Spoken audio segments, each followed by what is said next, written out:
What's that face, Woolie? What's wrong? Are we starting?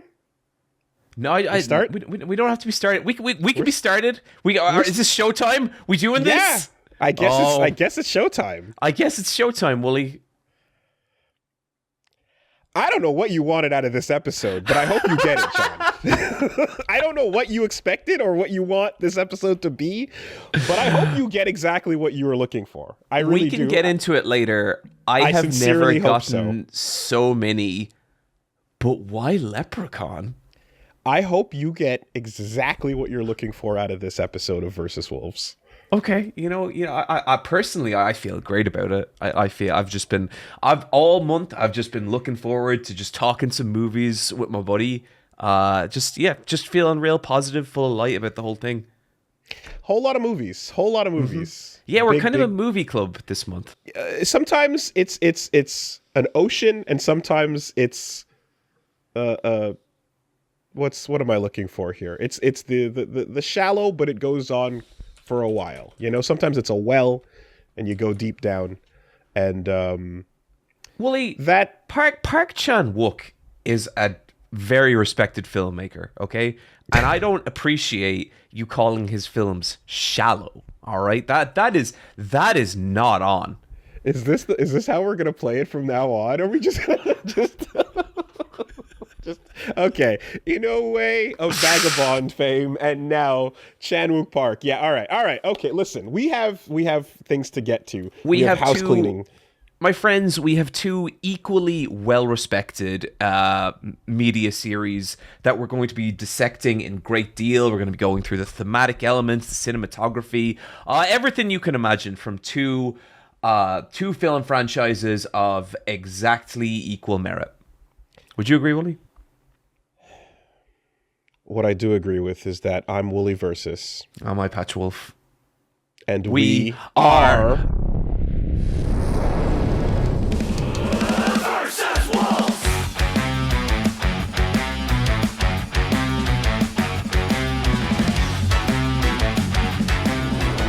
So, Woolie, I'm getting some work done on my house. Yes. And not right now, but earlier today it was filled with, I guess, construction men. Yeah, you got contractors coming through. Welcome to the homeowner life. Yeah. I'm constructing, I'm getting an attic conversion. I'm going to turn what is at the minute a very spidery attic into a dimension that I'm going to refer to as the demon zone. And I'm pretty. Wait, why'd you make that face? This is where coming to you live from the demon zone. Have you ever watched one of my streams, Woolie?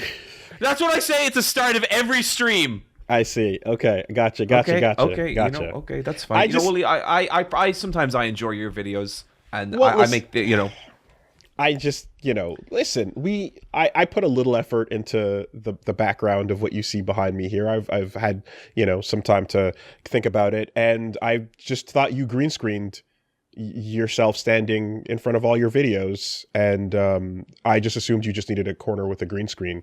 So I'm not sure what all this hullabaloo is about. But that's what the demon zone's going to be, Woolie. It's going to be good. Wait, you're not always in front of a green screen? No, Woolie. I exist in real life also. But Super Eyepatch Wolf, you're just talking in front of the video. You have another channel?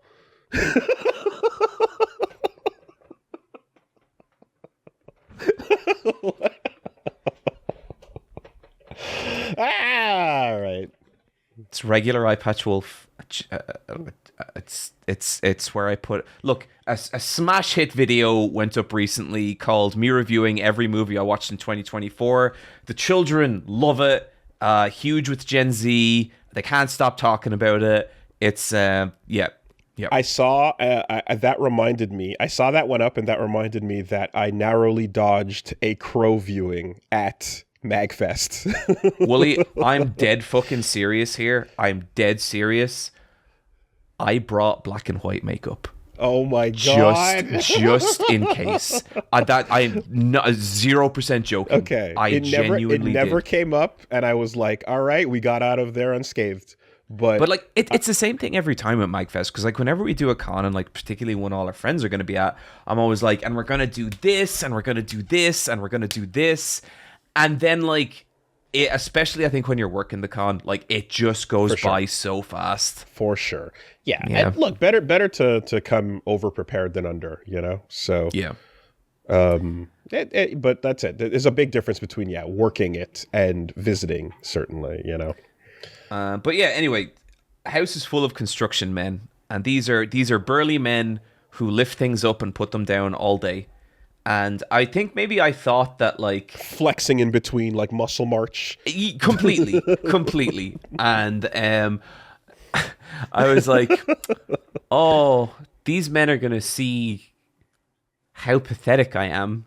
They're gonna see me at my mid-morning coffee anime watch under my little couch duvet.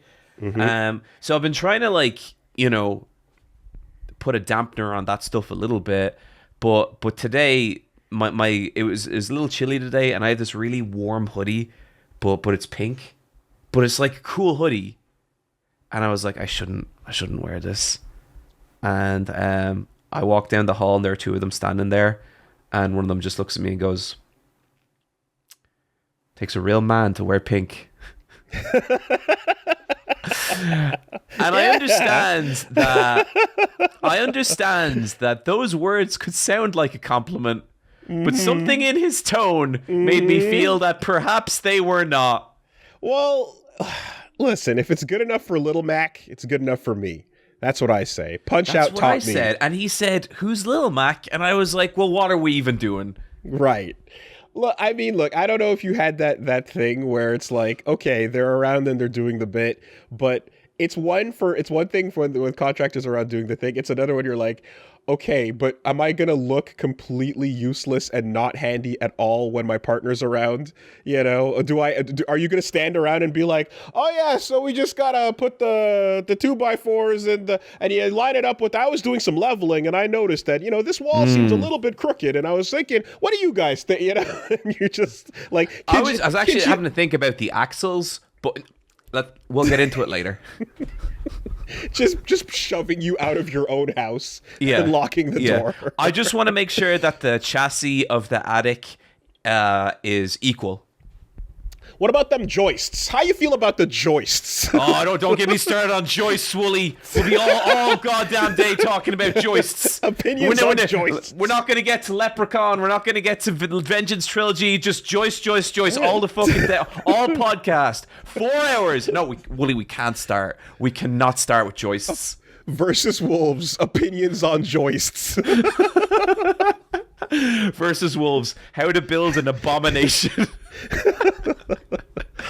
Oh my god.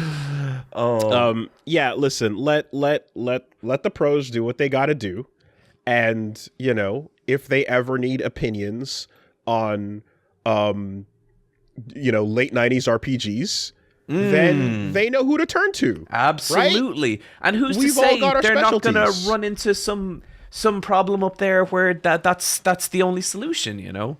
It's so fucking bad though, Woolie, because like sometimes they ask me questions and I can literally see what they consider the base minimum level of understanding for construction, for craftsmanship, for carpentry. I can see it, and every time they ask me anything, I watch their faces contort as they have to come to terms with a human who knows so much less than that. You know? Oh God! He spent like 15 minutes to me trying to explain about a window position, and then I was like, yep, and then after a while he just goes, "Do you understand?" And I was like, "No, I don't." Just wait Eventually, it'll be your time to shine. When the conversation starts going, so I got all these elixirs, but I don't know when to use them because you never know if it's going to be the last moment and there's such a good item, you never want to waste them. But wait a minute. If he's Elder Toguro, why is he the little one? And then the other guy in the back is like, oh, yeah, I got that covered. What you need to do is head on down to the secret area over here. And you're just like, oh, your time to strike is gone, actually. It's gone. No. Yeah. You're completely worthless. They know everything about late 90s RPGs and construction. What now? Yeah, god damn it. And they won't talk to me about it. They'll be like, what's your favorite RPG? I'll be like, Final Fantasy VII. And they kind of look at each other and they go,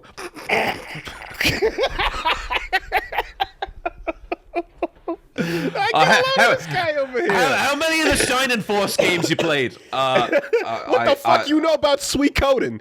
I've never played a Shining Force. You're all right, kid. Oh shit! Final Fantasy.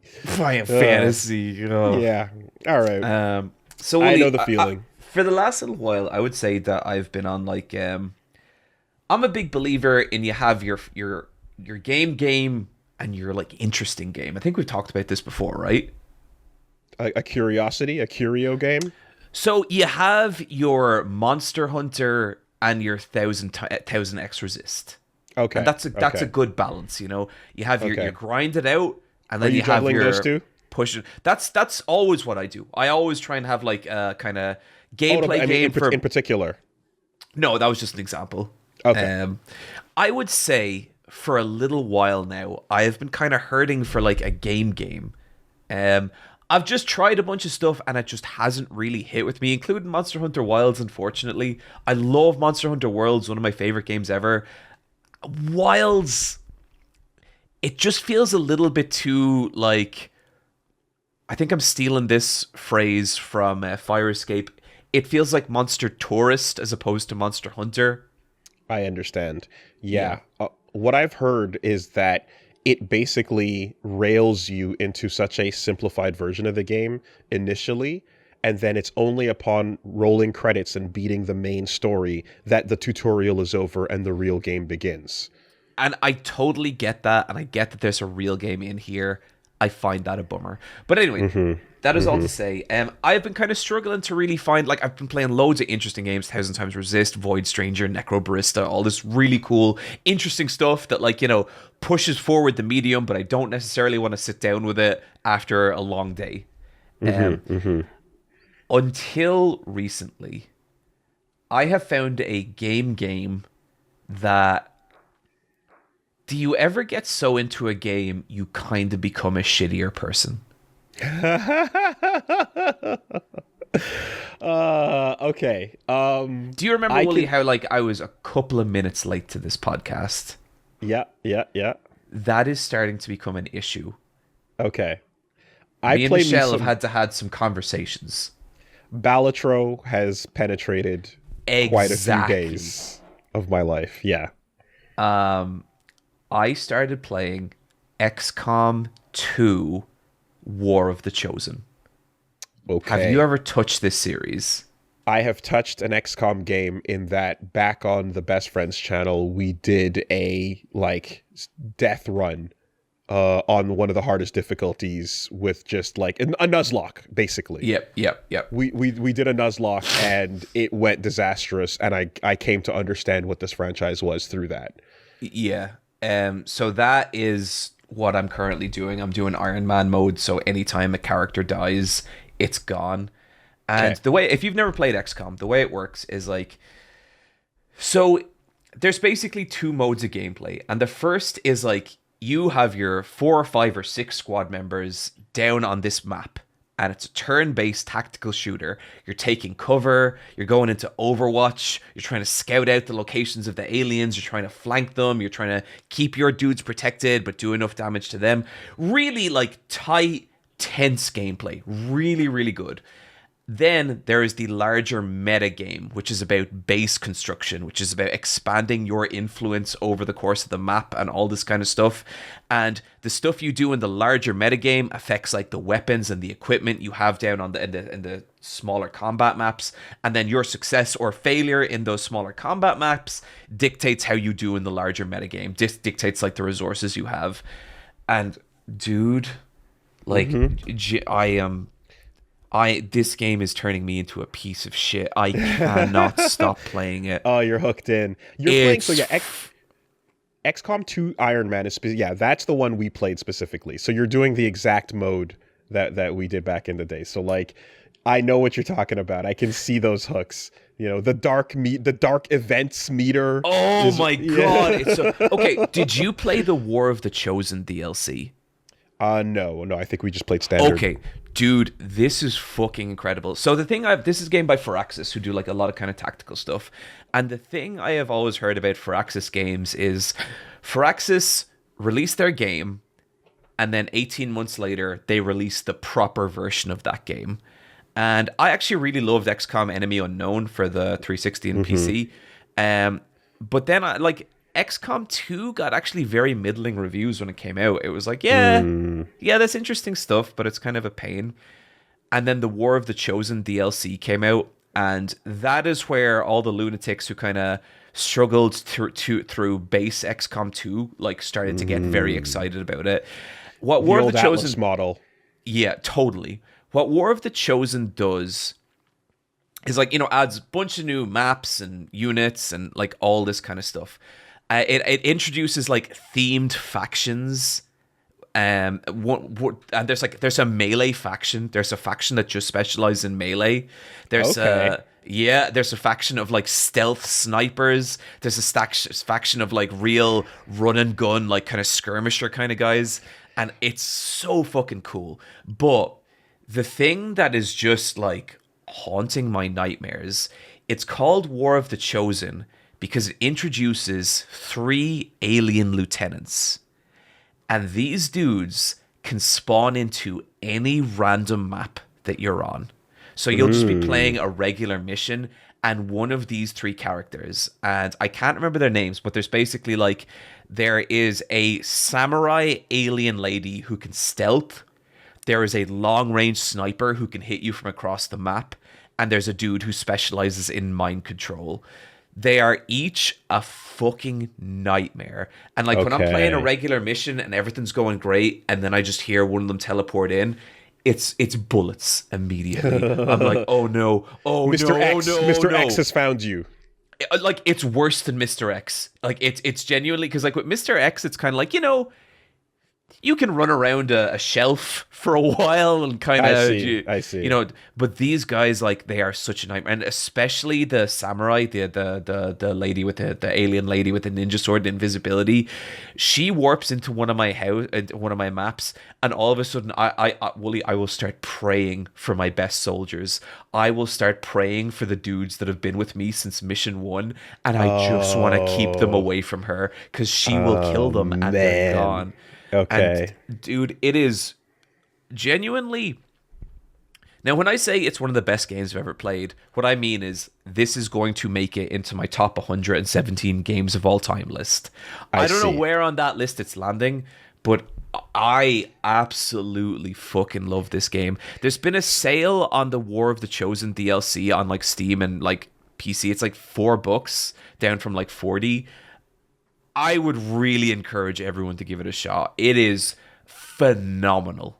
So as soon as you said something like, oh, there's a melee faction, I was like, ooh, right? And then I remembered something, and I was like, oh, let me temper that feeling. Because the one thing I have to say with XCOM is if I'm playing a game and I'm standing next to a thing and it's like, do a fucking uppercut, and then you do, and it's like 25%. And you completely whiff. And you're like, like there's a moment in the original, when we went through it in the Iron Man mode, where one of the soldiers is standing next to an alien with a gun against its head, and it says 99%, and we fire, and it says miss. Yeah, and I was like, that'll happen. I can't deal with that. That drives me crazy. So that is so the frustrating. Thing. What I would say, whenever like so far, I've never really had one that I'm like, that's bullshit. Now, sometimes you do get a bunch of like, I did have one where it was 70%. So if you've never played XCOM, the way it works is like, you're on your soldier, you pull the trigger, the camera swoops behind them over their shoulder, shows you like the aliens you can shoot, and each one has a percentage for how likely you are to hit them.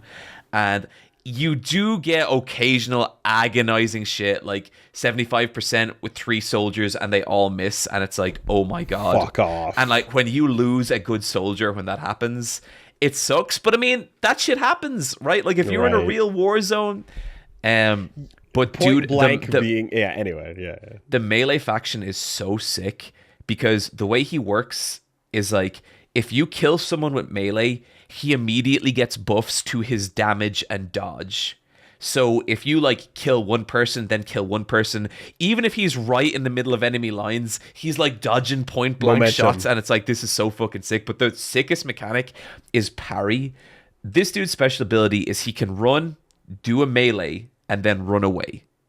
Okay. But you can sacrifice the runaway for parry, which means the first attack he eats next turn does 0 damage. And he has like a cool block animation, and that's my dude, style. That's my style. I love that. It's so fucking good. And like, it's so stressful. Like I especially when like the dark events are piling up and you're trying to stop them, and but my god, like it's I just remember the stacking dark events, and then like Optimus Prime's voice is coming through on the guy with the shadow face.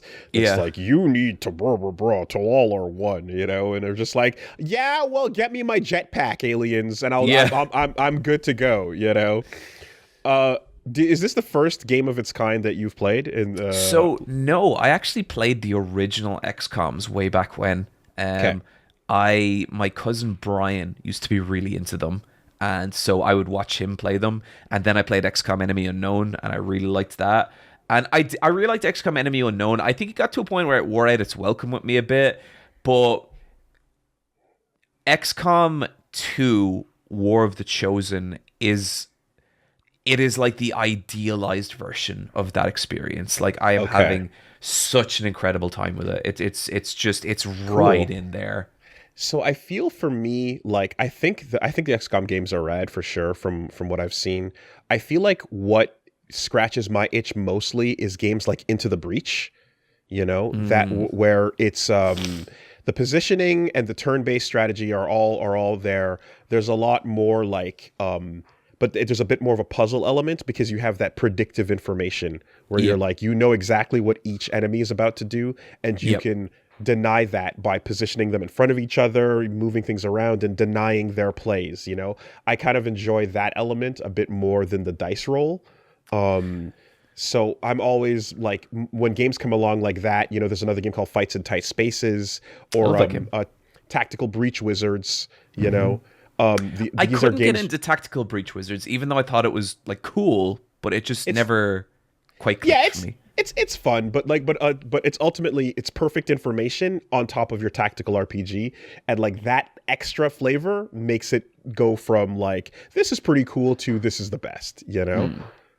So what I would say with XCOM is, if you're going to go in on XCOM, you have to kind of come to terms with the fact that the chaos is a part of it, and the bullshit is a part of it, and losing your best soldier on what should have been a routine mission is part of it. You know, like today I had a retaliation mission, which are like not the biggest missions. It's like, okay, they're attacking this point, I just got to defend them.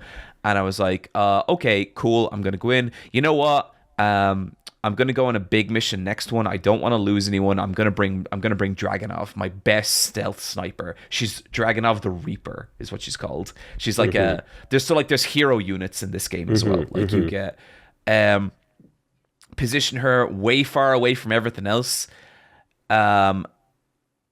She loses a dice roll, loses her stealth. It's fine. She's far away from the battle. She's just picking people off from a distance. Enemy mech rolls out of nowhere, saddles up beside her, takes her out in one shot.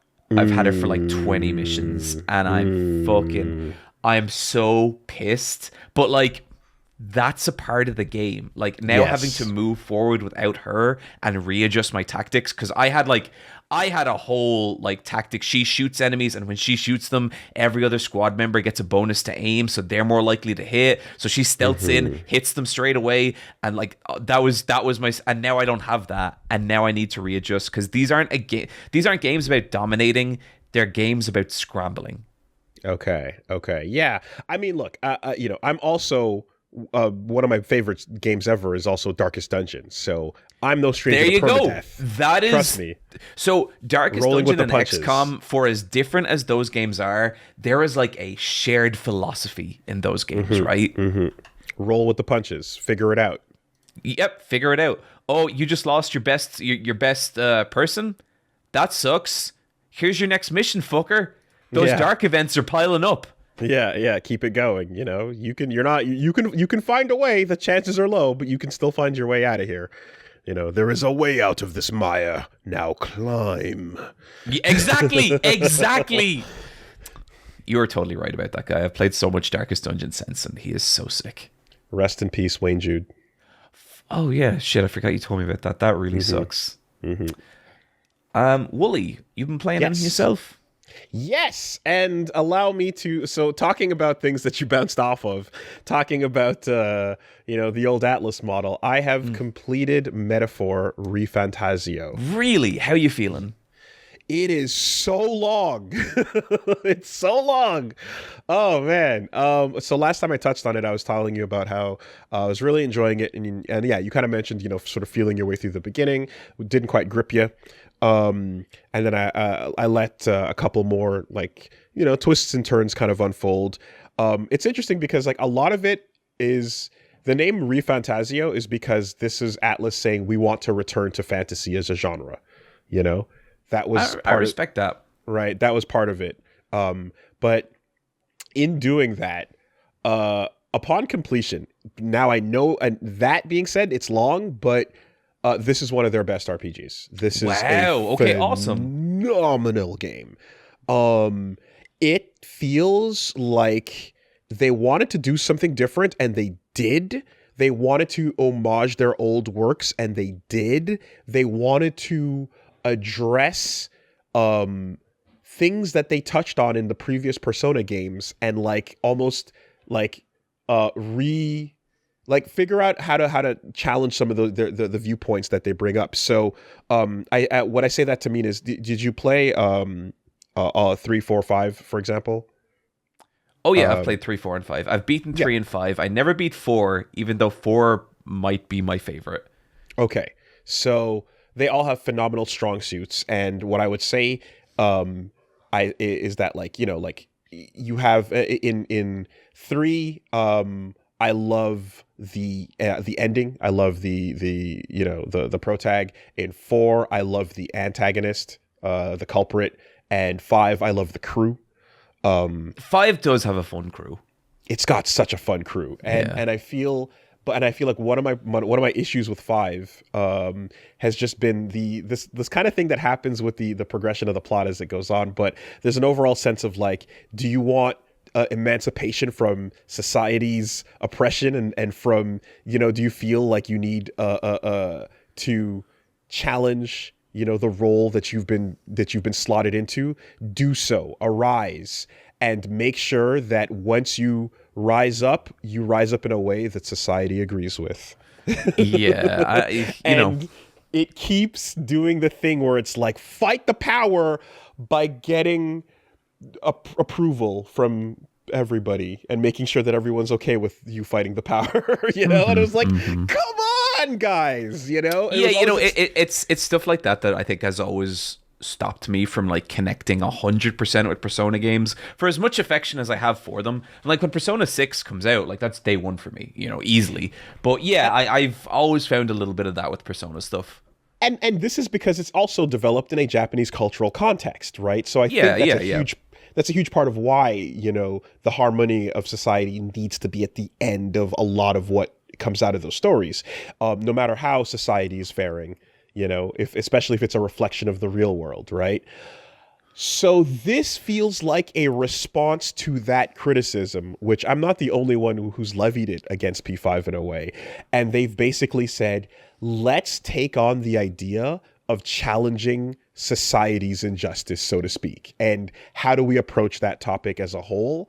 And they do so really, really meticulously.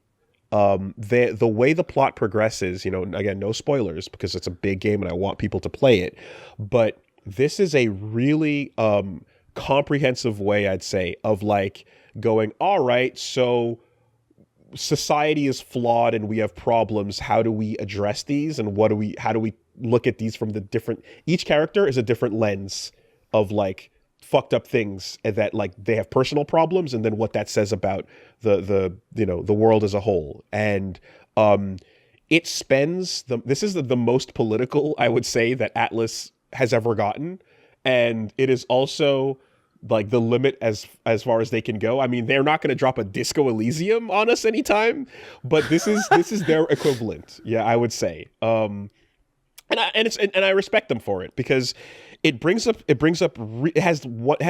my favorite party. It has the best cast. Like the cast, top to bottom, they're all like your favorites from the original like couple of Persona games. Sure. They're all like your favorites. The whole group is excellent.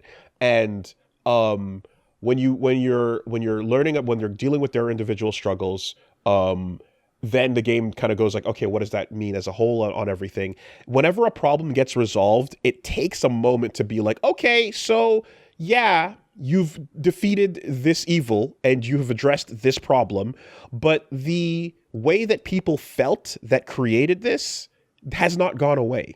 And the fact that some people have been like fucked from day one is still there, and they still feel what they feel, and there's others like them that might create this problem again. So let's just acknowledge that part and talk about what it means to like perhaps address that on a larger level. How do we zoom out from this particular small problem, and look at it in the grand scheme of things? And all the way through to your obvious, I mentioned it, but like Griffith is just hanging out, and they're not pretending it's not Griffith. They're leaning all the way in. And it's great because it's like, he's this consistent fucking piece of shit character. And like the most interesting things are like the idea of him having a slight, like him revealing a little bit more about his perspective on the world is like, oh my God, it's like the big pops. What you're waiting for is to hear him explain himself just a little bit more to you. I really think it's great, and I highly recommend this game.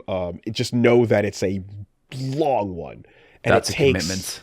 It's a huge commitment for sure. I like the idea that finally after P5 Royale, which I haven't done because the adding on to the big long adventure is just like, I don't know if I have it in me to go back and get that extra 10 or 15%. Like I've been thinking about that a lot, because I loved I think we talked about it. I loved Shin Megami Tensei 5 Vengeance so much more than regular that I'm like, fuck, maybe there is something to that. Like maybe there is really something to going back to the game that you thought was good and then experiencing it in its most idealized form. Because even then, that's what War of the Chosen is as well. Like that's a game built on top of a game. But it's also a way of almost punishing you for adopting it early, right? It's almost a way of like being like, well, then just wait for that complete experience instead of jumping in on release. You're not wrong. You're not wrong. But I would also say that if you want this more idealized version of the game to exist, I wonder, does that just make it a lot easier on the developers? Well, fortunately, we don't have to like decide anymore, because Atlas has pretty much confirmed they're not doing Royale editions anymore. No. From now on, it's like either DLC, like reload, P3 reload with the answer kind of thing, or just it's all in the game. They kind of basically said like, yeah, no more re-releases of the same thing with I think that's the best of all worlds, right? Yeah, I mean, just I'm not like even on the plot level, like aside, where you're mentioning how the details of what happens in Vengeance are a lot, you like them a lot more than the original. It sucks for people that spent and bought the game and then now they have to just be like, yeah, go buy it again, idiot. You know, like that sucks. Like you can do that objectively, by letting people. That sucks. Yeah, and like at least for an upgrade path, you know, at least say, hey, if you bought the original, here you can just get this to switch it up to the original version at like a reduced cost or so, you know. But they didn't do that. So all this to say though that if you're willing to go 100+ hours into a full ass fantasy RPG, this is one of their best. I have so few issues with it and like very few notes. And it's a real fun. Quality of life is through the roof on everything because they figured out, you know, how to make that day-to-day calendar stuff just feel like you have so much to do, so much choice. Hanging out with the party doesn't punish you for saying the wrong things necessarily. Everything is going to guarantee a level up if you hang out with them. It's just the extra rewards. You know, all these things come to fruition. But by the end, the epilogue and everything create my most satisfied I've been with liking the cast, liking the world, liking how they've addressed their thesis statement, and how the super boss in this game is like a steel man challenge arguing against the thesis statement of the game and then rebutting it. Oh, right? Okay. Yep. So, like, if you choose to go for the optional super challenge, it's like, what if you're saying this? If you're saying this is this about society, what if someone provides a really good counter argument, and then you have to beat the super boss and like get that answer, and then it makes the original thing even stronger? You know, it's really, really well done. So, Metaphor ReFantazio is a great experience. Absolutely great. Awesome. That's so cool to hear. Woolie, I checked out a little movie called Windy City Heat. Let's go. Okay. Have you ever heard of this? We're not talking about the Michael Jordan Super Nintendo game then.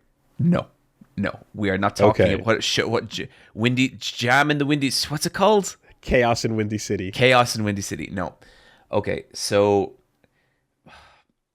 the premise for this movie is so fucking insane. This movie is a documentary, okay? And it is about a group of people hiring this guy. And this guy he's a peculiar customer. I remember this, yes. Really? You have heard of this? No, I haven't seen it, but I've heard of it. Yes, I have heard of this. Yeah. And they basically tell him that he is the star of a detective movie called Windy City Heat. And it's a documentary about them making this fake movie with this guy at the center. And what I would say, there is a level of cruelty to that idea, right? Like, I don't want to undersell it. It just gets lightened by the fact that the dude is kind of an idiot. And he says some stuff that's like not cool. Like he says some straight up like homophobic stuff, and it's like, you know what? I was kind of feeling bad for you. But anyway, it's fucking hilarious. Oh my god, it is so funny because what's your like? So like, there's all this stuff. Like the guy has two idiot friends, and to him, like, and these are the guys who are like, you know, doing a lot of the kind of stunts and stuff. And there's all these scenarios like he's trying to do his He's trying to do his audition, and he's doing his audition, and he'll give like this first word of his opening line, and they'll burst in the door and being like, he got it, and then they'll be like, no, I'm sorry, the audition hasn't actually started, and they're like, oh, sorry. And then like 20 seconds later, they'll burst in again and interrupt him again, and you could just see the rage fucking building in him. Oh my god. And it is so fun. And like, you know, it's like there's so many stupid jokes in it. Like at one point he meets the casting director for the movie, and the casting director's like, hi, I'm Roman Polanski. And it's just like, okay, Jesus Christ. Okay. There's other scenarios like he's told that their big money producer is on the way in, and they've set up this like this big giant donut display. And they tell the lead actor, it's your job to guard this display and make sure nothing happens with it. And then it's like, his idiot friends come in and they're tossing footballs around. And it's like, it's just fucking chaos. And it's so funny. Like, I watched it with Brian one night and we were both just like cackling the entire time. It's all on YouTube and it's it is such a fun hour and a half. I've heard about this big joke movie. I mean, I like, it sounds like almost like Carl Pilkington vibes of just, we're gonna turn the camera on and just see what happens. Yeah. One of the most stressful sequences I've ever seen is when it's when they're told, okay, the premiere of your movie is in 2 hours. If you don't show up to this press event at the premiere, we're not going to release the movie.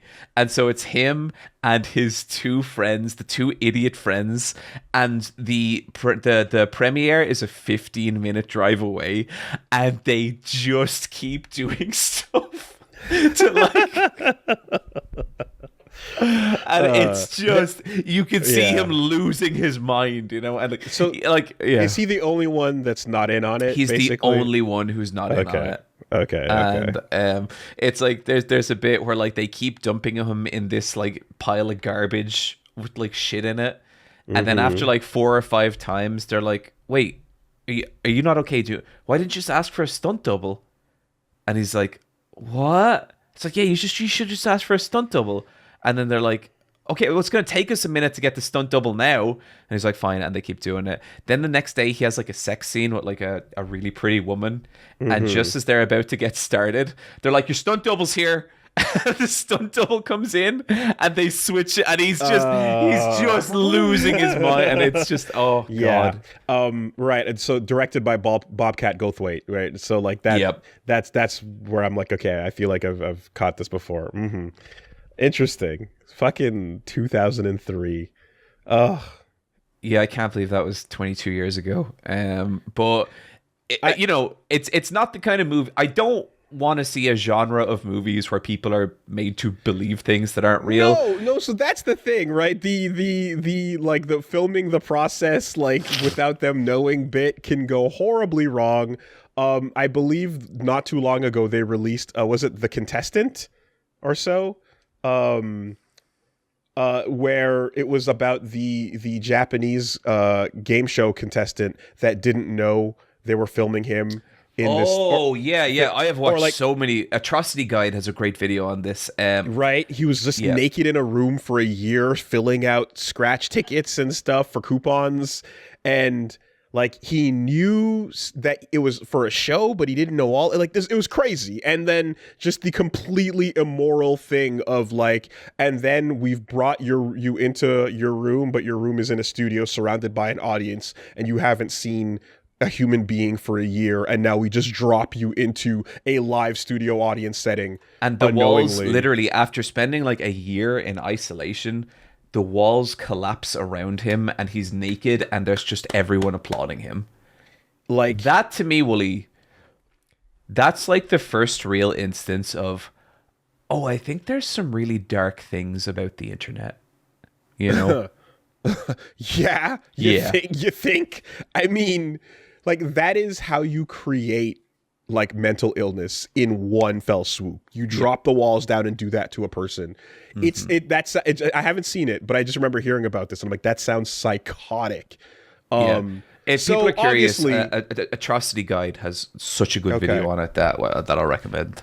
But that's it, so I'm just like, not knowing that you're a part of the thing, like you can sign a release form afterwards, certainly, to be like, I guess we can film and put my trauma out there, you know, but fuck. Like at that point, like if you put yourself in his shoes, I'm guessing you're like, well, I need to get something out of this, yeah.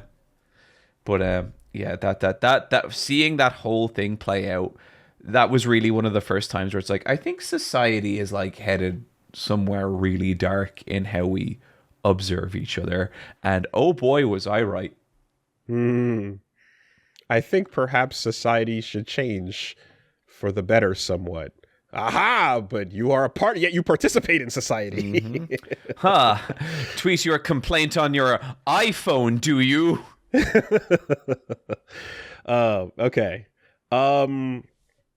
Yeah. That's one of them.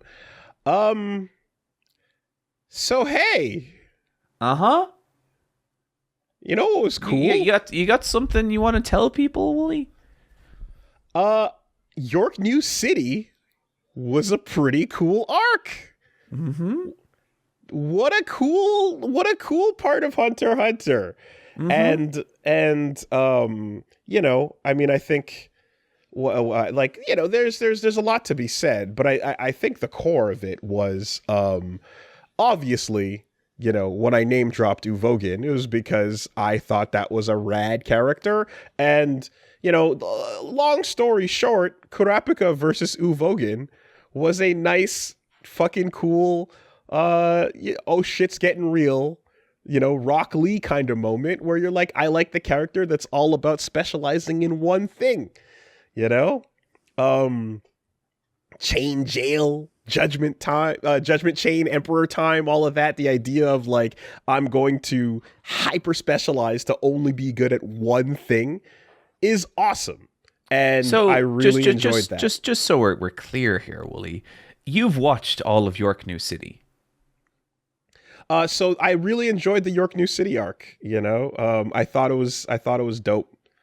And yeah, I just, you know, I thought we'd touch on a little bit of what I thought was cool there. And did you watch all of York New City like recently, or like, you know, what's... Well, I don't know what you're getting at. What are you Well, implying? it just, you know, it was interesting because you know, for people who are interested, the either current or upcoming Intermission Lounge is a discussion about the Hunter x Hunter arc York New City, because Woolie's watched it. I thought what happens in the lounge stays in the lounge there, John. No, let's you know, this is just a little Patreon advertisement, Woolie. I thought what happens in the lounge stays in the lounge. The only rule I know about the lounge is guns at the door. And you have never tested that fucking rule harder, Woolie. I thought there was a couple of... Do you want to explain to people what happens? I thought there were a couple of things that were established, such as the reveal of the name, for example, Wolfbreaker, ahead of time for those in the know. There were some secrets that were spilled inside of the lounge, and I thought that what stays in the lounge is for the lounge. Okay. Woolie. York New was rad. Not long ago. Super cool. Not long ago. Sir, shut your fucking mouth. Not long ago. You combo broke York New City. Did you not? I don't see why we need to litigate the past. Answer me a question, sir. Had you watched all of York New City when you broke that combo? Once again, I feel like I've experienced... simple yes or no will suffice. I have experienced the York New City arc. I have experienced the experience. This is recorded evidence. You can't dispute this. There is a podcast. Woolie, answer the question. When you combo broke York New City, had you watched all of York New City? I watched York New City, and once they started getting into Greed Island content, my understanding was that the arc was wrapping up. What Woolie means we were getting into Greed Island. What Woolie means is that when he was watching York New City and someone just said the fucking word Greed Island, he turned it off and was like, job done, I'm out of here. They spent a full episode. Never read One Piece, Woolie. Woolie is unfamiliar with the narrative concept of foreshadowing. He doesn't understand it. It felt like a conclusive moment, and then there was a full episode talking about how to figure out how to get to Greed Island. And so, you know, perhaps there was some understandings that might have been a little bit inaccurate. Now, overall, when something comes in, of course, through a recommend or whatever the case is, you might put a number on that and you might know. But if you're going in blind and you're not trying to spoil yourself, you got to figure things out on your own a little bit. It's a little tricky. The arc was experienced in its majority, which is what the show is about. And that has always been our stated criteria, so it's fine. Now, listen, if we're talking about, if we're bringing up Lounge, because I thought we weren't, but if we're bringing up the Lounge, then, John, I guess I have to ask you the next question. When are we getting that Ice Force merch, John? How's that coming along? We'll get to because that. We'll get to that. We will get to that. We are not moving on from Hunter x Hunter yet. Here is my counter to everything you just said, okay? That's all fine, sure. But the only way this becomes a real problem, and I mean a real fucking problem, Woolie, is if you used an incomplete counterbreaker to, I don't know, force someone to get a tattoo they never wanted to get. Now, that's not a problem if the person didn't get the tattoo. But if they did, can you imagine how angry they'd be, Woolie? I wouldn't lose too much sleep over it. I feel like when we talk about experiencing something and the quality of what that experience is, we always say, yeah, give it your best, do your thing, experience it. That's what it is. We don't get too strict about those finish lines. I would be praying that tattoo isn't real. I would be down on my fucking knees and pleading with God that it's not real, Woolie. So, folks, if you're a fan of the Ice Force, I'm sorry to say, I don't know, but you're going to have to direct your questions towards John, because John has been promoting the YouTuber apology is complicated and nuanced. Having a shirt with the words Ice Force on them right now is a great idea. And I wonder when you're going to get that merch going, John. What's going on? Let the people know. When you make up a silly in-joke about a bunch of weather-based rappers, you don't necessarily expect complex geopolitical issues to suddenly render that joke unfunny. Has the Ice Force been melted, John? The Ice Force is no more.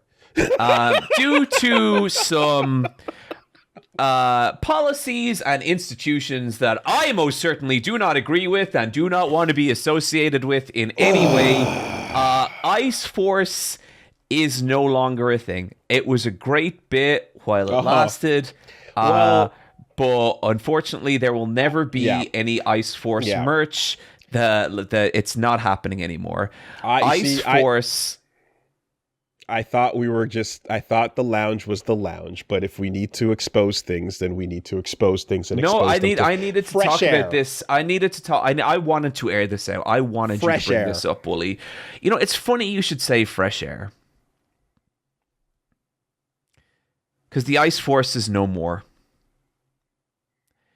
Introducing Strong Zero, the new name for the Ice Force Collective, featuring Big Jacket Weather, Mr. Precipitation, Lil Cloud, Lightning, Dr. Glacier. Yeah, somehow not having a group of people in the room to react to it just makes it seem like it's that just failure, woo. Paper airplane. I mean, whoever's listening to the podcast right now just lost their mind. They probably can't hear this bit because they're screaming so loud. There's like frat boys high-fiving each other right now, being like, "Strong Zero, bro! Strong Zero!" There's girls who are just melting down at the thought of being able to be part of this incredible fandom. It's like, this is like Strong Zero. The term ice has been unfortunately associated with division and causing people unhappiness. Strong Zero is, we're gonna heal that. We're gonna bring people together. I'm glad your ideas will play out on the right side of history, John. I'm glad the things that you've come up with. I'm glad that your concepts have had such a great track record, and I look forward to seeing. It's not every day that you're weather-based rapper has a brush with fascist authoritarianism, but that's just how shit kind of rolls sometimes. I mean,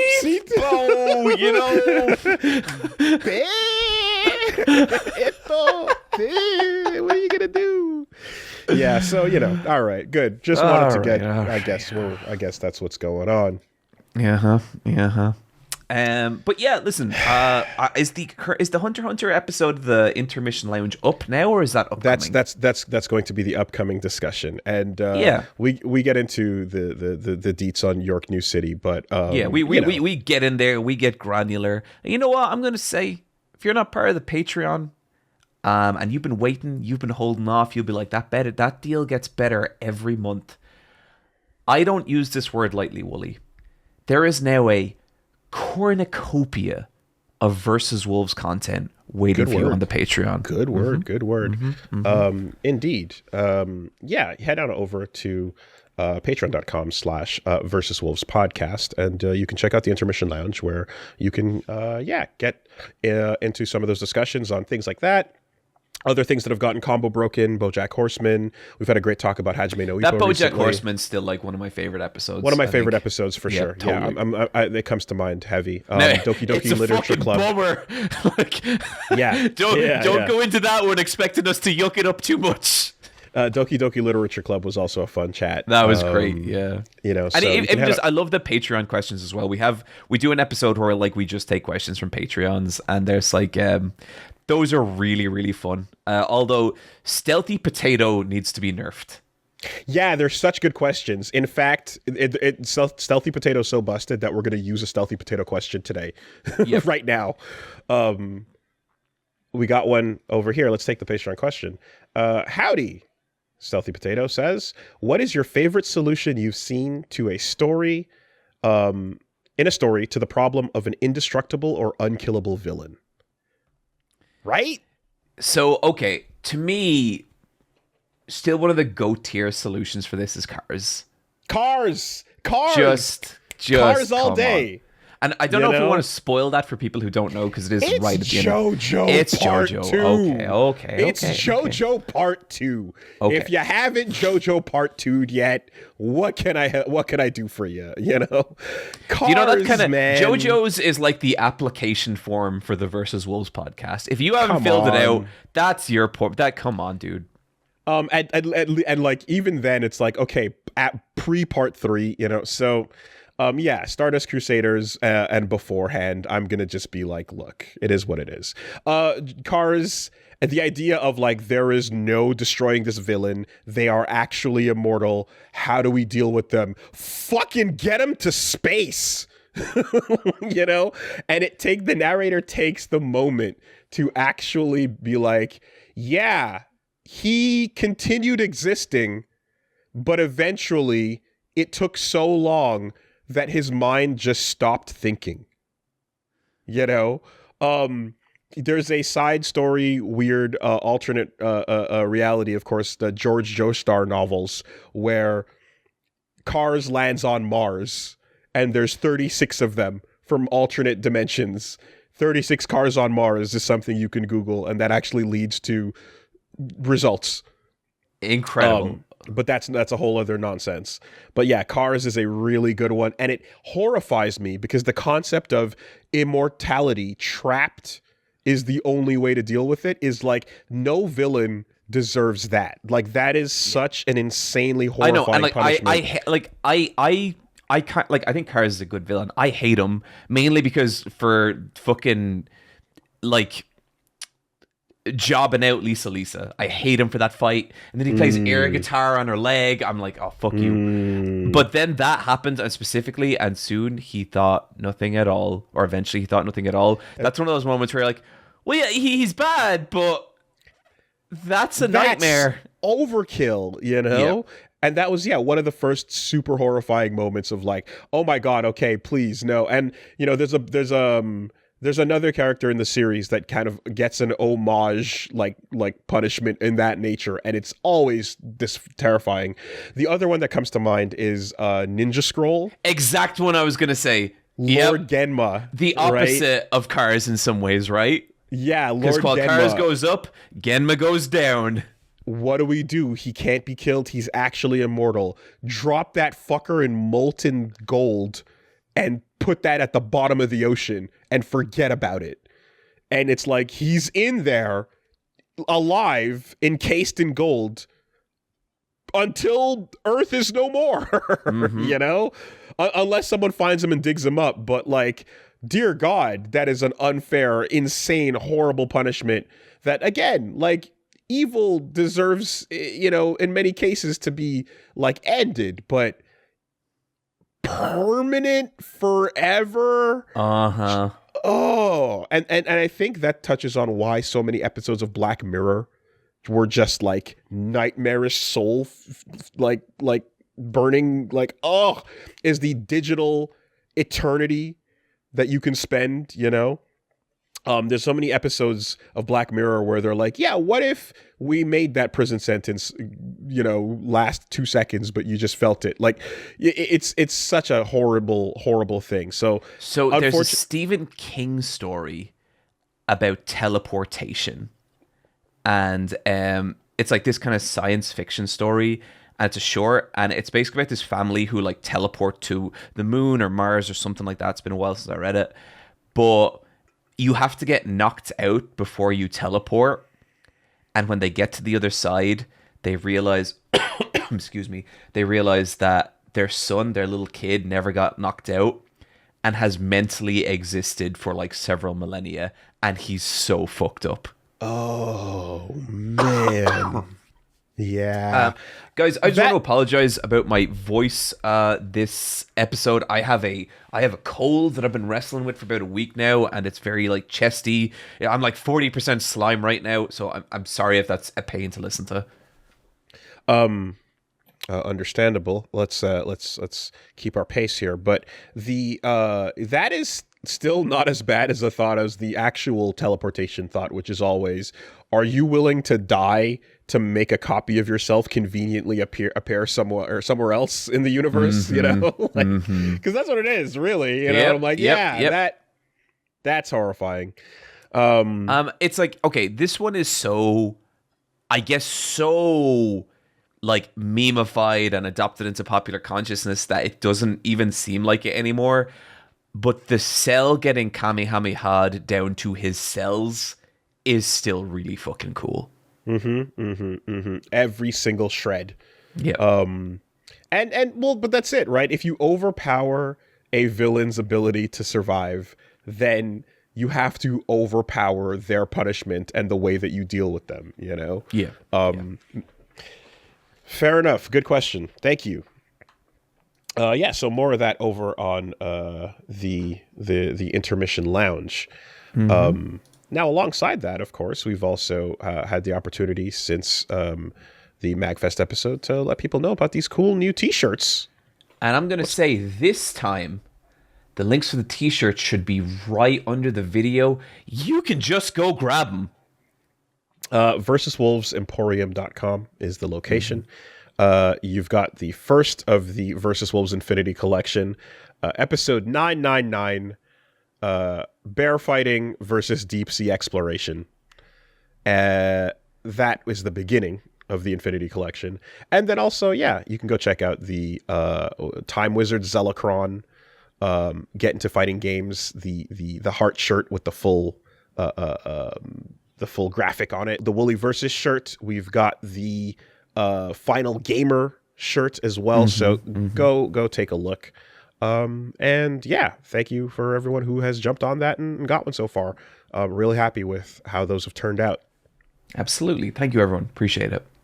If you are interested in the near future, there's currently a little makeshift campaign going on with a Little Wolves in the Lab plushie.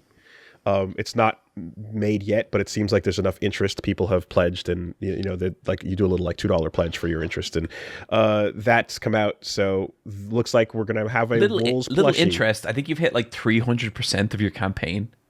Pretty happy that everyone's down. It looks cool. It's a little arcade stick. And with little Woolie playing on a little arcade stick is the plan for that. So that's going to be coming out in a couple months' time, hopefully. And thanks for everyone who's checked that out and been interested. If you want to get one, we'll put a link there too as well. There you go. That's all our little stuff going on. All right, we've got a sponsor this week. Yes, we do. All right, this week, excuse me, that's just in my blood. I can't do anything about it. This month, I don't think you're going to be able to overwrite that. I think that is hard coded into your DNA at this point. Baked in forever. This month, Versus Wolves is brought to you by Tempo. Tempo is your solution to look, there's a problem that human beings have. It's called food. Sustenance is an issue. It turns out we have to regularly pit stop and put it in ourselves to keep going. I wish it could be much simpler. It turns out it takes time, it takes money, it takes effort, and all of those things inside don't necessarily mean that what you're going to get is healthy or good for you. And even if it is, it doesn't guarantee that it's going to taste good. Yeah, there's a lot of crazy solutions to that. You have those people that do you ever see those people that look at the sun and try and eat the sun? I mean, this is a legit thing, Woolie. I know. Unfortunately, there has been a failed Kickstarter or two that has scammed people by talking about people trying to eat the sun. I've been on the diet for about 2 weeks. I'm not doing so good. Not doing so good, Woolie. If only there was a solution, if only there was a convenient way to get sustenance into my body, something that saved time, but was also good for me, but also tasted good. But I can't find anything, Woolie.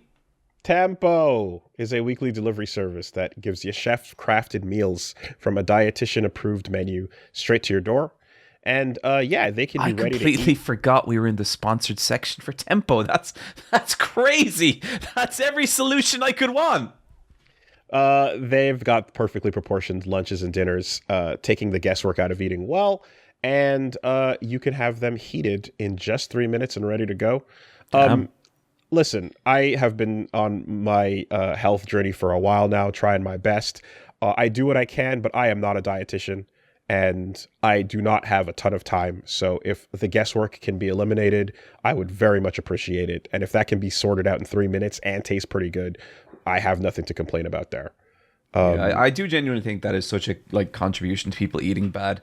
It's not even that people love to eat bad. It's just so often it's the convenient way to do it. Convenience. Yeah. It's rough. That's been my struggle for my entire life. If you have different dietary preferences or taste preferences, you can go with a bunch of different options. They've got protein-packed meals. They've got calorie-conscious meals, carb-conscious, fiber-rich, whatever types of specific foods you're looking for. They've got you covered, while, again, meeting those dietary health levels and also easy to make, tasting good. What more could you want? So for a limited time, Tempo's offering our listeners 60% off of your first box. Go to tempomeals.com/wolves.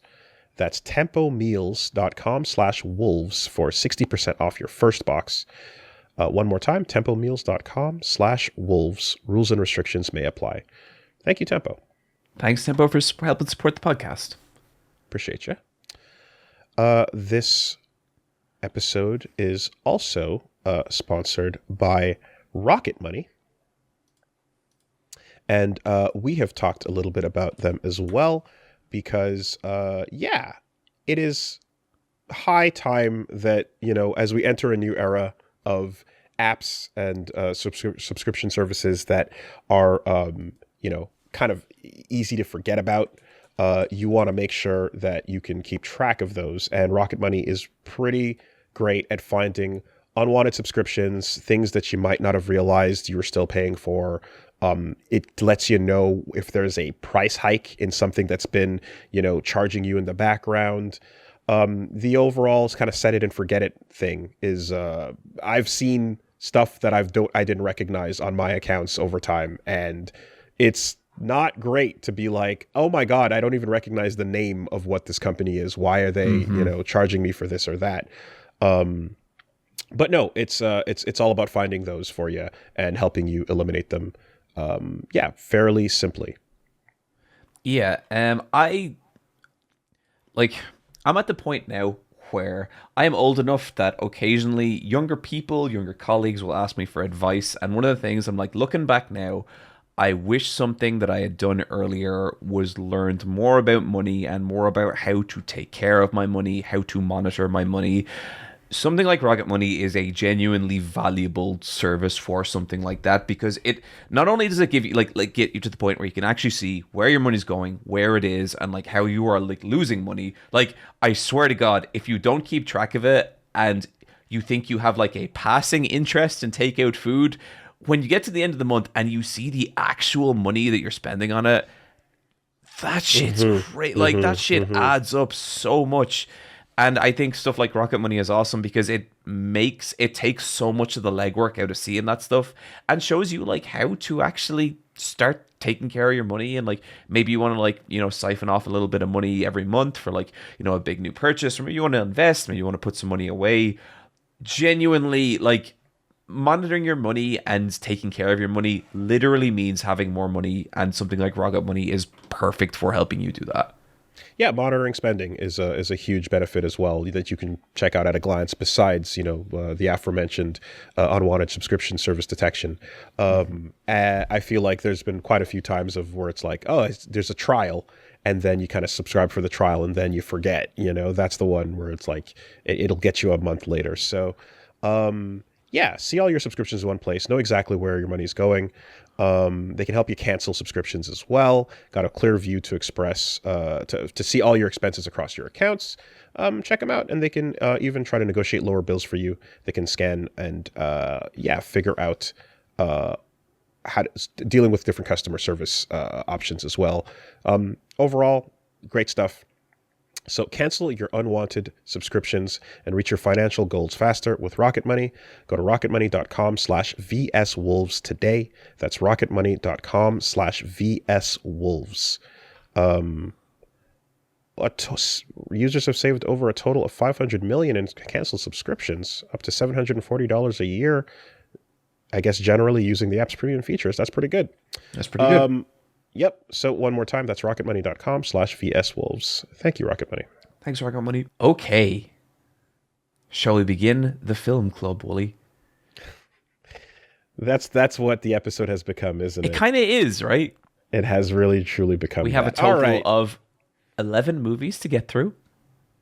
Perhaps more.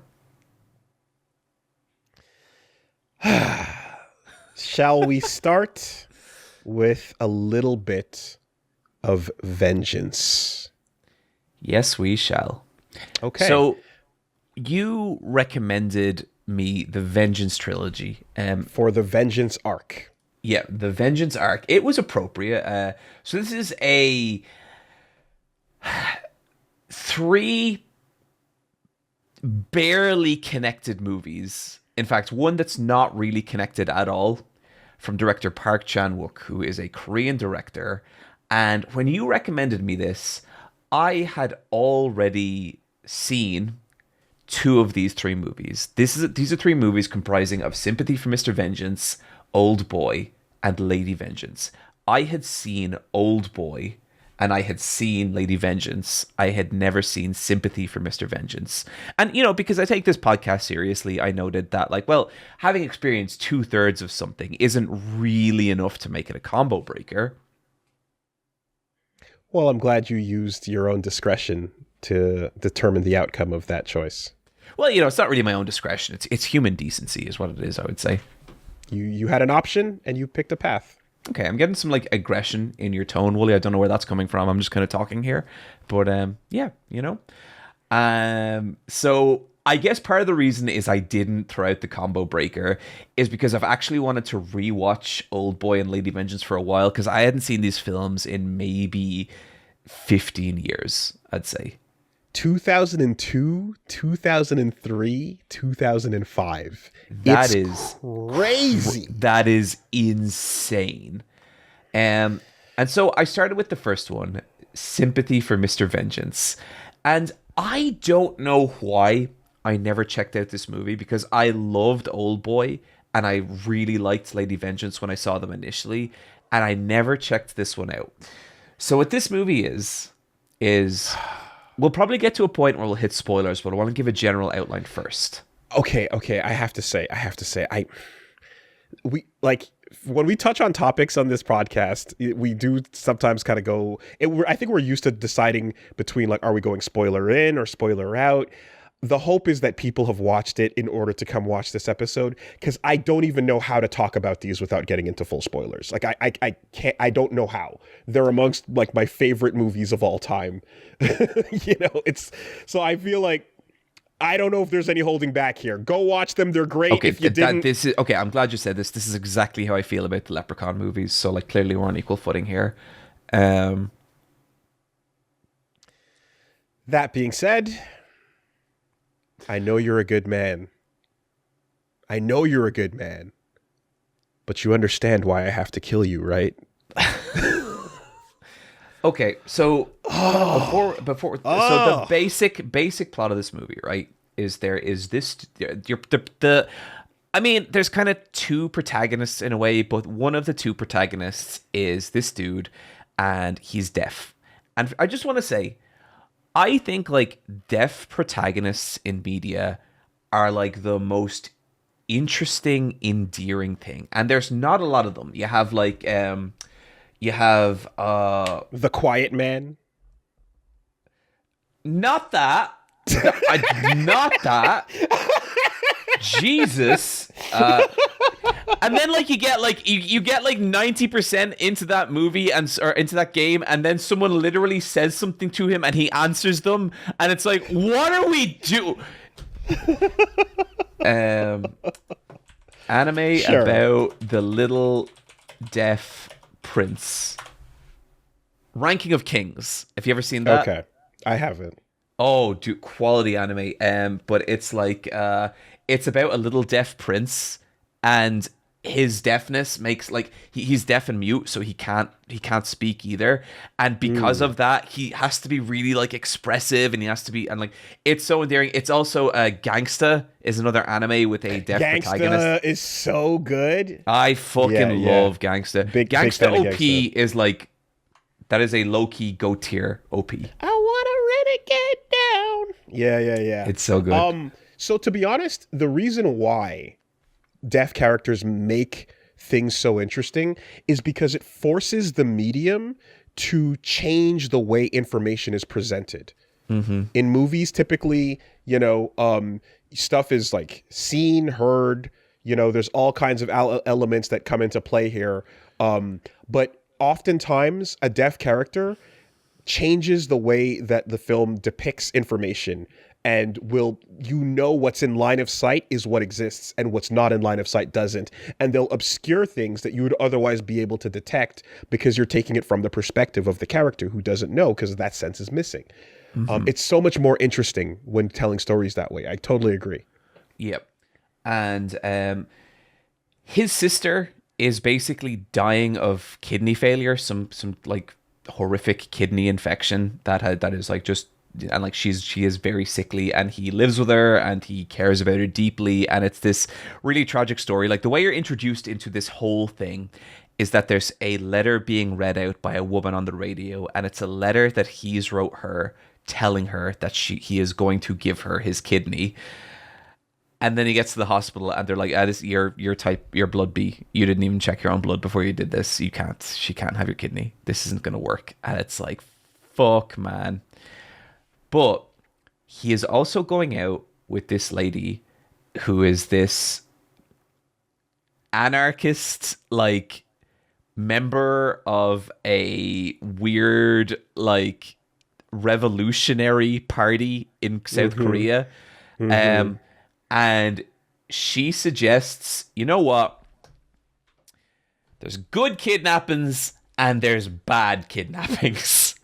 And the bad kidnapping is when the kid dies. You know that, and we can all objectively agree that sucks.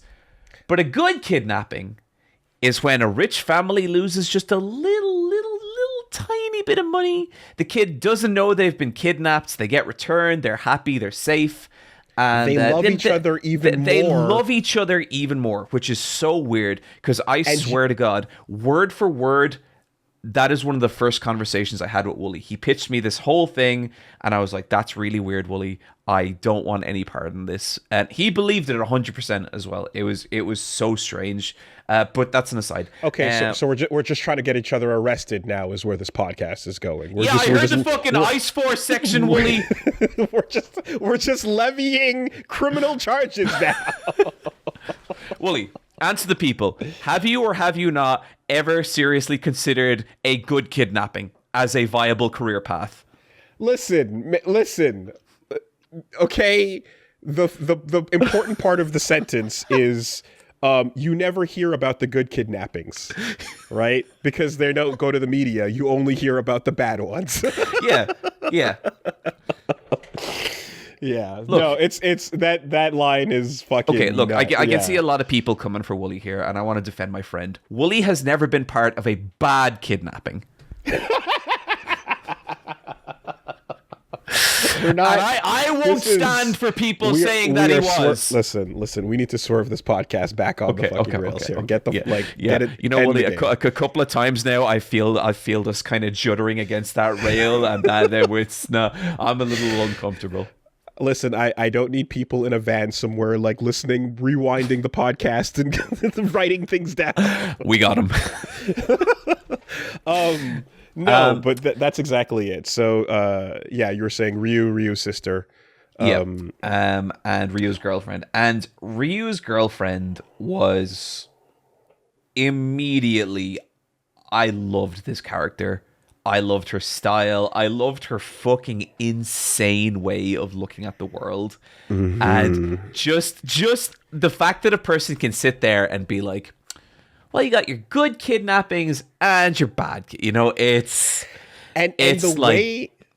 the way they communicate too is like they're sitting in bed and she's signing, right? And it's not like, ASL or so, it's like Korean. But they're looking in a mirror.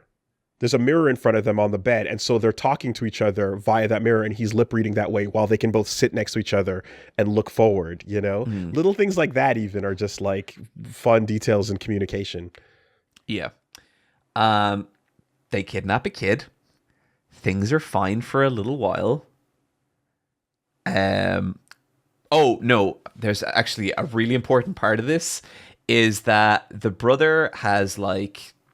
Oh, what's the currency of Korea? I was going to say won, but I'm going to get that wrong. I think it's won. I'm going to get that wrong. Why you got to blow us up like this by asking these questions? Just don't ask these questions, and we're going to be won. Where it is won? I got it right. Never mind. Won. I was right. Totally right. So I'm smart. He basically has like it's like something like 10,000 won saved up or something like that, and he actually finds a black market organ dealer to get a kidney for his sister, and they're like, "Yep, sure." And he goes in, and like it's this old Korean lady. And she's just kind of sitting there, and she's in this office, which is in like a water tower in the middle of the desert. And she's there sitting there with these two fucking just thug-looking dudes. Like these guys look like trouble. And so he brings them 10,000 won, and they basically tell him, okay, we're gonna need 10,000 won, and we're also gonna need your kidney. But then we can get you a kidney that matches your sister. Everything be great. And he wakes up missing 10,000 won and his kidney in the middle of the desert, completely naked. And he's been scammed. It's something about this, and a little bit before this as well too, it's important to establish, he just got let go from his job, which he was grinding at, to make the money to get, the organ transplant to begin with, right?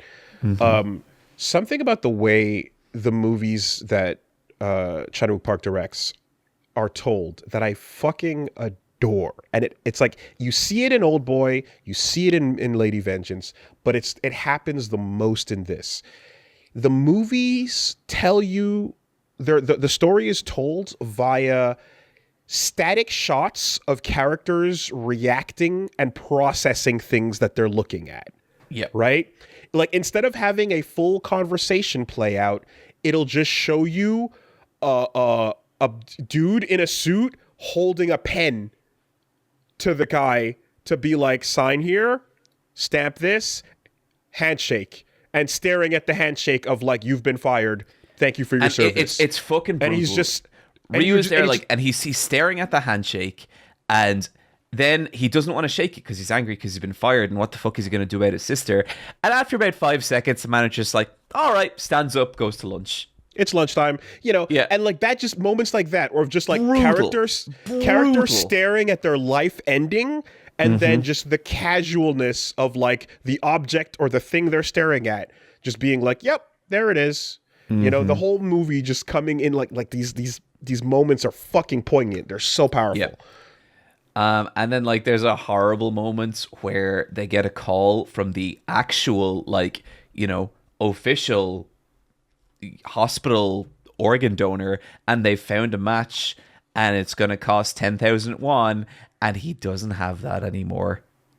Yeah, the 10 million, he spent it trying to get the black market to solve the thing, and it's like, looks like someone just happened to pass away, we got it, and it was just like, oh, just the unfortunate circumstances, the series of events. At that point, I was like, okay, I see what this movie is. This man is Mr. Vengeance. He is going to get revenge on these organ harvesters. This will be a rollicking good time. Let's go. I was so wrong. The good kidnapping occurs, and it is a good kidnapping. Until it's not. The details of like how that type of shit comes together is also because this is all happening in a way where like, it's obvious that like life in society and the way the class issues and structures are like fucking crushing everyone are very pronounced. And like Ryu's in the car sitting there with his girlfriend getting ready to like figure out, okay, we're going to go grab the daughter of the guy that fired him, right? The exec that fired him from the company. We're going to grab him, and he's a bad person, so he deserves it. And then we'll just give her back, and it'll all be fine. And while they're scouting it out, another dude that got laid off, so fucking crazy, just pulls up and is like, I'm gonna fucking kill myself, and just threatens him, and just and he's just like, after giving my whole life to the company, this is what you do, and and he just has this massive display of like, I don't know what the fuck to do.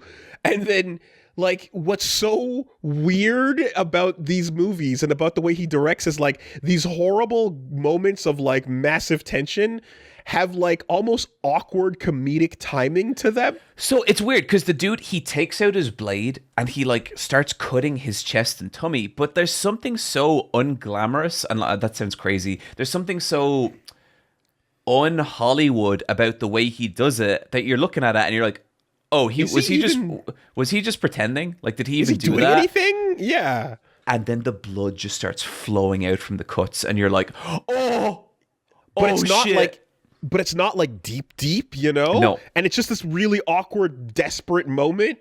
And then like the guy who they're targeting, he's with the president of the company. There's two, and they both have their daughters playing together. And so the second guy the guy who's the president just kind of wrestles the knife away from him. Yeah. And they're just kind of staring in the car, the kidnappers, and they're like, I guess maybe not this guy, because he's clearly got a lot of people coming after him already. And they don't show you the most important and like vital moments of making you feel ways about these characters, such as the act of actually kidnapping, They just cut to, and so we grabbed the other girl, and she's playing and having a good time. And like, you I know? think that's an interesting choice as well, because I think like if they show that, no matter how well that kidnapping went, it would be very difficult to root for these characters in any way. Yeah. So they don't show you the most like egregious actions. They just cut to like that same narrative of like, okay, well, here she is. She thinks she's staying with a family friend, and look at that. Ryu's sister and the little girl are actually getting along famously, to use everything's going great. an Irish term. And Ryu's sister doesn't know it's a kidnapping. She thinks this is just a kid that they're taking care of for a little bit, I guess. And they kind of, and so it's just this she kind of thinks that like, the mother is because the mother divorced the kid divorced the father, and so they're just like, it's all fine. And from there they go at like the Ryu and his girlfriend are gone, while the sister eventually discovers the letter of termination in Ryu's jacket and realizes he's been fired, and realizes he's been pretending to work for these last couple days, and realizes that this girl is actually not here from a friend of the family, or was not supposed to be staying with them, because if he got fired, why would the company president send it? It doesn't make any sense, and pieces together what's going on, and you just get this moment where it's such a happy scene in a weird way of like, they do the kidnapping, so to speak. They go and get the money from the father, who's just like, yep, I'm going to bring the money. I don't want nothing to do with this. Yeah, you got my daughter. Okay, sure. Here. Right. And they do they kind of follow him. They get the briefcase. He brings the briefcase back home. They get the money. And Ryu's just like through the moon, and he has this moment of like, it's like, I love this little girl, and she's just kind of like chewing and watching cartoons, and like she he kind of like messes with her, and then like she like sits down on top, and then like is leaning on his knee and just being adorable. And he's just so happy because he's like, I can't believe it worked out, and like they were having such a good time hanging like with her, and she was having so much fun that he had to like take her toy away for 2 seconds to take the kidnapping photo, because she was otherwise just laughing and having a good time. So to get a picture of her crying, they had to like make her upset for like 2 seconds, and then she went back to being happy, and that's all happening while bathroom right next in the next room over, the sister is literally like lying in a tub, like wrists slit, and she has left him this letter just being like, kidnapping, how could you, I hate you, and I can't be a burden any longer. Yeah, there's something about like how Park Chan-wook like direct scenes like this where they're it's kind of what you said earlier, they're full of these nearly like awkward silences, and it makes it just devastating, because the guy just sees her and there's just this,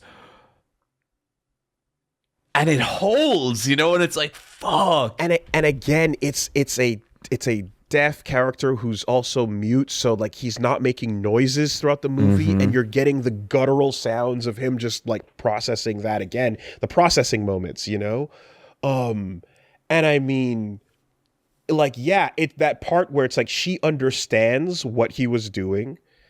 And she's like, I know that this is my fault. My way of taking responsibility for all of this happening is to just remove myself from the equation, and that just sets things off down this fucking horrendous spiral that there's no coming back from, Yeah. And I think maybe this is a good point to drop a spoiler warning, but I just want to say 2 more non-plot related things about this that I really adored.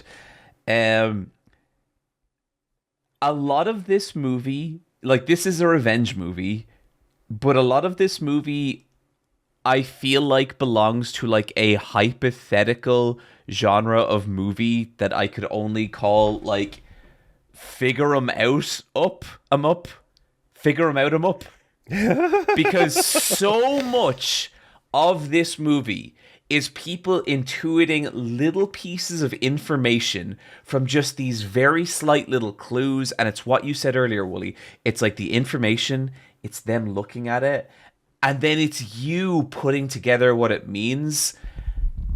It is fucking awesome. Man. It is so like even to the point where I got to one part in the movie later on where one character arrives at a location and I couldn't figure out how they knew to go there, and I found that a bit frustrating, but I only found it frustrating because I was so locked into every other instance of this, and I'm sure I missed something. I'm sure like it's explained, but it is like I've never really had a movie that got me that into the logic of what the characters are doing and why. Yeah. And it's all simple stuff, but it's like later on someone wants to figure out where that girl is, and he gets the photo and he's able to match the wallpaper to the wallpaper behind the girl. And like it's all shit like that. It's so good. I would also say this is one of my favorite looking movies I have ever watched. The cinematography is insane. It is insane. When he's going to the organ transplant, the march up the stairs, and it's framed through the window of the building next to the staircase. So you just see silhouettes marching. It's unbelievable. You get all these really beautiful shots as well of him walking towards the camera and the camera perfectly tracking him, and just the background going by, and like there's all this really interesting like color design and all this stuff happening, and it's like it's more than the film being like pretty. It's not even that. Like it's not that pretty a movie in a lot of ways. What it is like the construction of just this like atmosphere, just this vibe. And I feel like the older I get, the more I care about vibe and atmosphere in a movie. Like the less and it's just God, it feels so fucking cool. There's a kind of desperation to it. There's a kind of comedy to it, and like it's all in like the feeling that the sound and the visuals create together. And me and Michelle were like 40 minutes into this movie, and I just like turned to her and I was like, I fucking love this. Right. Yep. And that's the thing is like, and so what the place that this movie has too is like, his style evolves and gets more sophisticated over time. And like, I like that, but also this unrefined raw quality is not as present in the future movies. Yeah. And I would say the thing I just described, this movie is my favorite version of that. I think thematically, story, characters, they all get more complicated and like much more in depth in the next two movies.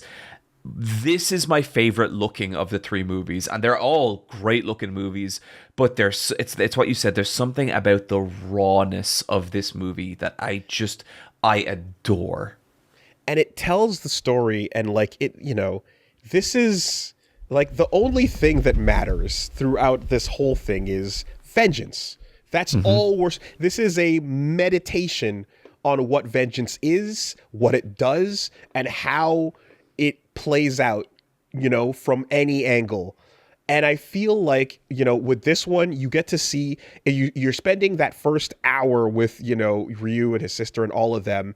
And by the time this other protagonist, quote unquote, is like a part of the picture, it's pretty much like he enters when, this, like right after the sister slits her wrists and is in the tub, like the process of Ryu trying to bury his sister leads to the girl just drowning, and she jumps in the water to reach him because, she's trying to swim over to him, and he can't hear her. And it's like, it's just a complete accident. It's not at all what anyone intended, but it just falls apart. And, obviously the father coming into play, the moment you see him going through it, the agony of everything he's going through. And he's like, just this businessman. He's an exec. He saw these guys come up and, and he's got like, He's like, I've always thought I was a good man. You know, I thought I lived an honest life, but it's like you said, yet you have enemies. Think about all your enemies. Why would anyone do this? And just the simplicity of that, you know, and like he's a character where he says so little, but he's established through moments like you've never seen like the amount of pain on anyone's face as him being in the room as they're performing the autopsy. Oh, right? God. Yeah. They're performing the autopsy on his little girl. And I think there's a really beautifully framed shot where it's like him in the foreground in the center, then in the background, surgeon on the left, surgeon on the right, and his little girl in the middle, but you can't see her because he's blocking your path. Yep. And it's like, fuck. It holds on his face for like almost like 2 minutes, it feels like. I don't know how long, but it feels so long as he just loses it. And the sounds are going. And then later in the movie, when they find Ryu's sister's body and they're doing the autopsy and he just comes across it, it's the same shot, same angle, but he's literally just yawning. Wow. He just goes, "Ah," as that's going on, because it's like, yeah, that's not, I don't know, this is the person who's involved, who took my girl, like, I don't fucking, what, you know? It's crazy. There's moments that, and like, that is who he is. That's how you establish these characters, right? Background of that, you know, at one point it's like they go up and they find, like, they're trying to find, like, again, your enemies, who came after you, who did this. They go back to that guy that tried to cut himself. They find his family. They all there was just a mass suicide, and like the boy is saved, you know, and he had, and like the president, company president, his name is Dong Jin. We should start using the names here. Dong Jin is like, he has almost a moment of like, yeah, I guess my work kind of fucked over this guy's life, and maybe I can do something by saving this kid, you know, and it's just a background detail, and like, he tries, but at a point he's like, yo, I'm selling my company, I'm selling my house, I'm selling everything. I'm fucking going after these people. There's nothing left to my life but vengeance. You know? Then at the same time, Ryu also goes after the organ harvesters. Yes. And that is such a brutal scene. It's basically unbelievable. He shows up to kill them, and there's a bit in it that really like got me, where he goes in with a baseball bat, and it's like immediately like just this mountain of a man just goes up to him, grabs him, and it's just like, fuck. And then I think Ryu slits his throat. Is that what happens? And then, it cuts to him like going right down the stairs, because you didn't see what happened to the first guy. Yeah. You know, and the static shot reaction thing that we talk about happens, and you see the old mama-san lady, right? And like, Ryu was literally like, he helped her when she was struggling to inject her heroin, is how fucking, you know, like, just to show you where like he's just being a kind person going, oh, let me help this old lady or whatever. Walks in on that. Another organ harvesting is going on, and one of the thugs is like in the middle of raping someone on a table. It's fucking crazy. It's horrendous. And but Ryu kills, or he screwdriver to the neck. Yeah, that's and it. Then yeah. She goes, it's an artery. Don't pull it. And he pulls it out and then he just goes, but does he at this point where he goes like, Mom? Yeah. And it's like, that's her son. Yeah. Family business. It is brutal. And then Ryu starts beating him even more with a baseball bat and making the mom watch. God, we're saying this and it sounds like a nightmare. And like, it is, but there is something so compelling about the way it's all framed and staged. Like, it doesn't feel like a gritty early 2000s torture porn movie. It feels like all this has kind of emotion and purpose, and it spent the whole movie not showing you these things. So when it decides to show you something, you fucking feel it, man. Yeah. You know, And yeah, you kind of see like almost like where things like the hallway scene in the future is going to come from, you know, with moments like this of just like single shot, incredible, you know, setting. So yeah, he's taking his revenge out, you know, and you're like, okay, he while that's happening, what's going on? And it's like, oh, Dong Jin is tracked down the rebellious, you know, fight the power girlfriend, and he's having his own moment of like, I'm gonna just get revenge. I don't care. I'm gonna hook up fucking batteries to your ears and interrogate you, you know, to get what I can. And it's this fucking horrendous scene of like him just torturing her to like get the info. And you can see the part of him that's like almost like it's too far for him, you know? And he has a moment of like, I like, he has a moment of like letting it go almost. Like it's brutal, it's harsh. He kind of like, yeah, he sits down and like he covers up the pee at one point. Like it's so insane. And then he eats, the delivery man comes and stuff. But as she's there, like, you know, still holding on, and he's like kind of looking at what's happening and what he's doing, he sees the photos that she has of them hanging out with the daughter, and they actually were having a good time. And it's not the daughter crying, being afraid. It's her laughing with them and having a good time and joy. And how fucked up that is to see the people that killed her, actually her laughing with them and having her trust. And he's just like, oh, hit the fucking switch. We're done here. You know, there's a moment of like, nope, I can't even begin to feel like this is a person, you know? Vengeance, man, it just leads to ruin. It just leads. And they're both at this, by the point this all spirals forward, like they both know what's happening and why. It's like, it's barely even, it's that like, I get how we got here, but I don't and care. It's weird because like in that last scene, there is nearly this feeling of like, the idea of vengeance has brought them both here, and in a way it's not even personal. Like these two men don't know each other. Like they have had so little interaction in each other's lives, but they have both been affected by outside forces to the point that they've nearly been pushed into this encounter. So I brought this up recently in an LP, and it's funny, but it's like, let me drop an MCU reference here. Let's keep the quality of the discussion up, shall we? But for all, you know, the like, we made the joke about Avengers and all that, but it's like, there's a moment in the Civil War movie when Iron Man and Cap and Bucky are at the end having their showdown, and they've, you know, and like Cap has a very reasonable explanation for why everything went down the way it did with Bucky and why he was not in his right mind. He was an assassin and he killed everyone that he did while being out of his mind controlled. And, you know, Tony hears all that and just has a very candid, he killed my parents, man. You know, it's a very real, it's like, I hear you, but he killed my mom. Like, what do you want me to do? You know, you're not going to reason with me right now.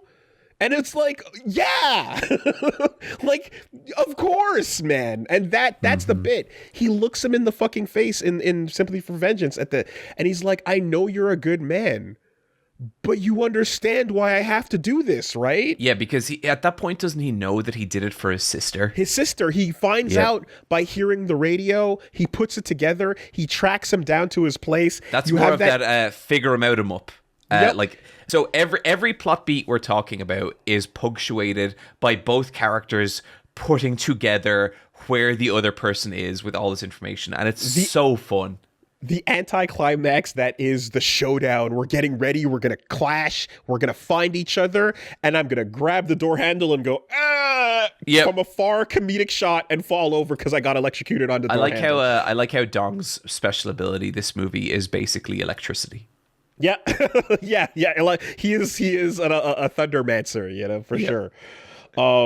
man, what a fucking brutal, raw, incredible depiction that, like, you can see from this where the rest of this trilogy gets its, like, identity from. But I think the part of it that really drove it home for me is like the last like minute, the last 60 seconds. So Dong kills Ryu in fucking brutal fashion. He cuts his Achilles tendencies and just drops him in the same river that his kid drowned in.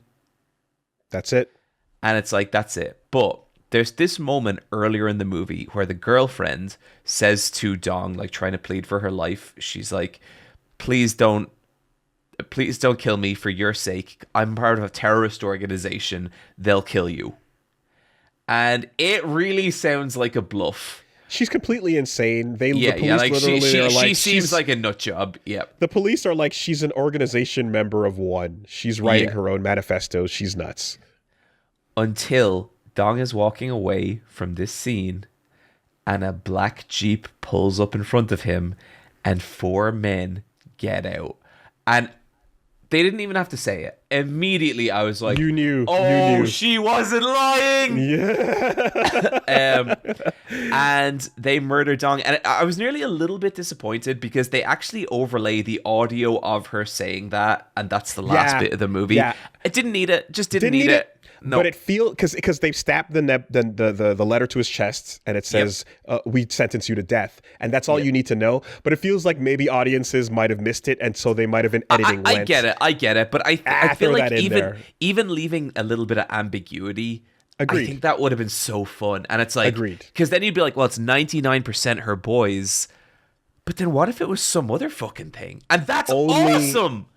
Only detail of the movie that I totally am like, yes, that would have been better without that part. Well, this was a fantastic recommendation. I'm glad you enjoyed it. This movie. Do you know what I thought was kind of sorry? No, I just want to say, like, as he's bleeding out, he's staring at the trash bags because Ryu has been dismembered and split into garbage bags, and the credits roll over the sounds of him mumbling as the life leaves his body. Mm-hmm. Fucking unbelievable brutality. This is what vengeance gets you. Yeah. Go. You were gonna say. What is curious about this movie is I went back and I looked through old reviews of it and stuff. This did not review well when it came out. And I'm gonna say it's because Western society was not ready. Like, what was this? Like 2002, 2003? 2002. Yeah. There was very little like this, in the West. Or maybe Korea as well. I don't know a whole lot about Korean cinema, but I think back then this would have been a fucking tough movie to handle. I absolutely adored it. I came out of this movie genuinely being so shocked at how much I loved it. I'm glad you did, because when you say not ready, we're talking about a movie where you're like, but who am I supposed to root for? Yeah. Is what we would be asking. And it's like, that's the fucking point, asshole. Yeah. It's the Berserk made me sad thing. Yes, it is. It truly is.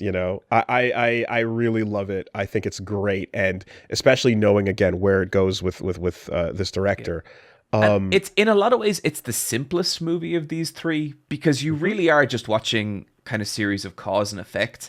And while I feel like the movie itself is this amazing depiction of what vengeance is, it doesn't say much beyond that about vengeance other than vengeance helps no one. It fucks everyone, right? Everyone gets fucked. And I think it's really interesting.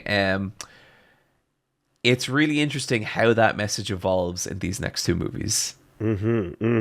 So you, of course, already, were familiar, but did you space and rewatch as I was mentioning that you should? Unfortunately, not due to how some things fell. Shall we move on to the next? Shall we move on to Oldboy? Okay, so Oldboy, I'm just going to put out front that this is my second favorite movie of all time. Whoa. That's okay. Cool. Oldboy is like peak for me. The emotional journey I went on watching this movie for the first time. And and so I find it interesting because I watched it on its own in a bubble, not knowing anything about what's going on, what who made it or why or anything. And then to kind of come back and find out about it in the context of these other movies, has been a whole other way to see it. One, please, if you are somebody that is interested in this movie, I made the mistake one time of recommending it to somebody I bought it and I loaned them a DVD back in college. And they came back and they were like, I don't get it. It was kind of weird and it wasn't that great. And I was like, I don't understand. And it took a little while of conversing about it to get to, they watched the dub. Because when you pop it in, it just plays dubbed. And the dub is so terrible that it ruins the movie and what's happening in it because of how they've chosen to handle the script. No, I do not want to see that movie dubbed. So upsetting, right? So it's like, please watch the original in Korean with subtitles, and we don't need to talk about Spike Lee and whatever the fuck was happening. Woolie, we're talking about Spike Lee. Look, your recommendations this month left me with a little time, and I thought, you know what? I've been curious about that Spike Lee movie, and I watched the Spike Lee movie. Yep. Now, I watched, of course, regular Oldboy as well, but we can leave that as a little addendum at the end. Yeah, you're gonna have to fill me in because I never did. I couldn't bring myself. I'm just uninterested, But I fucking love this movie. It's gonna get you when the credits are starting and there's a little like melody that's playing along with each of those opening logos, and then as the beat drops is frame one of him holding the dude off the edge by the tie, and it's such a banger track, bringing you into this insane, hectic, okay, what else is there to say about vengeance? In that first moment, did you catch the connection between Sympathy for Mr. Vengeance and Oldboy? Of course. Sorry. Between Sympathy and Oldboy. Yeah, because I sure as shit didn't, and then read a piece of trivia about it. I was like, oh, fuck, that's so cool. No, which part are you talking about? So you know the guy he's holding over the edge? Yes. Do you remember the four guys that get out of the car at the end of Mr. Vengeance? Yeah. It's the same actor that plays one of them. And cool. So I can't remember what the guy's name is, but in the movie it's like he's credited in Sympathy for Mr. Vengeance. You never learn his name, but he's credited as like Hong Jun. Then in this, he says his name is Hong Jun. So it's the same character played by the same actor. That is the only narrative thread between these two movies. That's interesting. I never caught that part. No, yep. Okay. I thought you were just more so referencing like the hold, and then of course, I mean, Lady Vengeance is your fucking victory lap around all of this. But that's really sick. Okay. Yeah. Oldboy is... We're going to re-examine these lessons, but we're going to... I feel as if the the first movie was just, again, vengeance is fruitless, and this is what it nets you, right? There's no redemption to be had anywhere. And absolution is fleeting. Yep. This movie is... The vengeance is so asymmetrical and petty. It blows me away, what and how you can have something so simple become something so all-consuming. So what is the phrase, a grain of sand and a rock sink at the same rate? They sink the same, yes. Fucking beautiful turn of phrase. Even though... And you hear that at the start of the movie and you're kind of like, what? Like, what does that mean, right? Yeah.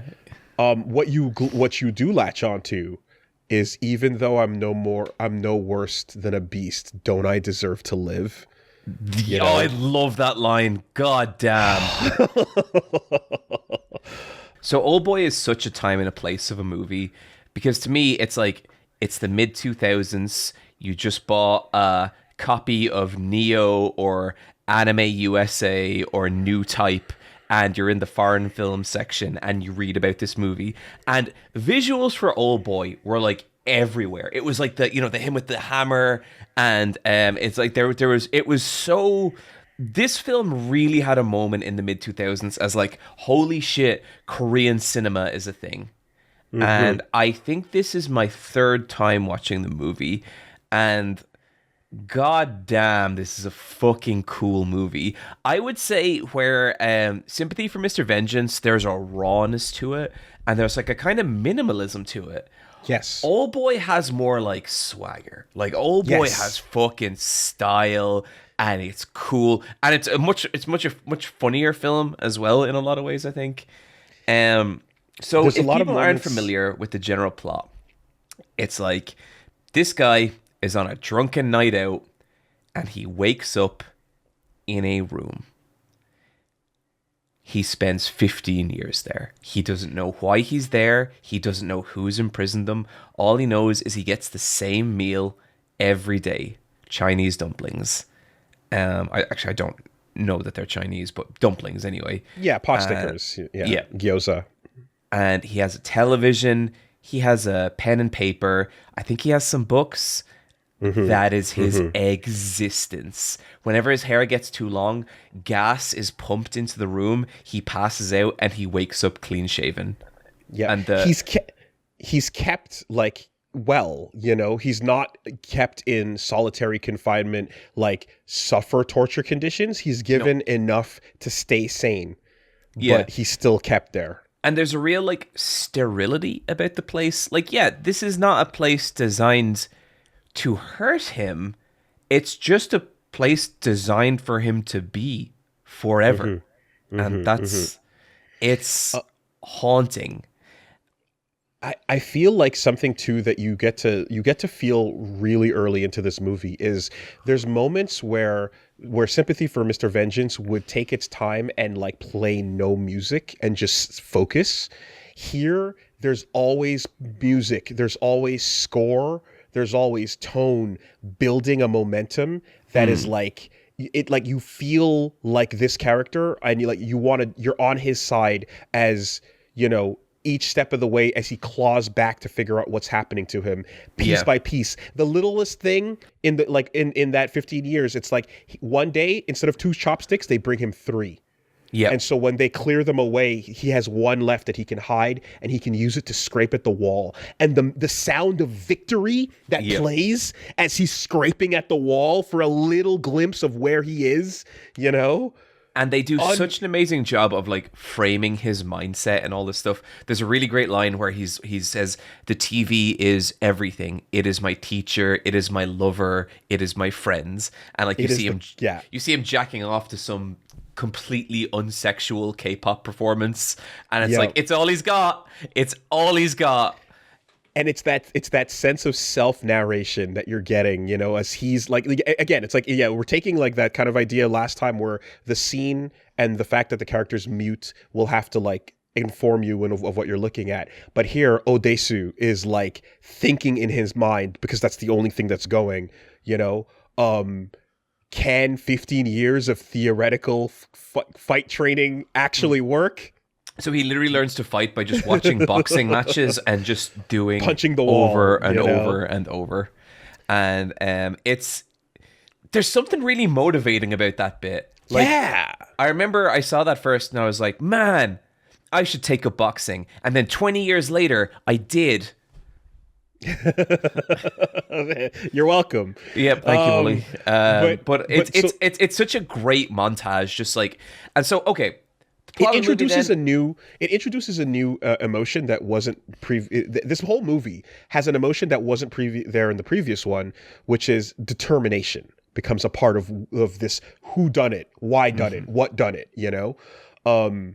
And it also is like, because that's the way it's unfolding, instead of just watching the car crash unfold in slow motion, it's actually like you're on a quest for justice alongside that vengeance. Yeah, like you're kind of, and there's something, like it's justice. It's not a raw emotional thing. But anyway. So then, after 15 years of being trapped in this room, the gas hits him again, but this time, he wakes up in a suitcase in the middle of the field, and from there, his only purpose in life is to figure out who trapped him and why. That's it. Go.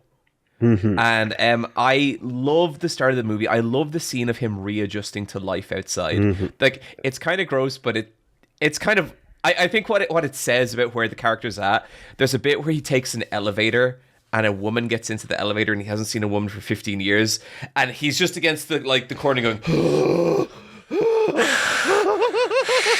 Can't handle it. Yeah, can't handle it at all. He goes to a restaurant, a sushi restaurant, and he just sits down. And I have some problems with this scene, but he just goes, I want to eat something alive. And he proceeds to eat a live octopus. Live squid. Yeah. Live squid. Yep. And, this is something they do in certain this corners is a thing of the world. Do. Yeah, you can do this. I don't like that idea. I just think it's a level of cruelty that I just can't get on board. I know each culture has their own thing, but there is some things where I'm just like, there's no universe I'm ever gonna like be cool with that. And I was curious like, okay, did he actually eat a live squid? And so I looked it up. He did not. Okay. He ate 4. Okay. He ate 4 live squids over the course of this movie. And like, I would say like the shots of him eating the squid is absolutely fucking insane. It is one of the craziest looking things you will ever see. And again, like, while I don't love its inclusion, I think it does say so much about his character and how he just wants to experience life. He just wants to feel things that are alive because he's been trapped for so long, and it's awesome. Yeah. I mean, I think, knowing that, and I feel like, there's every different cultures handle things in different ways. Sure, we pick out our lobsters and bring them home ready to boil in the pot from the live tank. There's these I would not do that either. Yeah, like, I just but it's right down the street. You know what I mean? Yeah. But I think something that's important too is that while he's in prison, while he's in prison for those 15 years, during that time, at one point, a broadcast plays of a news story that tells you, where the anchors basically describe his wife has just been murdered. His fingerprints and his DNA was found at the scene, and nothing was robbed. So clearly, it was Odesu who did it, and the only thing that was missing was an album. And then, that's the first moment where his mind fractures. You see that, like, he runs headlong into the wall, like, I'm just going to end it. And like, they don't let him, But yes, like, coming out and needing to experience life and just adjusting to the way things are now. And having people always go, why do you talk like that? You sound so weird, because he's speaking the way they did, like 15 years in the past from 2000s. And like, literally, he's like picking up new slang. Like, someone calls him a shit dick or whatever. And he's like, okay, yes, let me incorporate that into my language or whatever, It's crazy because everything about that first bit is like, it like you said, it's that like, he's wearing a suit, so like he's on a righteous quest. Yep. And he looks fucking iconic in the suit. Like, that when you think of cinema, Like, that is one of the images that comes to mind for me. This dude in that suit. Cinema. Absolute cinema. That phrase is getting thrown around a lot in wrestling lately. Woolie, tiny detour. Did you see the John Cena promo? No.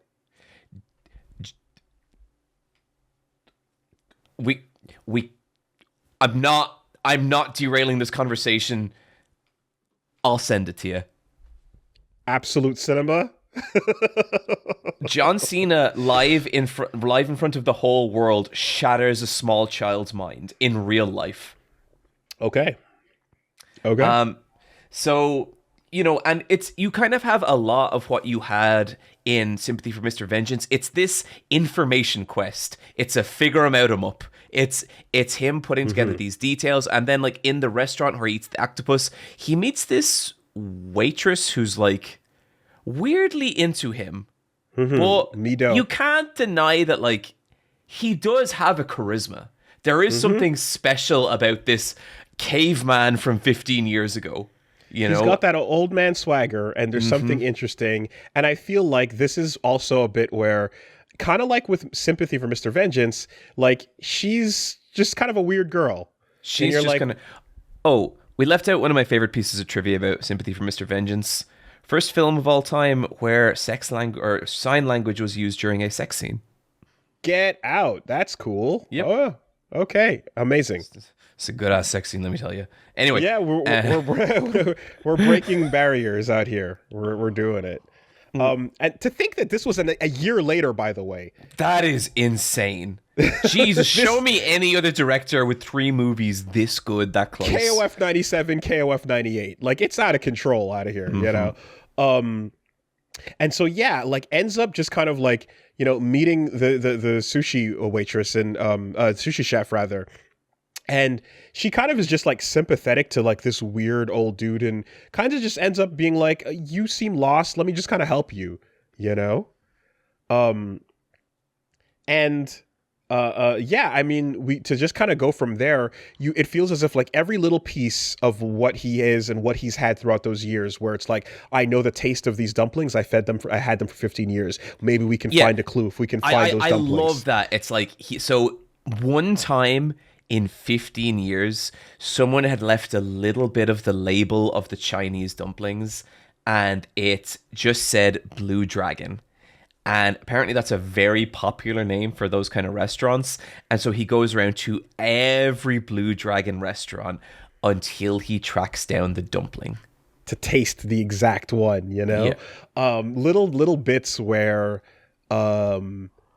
he's like, he's able to piece together the location of like, okay, these dumplings get delivered to this building, and this building has a floor, and he goes in and he sees the delivery man press like a secret floor, and then it gets dropped off there, and then there's a hallway, and it's, oh my God, it's the building I was imprisoned in, and he's like, he takes that and he takes his imaginary fucking training and puts it to use to get some fucking answers, or at the very least, what is one of the best fight scenes of all time? The hallway scene. This has been referenced anytime you see anywhere in a movie or a video game where the camera goes to the side and you just watch 1v20, 1v30. Sifu had a really amazing homage to this in the first level of that. So when did you play Sifu? Oh, when it came out, I believe. Oh, really, man? Okay. That's something I wanted to recommend to you for a while. Not a Versus Wolves recommendation, but just a regular. Woolie, you would dig this. Oh yeah, no. I'm all over their shit. I was a big fan of their previous release. Was it, or Absolver? Absolver, because it was a third-person MMO fighting game. Yep.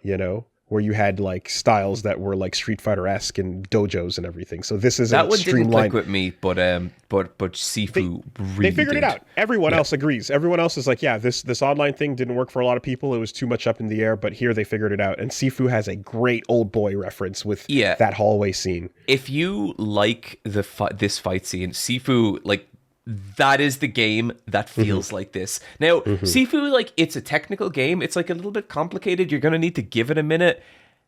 It's going to feel like too hard at the start. Just keep going. Just keep going. You'll get it. And when it all starts to click and you are literally 1v20ing like the hallway scene from Oldboy, so good. Yeah. Anyway, that's a side recommendation. I feel like a lot of movies try to, or a lot of games genres try to build on top of themselves to get closer to being cinematic, right? Fighting games have done it, and action games have done it. This is like a beat 'em up getting cinematic right here, you know? So all of these pieces, you know, you get put together where he's able to like slowly build his way, you know, towards getting a little bit more information each time. But like in the process, he's getting fucked up. He's getting stabbed. He's getting, you know, and there's wrecked. something about the action in this movie, and I don't know what it is. Like, especially like when I watched that hallway scene, I really believe he can do it. There's something about the fighting, and it's like this perfect middle ground between being choreographed and messy. And it really feels like a brawl, and you're like, this is how okay, now Woolie, what I'm about to say is an insane thought with no actual grounding in reality. I watched that scene and I'm like, yeah, this is how I'd fight 20 guys. you know, I'm like, that's insane. How I fight 20 guys is that I die 3 minutes later. Like, you know, that's what I, but there's something the energy about it and the emotion. Yeah. I feel, like I know what you mean. They're all tripping all over the place, and it's like, oh, it's so good. Because it's two things. It's one, it's the fact that he gets a stab knife in the back and everyone's like, oh shit, and then he keeps it there while he's going, because none of these hired goons has any of an ounce of the determination he's got at this point to figure out what's going on. But also when everyone's gassed and he's still going, they're throwing their wood sticks at him, they're crawling, they're like, the fight is a mess. It's not clean. It's not Bruce Lee dismantling a room and moving on. And you're totally right. Like, it starts off messy and then exhaustion starts setting in. And it's interesting, you know, because like I have actually tried to reference this fight like a couple of times in videos. Like, I've tried to be like, okay, I need B-roll of a fight scene here. I'm going to use the fight scene from Oldboy. And something weird happens. Whenever you try and cut this fight up, it doesn't work the same. You can't show 5 seconds of this fight and get even close to what this fight feels like. There's not a like good part. There's not a like, and this is the best 5 seconds of the whole thing. It's the whole I don't know how long it is, like 2 minutes or whatever. Single shot and tracking from the side. And it genuinely, it doesn't, like, I've tried to do this a couple of times and it never works. You can't take a segment of it. You have to watch the whole thing. You have to watch the narrative and the exhaustion and the messiness. And he's still determined and he's still fighting. You got to watch that guy that gets past him and is gone for a while and then comes back from the right because he was off frame. The guy who stands up and is looking back like, is anyone else still up? Oh, fuck, it's just me? Oh, God damn it. You know, like, it's great. It's great. It's this is a famous moment in this I think movie. a lot of the action scenes kind of feel that way. Like, they just, again, it's that word, it's rawness. There's it's so fucking good. So apparently, this was all shot in one shot. They did use a little bit of computer animation to make some of the punches look like they were connecting more than they were. Okay. I mean, I didn't know that until I read it, so... what can you say? I mean, you're choreographing with multiple people, and some can sell better than others. So tighten it up by all means, you know. And then finally, business is done. You get the Silent Hill angle, right? Yeah. Protagonist up front, hallway of people behind him, ding, the elevator rings, and a whole new round of dudes. Fucking is just like, unbelievable. It's what so the fuck good. is happening? Yep. And then the very next shot, we open on the elevator doors, and it's not our protagonist standing there, it's someone else. And you're like, oh, I guess that makes sense. Someone else falls forward, protagonist covered. Them. Yeah. Protagonist covered in blood, just standing there. Unbelievable. He takes the elevator back up with the whole group and they fall. It's, that shot lived rent free in my head for the last 20 years, you know? And so, yeah, from here, you kind of just get that point where it's like he's beat the fuck up and bleeding out. And kind of like with Mr. Vengeance, you got, oh, when did I get stabbed? I'm back here. I'm barely conscious. Falls over on the street. And someone's like, sir, are you hurt? Are you hurt? Here, help him up. And they help him up, helps him, gets into a taxi, gives him an address, and looks over and goes, hey, Odesu, how you finding life in your larger prison? And he's like, what? So like, a word that can we both do that? Can we both do that together? 3.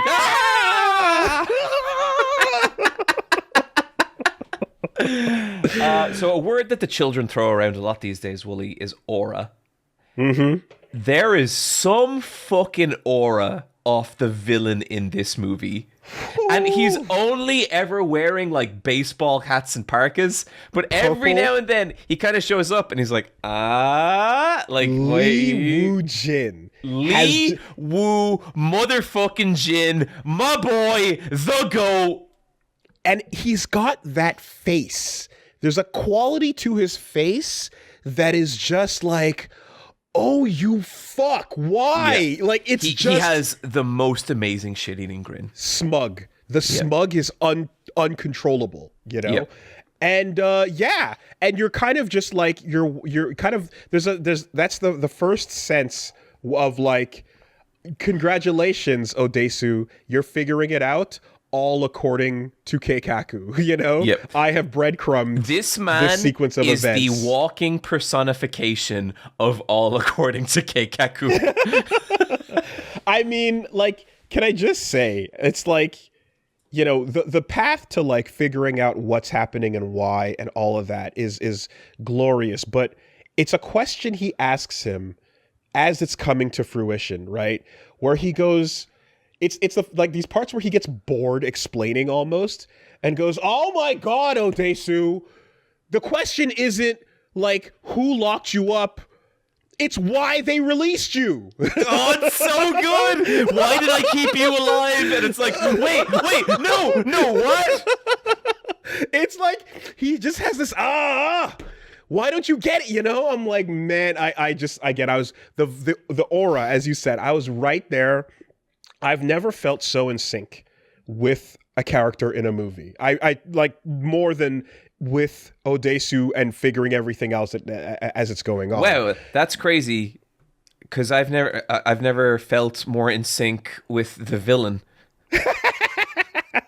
Wooly, the way this man has a plan come together, I can only dream.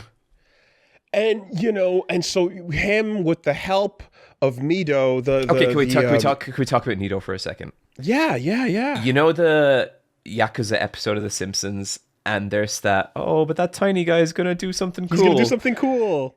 Nida is the personification of that joke. He's this little albino Korean dude, and he the guard. Yeah. Oh yeah. Were you talking about someone else? The sushi waitress. Yeah, she's great as well. But just we'll get back to the. But yes, you got the next to Woojin is short bodyguard number 1. Yeah, with the bleached hair. I think that is my favorite thing. It's not the big massive bodyguard. It's the little quiet bodyguard. That is the coolest fucking. He's gonna do some shit. Yeah. I guess it's like Roadhouse energy, Yeah. But it's like, what's the small guy up to? How did you get this job? Have we ever talked about Roadhouse, Wooly? No. That is one of my favorite movies of all time. Okay. You gonna start wearing a gi over your fucking jeans? So what if I am? All right. Well, anyway, so like this is all happening, and sorry, Wooly, name of the protagonist. Odesu. He's like getting closer to this waiter, to the waiter he met in the restaurant, and she's like kind of helping him. And at some points, it seems like maybe she's in on something, and at some points, it seems like no, she's actually completely innocent in this. They get to fucking after a little bit, and it's like she is kind of his. she is the one thing in his life that he does that is like comfort and pleasure and happiness, you know? Because like the way they grow to trust each other, or at the very least it comes to that end, is that like, she's been talking to somebody that recognizes him in on video, on webcam, and he's immediately like, okay, you're in on it, fuck this, and that process kind of leads to like, essentially, yeah, like he gets face to face with Woo Jin once again, who's basically like, okay, so welcome to the game, you see me, you see my boy next to me, and you want to kill me, right? Well, go ahead, you can, but you'll never know why I did this to you, right? And then he's like, okay, well, I'll just take my hammer, my trusty sidekick over here that I used to pry the teeth out of the last motherfucker that wouldn't answer, and get my answers. And he's like, oh, I've got a heart condition, and it's pretty bad, so I can't really withstand torture. In fact, here, press a button. I've got a button that'll off my heart anytime. Yeah, you can turn me off. Right? You can kill me, but you won't find out why I did any of this. And is that okay? And it's like, oh, all right. It's like, but like, by the way, that motivation, I think, is so great. Like sure, you could have your revenge, but I mean, like, what would it mean if you don't know why I did this? Yeah, and it's like, that's fucking true. Like, God, that's so interesting. And by the time that conversation is wrapping up, he can hear the waitress screaming on the other side of the building across the street, and so he's got to run back over and save her, and this whole thing, where it's just like, oh God, like, okay, she's a victim too, and they just they come in to like realize, okay, whatever's happening here is fucked up and crazy, but we can trust each other in this, and like, with enough clues and some help from his old high school friend, they're able to like track down some words they recognize and be like, this seems to be somebody that went to my old high school. And so we go back to seeing him as a little kid in high school, the day when he's supposed to move out of town and even transfer away. The kid playing him is also so charismatic as well. Like, I actually really love this whole little bit. It's GTO, right? It's young Onizuka smoking and just flipping around on the monkey bars. Should I watch GTO, Woolie? Pardon? Should I watch GTO?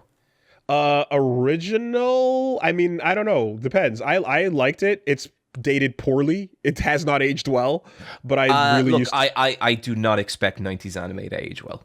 Like, okay. I'm okay with perhaps, that. Yeah, GTO is a lot of fun.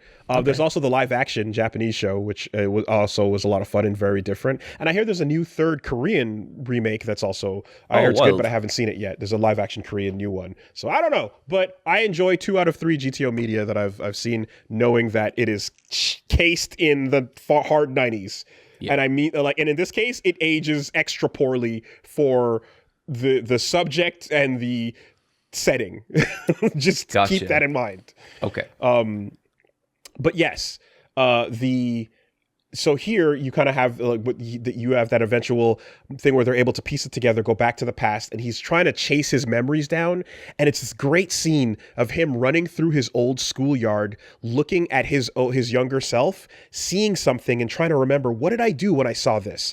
Where did I go? And he eventually chases it down to see that he peeked through a window and he saw this girl that was in his class, that it was, well, not in his class, in his school, but he didn't know her too well. And she was messing around and kind of hooking up with this other boy. And he saw some shit and he just like, oh, what was that? And then they spotted him as they were hooking up. And he didn't really know what was going on or who they were.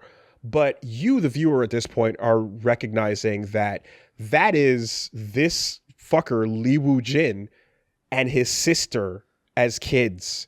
And they had a relationship and he caught them, and he just kind of moved away. And on the way out, he told his friend, oh yeah, I think I saw that girl from the other class or whatever, like messing around with like, she's like, he's like, I don't really know. And he's like, are you sure? And he's like, yeah. I think he knows it's the brother. He knows their brother and sister. Yeah.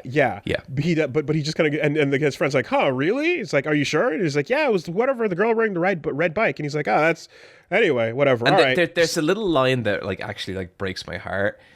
He goes, yeah, but listen, don't tell anyone. Yeah. And he's like, right. Yeah, don't say anything. Like he's just mentioning this to his friend. He's not trying to spread a rumor. Like this was kind of as innocent as you could get, and that is the grain of sand. The most offhanded, random banter it's a pretty holy shit moment for a high school kid to run into that. Yeah. You know? And to not really get it, but just be like, yeah, that was kind of crazy. Anyway, I'm out of here. And it's the day he was moving, you know? And oh boy, man, the as that memory comes back and they're piecing it together, there's like this idea that essentially, Li Woo-jin is more or less like inviting him up to the final boss tower. Like he gets to piece together the numbers 6 and 4, and he's like, how do I put them to get to the floor? Is it the 64th floor? Is it the 4? And they literally just walk in after he's stumbling on the... They take no notice of him. They just step into the elevator and they just hit 6-4. And it's 0604. And it's like, you idiot. All these clues I'm leaving, if you can't take them...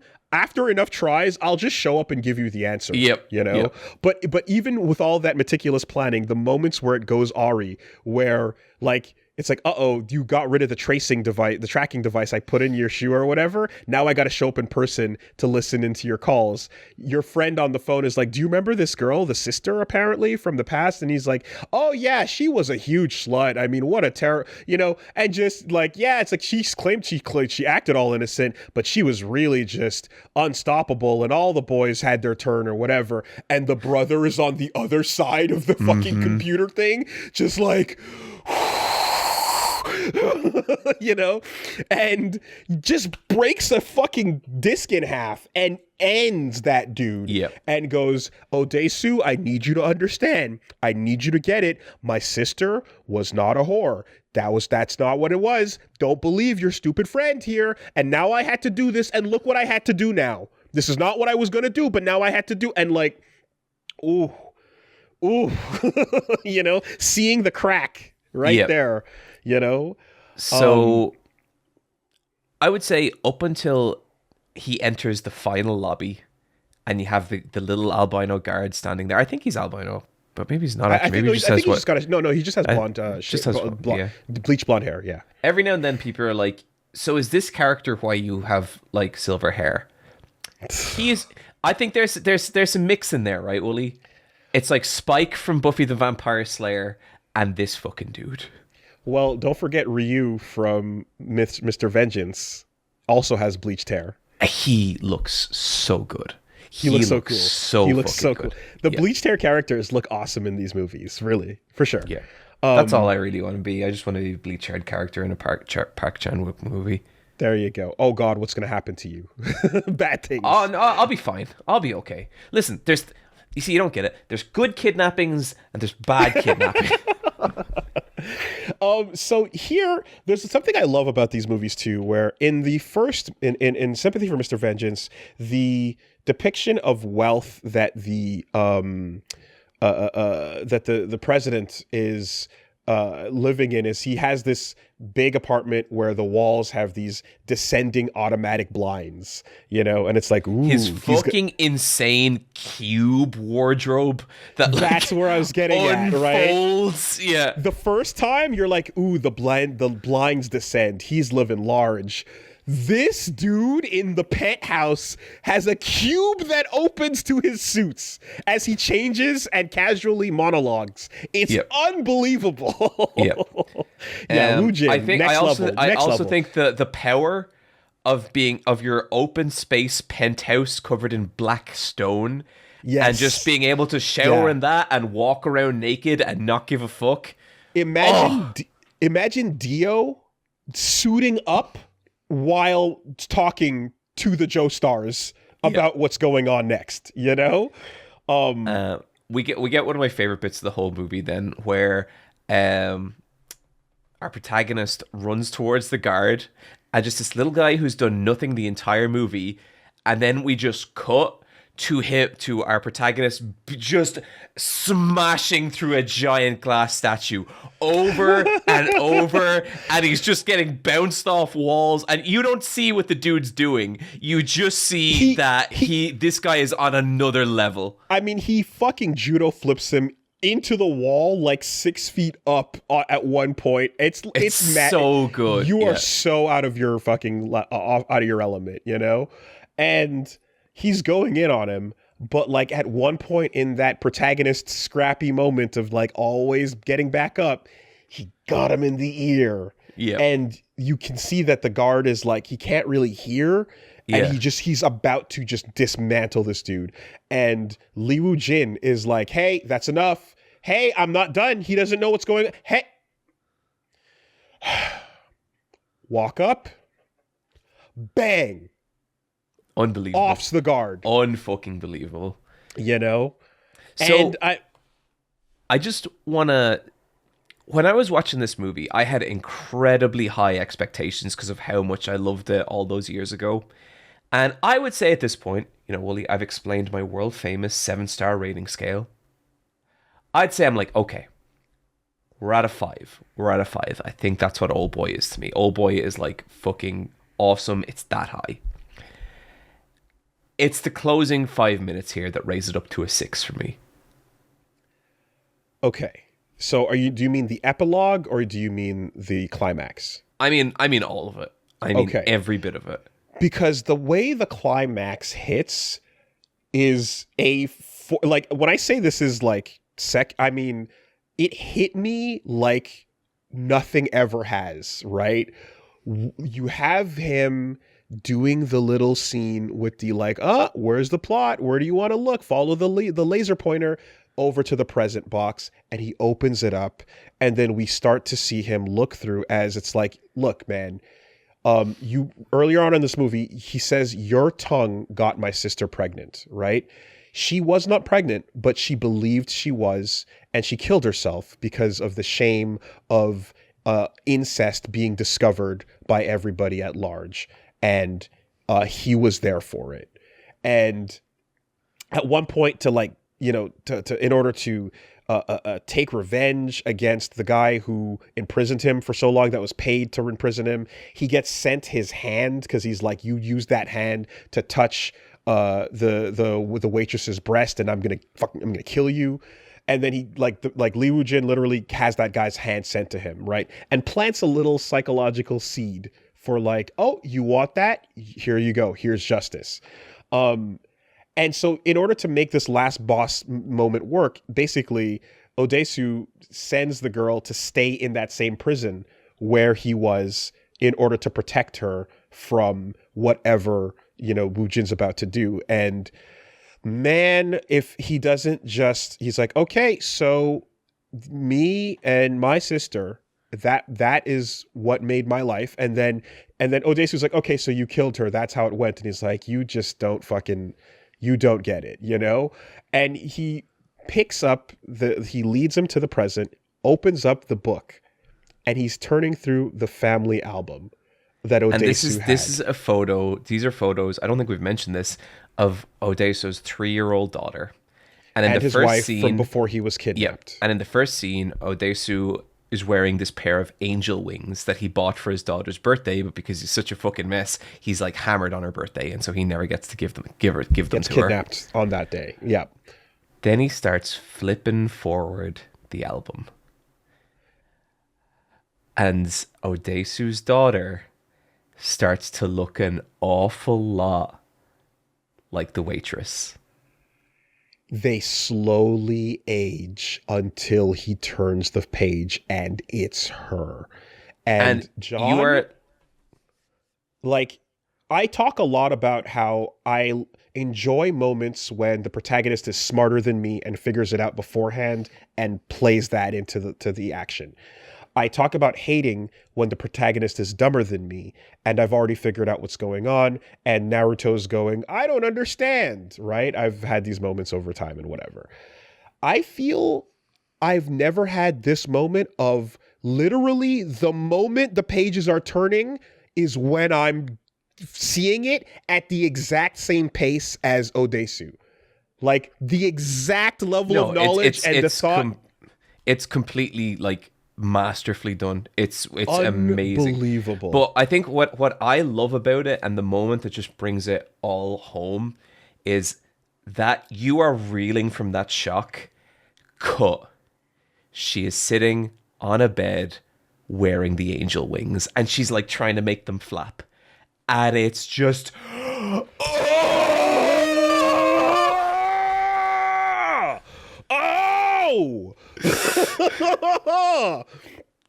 And now that moment hits and he sees it, and my favorite all-time reaction to like any, like, it's my, I think it's, I don't know, I can't even qualify it, but just one of my favorite whatever this is ever.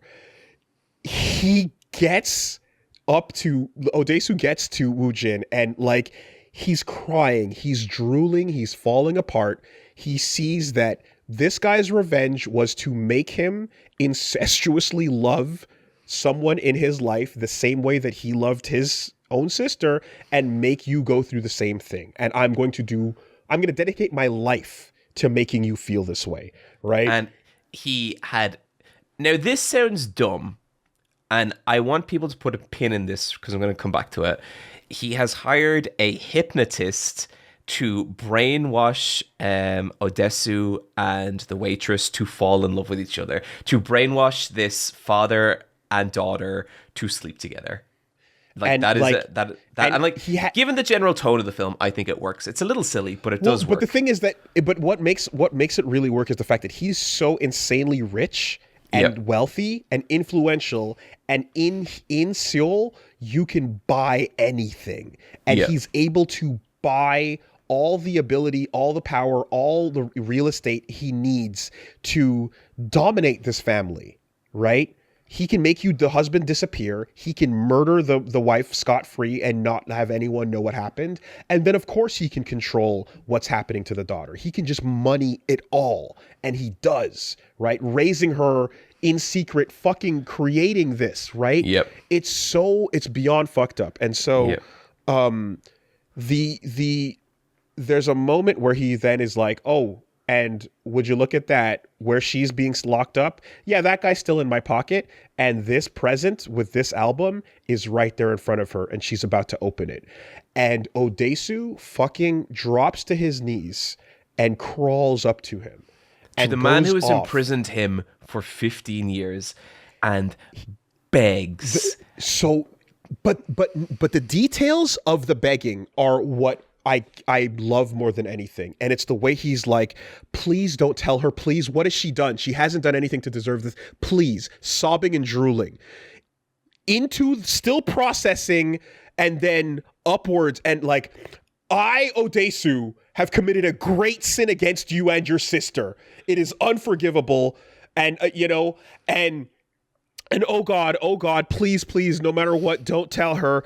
And if she ever finds out, I will rip you limb from limb, and I will scatter the pieces, and no one will ever find them. Why? Because I will swallow them whole. Oh God, I'm so sorry I said that. I didn't mean that. Please don't tell her, please. I'll lick your shoes. Anything. What do you want? The absolute ping pong back and forth of like, have you ever seen a character so thoroughly emotionally obliterated? And never. Nothing compares. Phenomenal. Nothing in anything I've ever watched compares to the thorough, absolute unmaking of this dude, and how his sadness and desperation and ego and rage are simultaneously ripping each other apart. And as that's happening, Woojin is just standing there, unable to believe how hard he's won. Mm-hmm. He's laughing, and like he just like, I can't believe it. He doesn't have to say anything, right? Odesu on his own goes, I know what you want, grabs a fucking pair of scissors and is like, this is the tongue, right?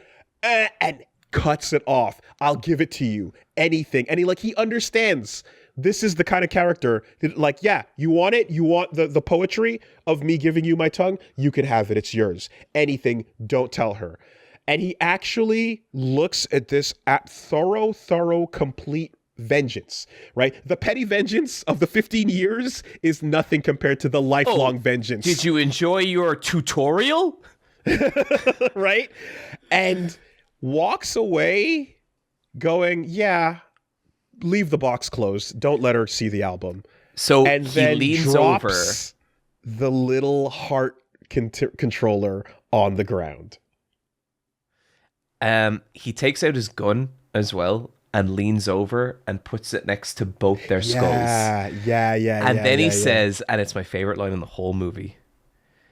It's like, if I kill you, what joy would there be left? And then he walks into the elevator, shoots himself. I mean, like, so he drops. That is me upon you watching the final episode of Hunter x Hunter. Because at that point, I'm done. At that point, I'm done. What else do we have? I mean, listen, it's just he drops the little thing that would turn his heart off before he walks away. Odesu picks it up and goes, press it. And instead of killing him, it plays the audio of him having sex with his daughter. Unbelievable. And that's it. He's gone. And you have the most beautiful, just the villain in the elevator taking it down. He's like, well, that's it. I've won. I've done everything. I've never won. An antagonist has never won harder. Oh, never in a million years. And he thinks back to his sister, and he's holding her hand on the edge of that bridge, and she says, I have no regrets. It's okay. And she lets go, and he can't save her. And he's crying as his sister, the love of his life, drops off the bridge and dies. And that same hand turns to the gun, and the same face and tears, and he's out. There's nothing left for the villain. He's done. That's it. Woolie, I don't want to root for an incestuous billionaire, but at the same time... So... I've never experienced anything like this watching a movie. It annihilated me. You think that's it? Like, where the fuck else can you go? What the fuck else can you say? And we get one final scene. And somewhere out in, like, the Korean snowlands, they track down... he tracks down this fortune teller. And he basically says he wants her to hypnotize him, that he may be no better than a beast, but doesn't he deserve to live? He wants to forget that she is his daughter. And she's the same hypnotist that, like, fucked with him during his imprisonment in the beginning. Yep. Yeah. And she does. And that's Oldboy. And it's just one of the best movies ever. It's fucking incredible. That's it. You know? The choice that ignorance is bliss. And so Okay, I'm not going to get specific because it's a big spoiler. There is an indie game that came out in the last maybe 6 or 7 years. And the entire game is this exact plot. Not the incestuousness. Do you want to remember that or not? That exact plot exists in an indie game that came out in the modern era. Do you know the one I'm talking about? Wait, you said not the incest? No, the incest. Everything before the incest, the room and all that shit. Not that, but that question of, like, do you want to remember the incest? Do you want to be conscious of it? Oh, no, I don't know what you're talking about. Some people will. Okay. But that's a side note. That's crazy. It was a joy revisiting this film, Woolie. I tumbled out of it, like, exactly as mind blown as I had the first time. And I think, like, seeing how it grew out of Sympathy for Mr. Vengeance was so rewarding. So why on God's green earth would you desecrate this moment with Spike Lee? Because I wanted to take something away from you, Woolie. I wanted to destroy something beautiful. I wanted to destroy something beautiful. I know that you were never going to watch it yourself. And so the closest I could bring it into your life is by watching it myself. Oh boy. Okay, real quick. Look, morbid curiosity, Woolie. Morbid curiosity is the only. Is it even shot? It's not shot for shot, right? It's not at all. No, this movie makes several major changes. He doesn't even eat an octopus, Woolie. Well, what's the point? What are we even doing? No. So, okay, interesting note about this movie. Directed by Spike Lee. Not a Spike Lee joint. Because it's not. It's a fucking Chan Woo Park joint. It's because this movie was 140 minutes long and had 35 minutes cut out of it. This movie is an hour and 44 minutes. Not a Spike Lee joint. Isn't that simply because he doesn't like the movie. It was like the editing was taken away from him during production. Okay, but that doesn't even matter because you're already remaking a thing that doesn't need to be remade because it's already a movie and you just have subtitles. Look, I agree with you, but I've thought a lot about remakes last year, especially around like, Silent Hill stuff. And to me, it's like, okay, if you're in a position where you must consume a remake, which is what I felt I had to do here, you need to at least give it a shot and you need to be open-minded just for the simple purpose of I don't think there's ever a reason to go into any piece of media trying not to enjoy it. I think that's dickhead behavior. But I think, but I have a problem with when the entire premise of the existence of the remake isn't even let's take this thing from one medium into another and hopefully more people will get eyes on it. It is literally a like people are gonna not like subtitles and also maybe they don't want to look at Korean people a whole lot. So let's just do it again ourselves. Have they seen Korean people? I mean, like, it's fucking stupid, right? I just don't. When you can just put it out as no worries in that regard because this movie cost $30 million to make and it made $5 million at the box office. Look, I just want to hit you with the big differences here. The protagonist, way more of a piece of shit. Way more. Yeah, they try so hard to make this guy an asshole. And I think here's the problem with this movie is that it both does way more than Oldboy and way less. There's a sequence in the hotel and the hotel room that he's there for 20 years, not 15 years, where he befriends a mouse. And the mouse has babies and he's really happy that his little mouse friend has babies. And then his dinner the next day is the mouse and its babies.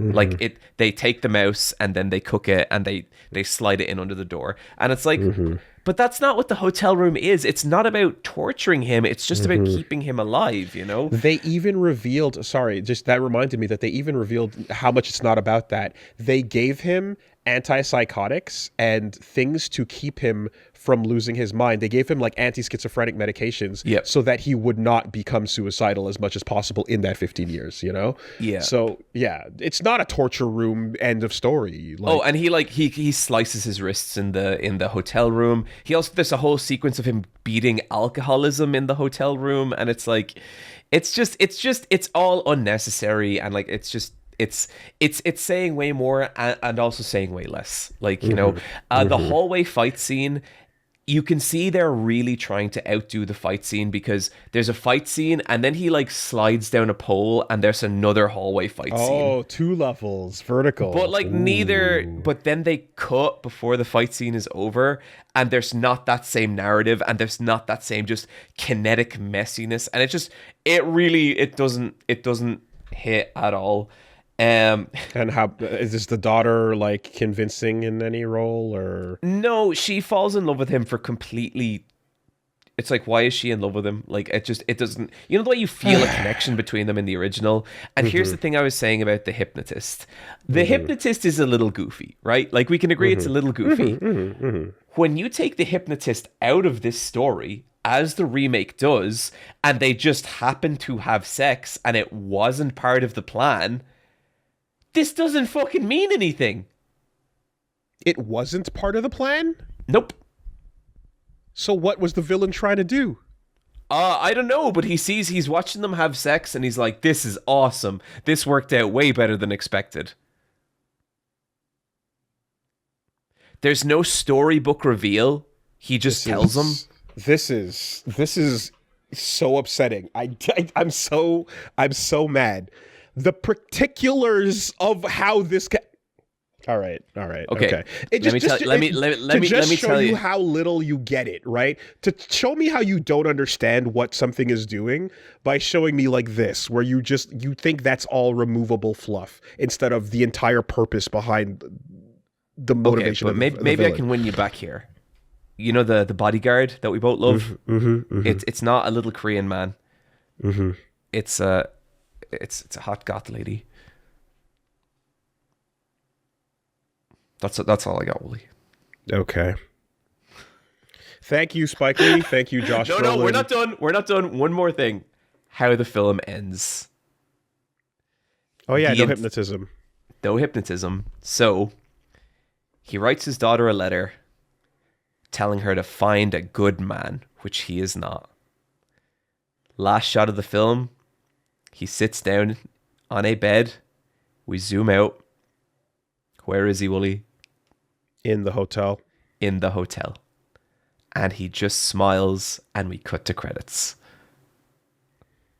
Does the daughter find out? Nope. Okay.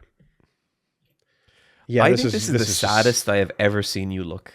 It's so upsetting. It's so upsetting. Because, look, man, Look, Woolie, if we're going to talk about the Vengeance quadrilogy, we had to talk about this film. I swear to God, John. I swear to fucking God. I swear. I swear on everything. They will never find the pieces. Why? Because I will swallow them all. Because on the best day, I will tell you that The Departed is an amazing remake of a really good movie, and I'll say, wow, The Departed was great. You know what else is great? Infernal Affairs. Go watch it. You know? It's just like, even in the best case scenario, it's like, okay, you understood the source material. That was really good. Source material was pretty good too. Here, you didn't even understand the source material, but you got the rights and you still went anyway. All right. Well, that's fine. That's great. Let's keep the pace going here because we've got to move. We're spending a loving... We're okay. We only have another 9 movies to talk about. Look, we're probably not going to cover the rest of these movies in as much loving detail. No. But I mean, look, Lady Vengeance, fortunately, Lady Vengeance to me is the victory lap for these other two. Because... So, here's like... Sorry, you go ahead, Woolie. It's your experience to share, but I feel like it comes in as a reflection off those other two and shines the strongest when it's a part of this, because it was not intended to be a trilogy, but this makes it a trilogy. So to me, it's interesting because like Sympathy for Mr. Vengeance is about vengeance. It's about revenge, and it's a meditation on how it's bad for everyone, right? Not super deep or anything, but like, I mean, that movie has a lot going on besides, you know, its thematic, whatever. And then Oldboy to me takes that message and it kind of sinks real down into it. And Oldboy asks, what is it to hurt someone? And I think Lady Vengeance kind of goes further than that. And it's about what is it to atone for something. It's interesting, Woolie. I watched Lady Vengeance not long after I watched Oldboy back in the day. Okay. And I was actually pretty disappointed by it. Okay. And whatever it was about the movie, it just didn't really connect with me, you know? And so I was really, and like after loving Sympathy for Mr. Vengeance and after loving Oldboy, I went back to this one and I was like, okay, am I going to have a different perspective on it? And I'm happy to say I really did. And you know what it was? Mm-hmm. It's the stupid fucking thing I've been saying this entire segment. It's the figure 'em out 'em up. Yeah. That element in this movie is lighter than the other two movies, but when you know that's what he's doing and when you know to look out for those moments, what this movie basically becomes is about this woman basically marionetting an entire like social trap around this man and arranging all the little pieces, and it's fucking brilliant. The idea of this movie is, oh, sorry, you go ahead. I just want to reflect on that because in Lady Vengeance, or Sympathy for Mrs. Vengeance, or Kind-Hearted Lee Gum-ja, the main character is the one doing the Lee Woo-jin puppeting. She is the one that is setting up the plot around Odesu, but she's doing it as a protagonist instead, right? It's the same level of orchestration, but flipped on its head. Yep. And it's... So basically, you get this really striking opening scene where this beautiful Korean lady is being released from prison, and she is passing by all these people, and they're eating these giant square somethings. It's tofu. It's pure tofu. That's, yeah. I didn't know that when I was watching it, but then the guy explains it. And so then she meets basically this Christian guy with the weirdest fucking haircut, and he's like, I present you with your tofu to symbolize this white tofu, the purity of your new existence. And she just fucking reaches over and just slaps it out of his hand. And it's welcome to the movie, lady, go fuck yourself. Yeah. We want to talk about aura. This fucking woman got some aura.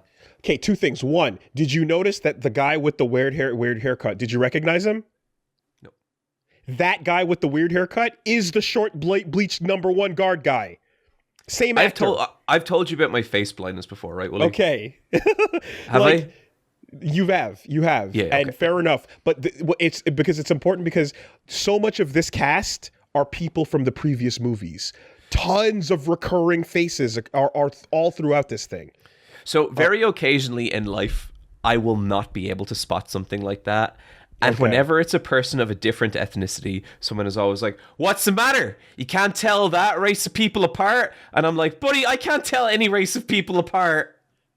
Well, tiny little second in command guy is the weird priest. Fucking awesome. That is amazing. So cool. What an inverted role, right? And you want to talk about aura, as you said. I have never seen a character make smoking look hotter than Lady Vengeance on her cigarettes taking drags and letting the smoke just billow out. She looks so cool smoking. It's fucking unbelievable. So we start getting all these flashbacks to prison and how she went to prison. And basically, she has gone to prison for murdering a little boy. And it's well, that's pretty bad. And it's very obvious that she did it, or at least so it seems. And but then there's also this thing about her where everyone just loves her. Kind-hearted Lee Gum-ja. Yeah. Kind-hearted, she becomes this media sensation for being this beautiful woman who murdered this child. And there's a really nice detail where they say that polka dot dresses came into fashion because of her in Korea. She gave a very passionate speech about forgiveness and about being sorry and everything that, she did and wanting to atone, and won over this priest guy, for example, and the public and everyone that's just like, wow, what an angel of a woman, So for her to walk out and just slap the fucking tofu and be like, get the fuck away from me, is like, what happened to you? Yeah. Well, all this to say, I was just going to say, so many awesome things about this are mirrorings from the previous movies. One bit is there's this little young kid, 20-something-year-old or whatever, that's heart eyes swooning over her on first sight. And he literally sees her and drops a bunch of shit, just going, oh, and someone is like, I told you she was pretty.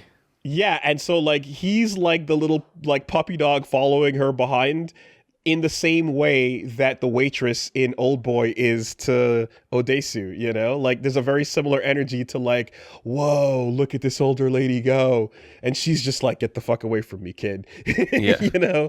Yeah. But yeah, go ahead. Yeah, it's this woman's dump stat is charisma. She is so good at charming people. She is so good at manipulating people. And so in prison, you start to see it. And I think the first major story is like the story of the witch. And the witch is this giant woman. And she is like abusive to all the other women. And she like sexually assaults them. And it's horrible. Like she sucks. And then one day she's walking through the bathroom. And Odesan, or the Ligumja. Gumja, yeah. Gumja, she has basically washed the floor in such a way that it's all soapy, and the witch falls on the floor and like basically breaks her back. Then later in the film, you see that that Lee Gumja, she volunteers to take care of the witch in her crippled state, and she's feeding her food every day, and she's poisoning her, and she kills her, and you're like, wow, fuck. And she does that, you think, so that the witch will stop bullying all these women in prison. But it's not quite that. She does that to win the loyalty of all these women. And how far does she go for that loyalty? You see, it gets more and more. It's at first it starts as like she's solving people's problems by helping them in these smaller ways, but she's always taking it a step further. And each of these other prisoners that are locked up with her, it cuts to like, she gave me a kidney because I needed one. Mm-hmm. And I can't believe she's so nice. Wow, I can't believe this dumb bitch did this for me. I love her forever. I'm in her debt for the rest of my life. And she's like, it's okay. No problem. I'm looking out for my people. And she's an angel, just helping everyone and being so selfless, because when she gets out and meets up with one of them, and she's like, so have you started your revenge yet? And she's like, bitch, that shit started 13 years ago when I first got locked up. Yep. And she plan. Yeah. So like one of the women, she has, okay. So what you actually find out is that when she was a teenager, she slept with one of her teachers and basically got pregnant, moved in with him, suffered horrible abuse, and then one day he says to her, there's good kidnappings and there's bad kidnappings. And he basically, like, she did kidnap the kid, but he murdered the kid. Basically, the kid got out of control and he killed it because he doesn't like the sound of children. Immediately, within minutes, right? Yeah, and it's which is fucking insane. Yeah, and it uses they use the term there's good kidnappings and there's bad kidnappings, right? You see those echoes coming back. You see things where she goes to work as a chef at a restaurant, and the guy who's the chef, who's I was gonna say pâtisserie en français, bakery. Goes to work. She goes to work at a bakery, and the head chef is the imprisoner from Oldboy who imprisoned Odesu, except no way, same guy, right? He's you go and you see her like the fact that basically the way that the murderer set all this up was he kidnapped her daughter and told her to take the fall for the boy that was killed. And she looks and sees that like he's basically standing there in the back while she's walking, being marched with the police, threatening her daughter. And she's like, I have to do whatever he says, so I'm going to take the fall. I'll go to prison for it. The whole thing, recreates the murder, does it all, and lets him get off scot-free. And that's where the wheels start turning for like how she's going to get him back. Her daughter has to get sent away to live with these parents, with foster parents in Australia. Which it's so weird, right? Watching these three movies and just seeing all these Korean people, and then a middle-aged Australian couple kind of stumble into the center of it, and like she charms them and she kind of reconnects with her daughter, and it's cool. I mean, there's a moment where like that, even the fact that even happened in Oldboy, when Odesu comes out and goes, "Where's my daughter?" They go to an older lady who's like, oh yeah, she's living with foster parents are in Sweden, and she's barely learned speaking Korean anymore, but they moved her out there. So the backstory that he was lied to about in Oldboy actually happens to her daughter Jenny. Interesting. Yeah. In Lady Vengeance. It's like the movie keeps echoing back the last two movies. I can't stress enough how much that keeps happening. And like a lot of what is great about this movie is like stuff that we have kind of talked about in Sympathy for Mr. Vengeance and Oldboy. So what all this kind of comes down to is basically she kidnaps this dude, and that is where she discovers, and it's such a fucking good twist. She sees, I think it's on his phone, that he has all these little charms. And one of them belonged to the little boy that he murdered. And she puts it together. Oh my God. This dude did not murder one child. He is a serial child murderer. He has done this like half a dozen times. Yep. Yeah. And so she brings him to this like snow-swept cabin in the middle of nowhere, and she gathers all the families of the children he's murdered. And basically, all of them together sit down and they're like, so what do we do with this guy? And can I just say that, like, there's always that shocking moment in these movies of like, you're gonna feel your soul leave your body, right? It happens early in the first one with the sister into the little girl combination, right? And the reason why I wanted you to take time between these is because these impactful moments, if you marathon them, they're not going to mean as much. But you have to let the humanity return to you to feel the impact of the loss. I did actually want to ask you about that. What was the reason for that? That's a good reason. Because if you just go like child murder fucking speed run, it doesn't mean anything anymore by the fifth one. Right? But it's meant to be absolutely gut-wrenching. And if you just watched it happen twice before very quickly, that's not gonna, you need to let it breathe for the impact of these moments to hit you. So when I was watching this in the theater, when it was at the Fantasia Festival here, like I remember it was like, okay, I know I'd seen Oldboy, I hadn't seen Sympathy for Mr. Vengeance, but the reveal of getting those parents and all in the classroom, and then she finds that he filmed what he did. And specifically, it's not just that he kidnaps the kids, and it's not just that he killed them. He found them, and he pretty much killed them immediately, within 5 minutes, because he hates kids. And then when he negotiated for ransom and for them to pay, they were talking to recordings of the kids already long dead. It was hopeless from frame one. Yep.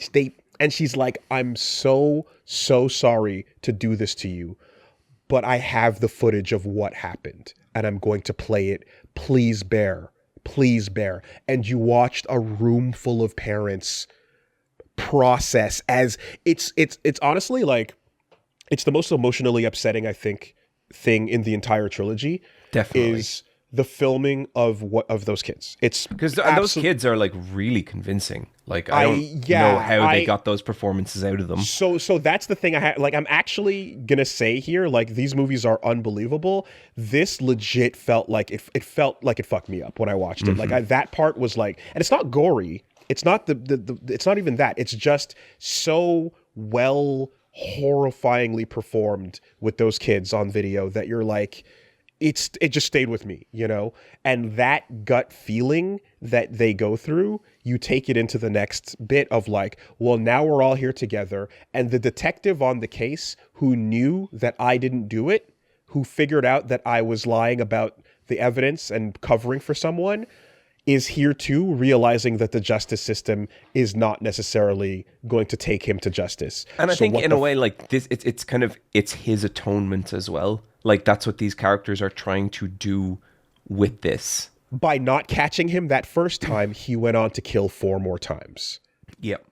Right. And so eventually what the families decide to do is they're basically all going to take their turns with them, and they have all these different weapons. They have axes and they have like knives, and each one of them just like cuts out a little piece of this dude, and it is so nasty, but like deserved. Like, it's crazy. You're like, fuck this guy. You're watching as like she had 13 years plus to turn into what she is, and she's slowly having the cracks in her personality come out. There's moments where, you know, you see her like just losing it, but then holding on and realizing that, like, you know, she needs to distance herself from people and feelings and things. These people have to speed run that emotional journey and go from normal to over it, traumatized by the loss of their kids, and now vengeance in like 10 minutes tops. Go, you know? And this whole time, Lady Vengeance is wearing just the sickest fighting game character outfit ever. The red eyeshadow and like the leather jacket up around here. Like, you could drop her. She's a King of Fighters sprite at this point. Lady Vengeance. They're literally, they go, what's with the red mascara? And she's like, yeah, I got to get rid of my image, my innocent image, you know? Sidebar, that the process of kidnapping of him was so incredible because it involved her placing all these people that were loyal to her at every aspect. Someone helped her make a gun that was beautiful because everything needs to be beautiful, even the way he's executed. She placed a friend that she helped massively. She helped this woman like in such incredible ways that this woman is going to pretend to be in a relationship with Mr. Bayek and suffer his like horrible abuse. Yes, and she's like, I can't deal with it anymore. It has to be tonight, right? Yep. There's a moment where, on the way to that happening, she's walking with her daughter, who's like, again, she's reconnected with from Australia, and Lady Vengeance is the Mr. Bayek, the murderer, has caught on to what's happening because that fucking priest has been selling them out and is trying to kidnap her to like stop the plan. There's two kidnappers that come out and try to take her away and her kid. Those two are the fucking Ryu and main president from Mr. Vengeance. The two kidnappers in the car are the protagonists from the first movie. Oh, that's working so cool. Together. So the only one of these I did spot, and it's right at the end, and it's a really powerful moment. She sees the little boy. After everything's said and done, she sees the little boy, and he's just sitting there. And then she sits down, she like kneels down beside him, and then it cuts. And he's an adult man now. He's an adult man in the childlike clothes, and it's our fucking boy. It's the villain from Oldboy, right? Woo Jin. Yep, he stands up and it's the same guy. That I was able to and if I got one, I'm glad it was that one. Little bit of closure. It's kind of devastating as well because it's like he looks so wrong in the little boy clothes, but it's like, yeah, because this human never got to exist. Yep.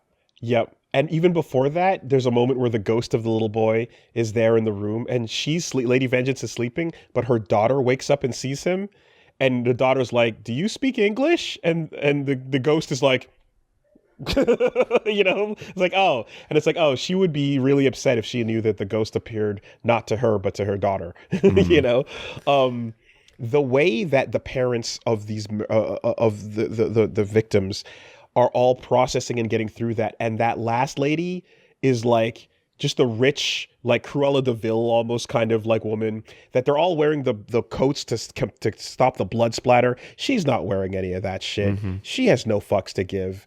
And they all go in and come back out with their souls gone in the room with them.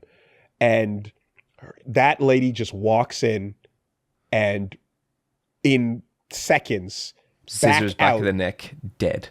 The child scissors from her kid, you know, the play scissors, and we're done, you know. There's actually a moment I really love there where one of the other ladies is talking to her, and she's like, yeah, so when my kid died, or when our kid died, my father lost his job because of all the money we went into collecting the ransom, and it really negatively affected our family, and they got divorced. And you just don't have, it's not the same because you're rich. And the lady just goes, my son killed himself after his child was murdered. And it's this moment of, fuck, like that shit hurts everyone the same. You know, it's like you're not, there's nothing, there is nothing in life that can protect you from devastation like that. And I just thought that was so good. Yeah. The film. Just real quick. So, like, after there's that moment of like, okay, we're all in this together, and they bury him, right? There's that moment where and this says so much about her, is she's like, she didn't kill him in the tent when in the moments she had. She really wanted to, but she doesn't do it. She lets the parents of the others do it, and because she still has her daughter, even though she lost her parental rights to her, and when the corpse is down there, that's where she takes her shot. Big fancy gun. She's been fantasizing about the execution in her brain the whole time. It's so nothing. Spent. He doesn't right? even bleed. Well, it's just holes in a corpse. Yep. And you see her look at that and then lose it and go, and she gets the smile that Odesu gets in Oldboy. She has that same I'm gone, because what the fuck is the point? And you're seeking, absolution. You're seeking something that you're not going to get on this path, but we just did it. This is what it was all for. Right. And do you remember the scene right after that? Mm-hmm. When I first watched the movie, like I said, it took a second. The second time around afterwards, my chest caved in. So this is the scene where she's basically saying goodbye to her daughter, right? No, not that one. In between those two, the next thing that happens, they go to the bakery. They're like, let's share some cake. Let's sit down and just process. Yeah. Let's just process what the fuck just happened. All the parents that just took vengeance for their kids. And then one of them gets his slice, and Jen just starts singing, "Happy birthday to you." Oh, I'm sorry. It just kind of felt like a birthday. And then they all just kind of join in and are like, no, you're right, it does. And they all sing happy birthday to their dead kids. And I'm like, it's strong. It's strong. Very it's great. strong. And then I think, then it's the scene of her saying goodbye to her daughter. Yes. And it's sad and it's emotional, but I think just the moment that ties together this film so beautifully is then someone brings her some tofu, some white tofu, and she devours it, just head down. And it's like that's to me the moment where it's like, okay, I see. This film isn't about revenge, it's about atonement. It's about trying to set things right after everything goes so wrong. Trying, right? I mean, the lines in each one of them, right? So I know you're a good man, but you understand why I have to kill you, right? First movie. Second movie, Woo Jin turns to Odesu in the middle of it and says, revenge is good for your health. You should try it sometime. But afterwards, the pain will find you again, And here, literally her daughter from the voiceover is describing how she's like, her vengeance was complete, but she didn't find absolution in it anywhere, And this is the most justified depiction of vengeance being carried out. And it still has all the life-ruining consequences of destroying yourself in the process. And even to get it with done. all that, there's the scene where she shoots the corpse and it does nothing. There's the scene of the little boy growing up, because he's still dead. He's still dead at the end of the day. And it's it is this really tragic,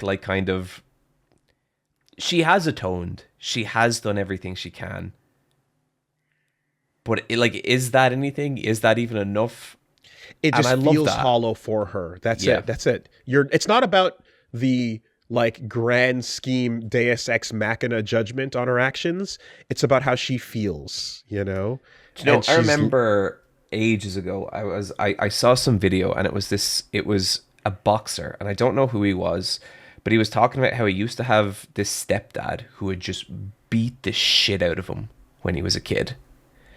And just a really horrible, awful man. And eventually, the dude moved away. The kid moved away, grew up, became a boxer, and found this stepdad, and beat the fuck out of him. And this is all in this interview, and he just goes, and I felt nothing.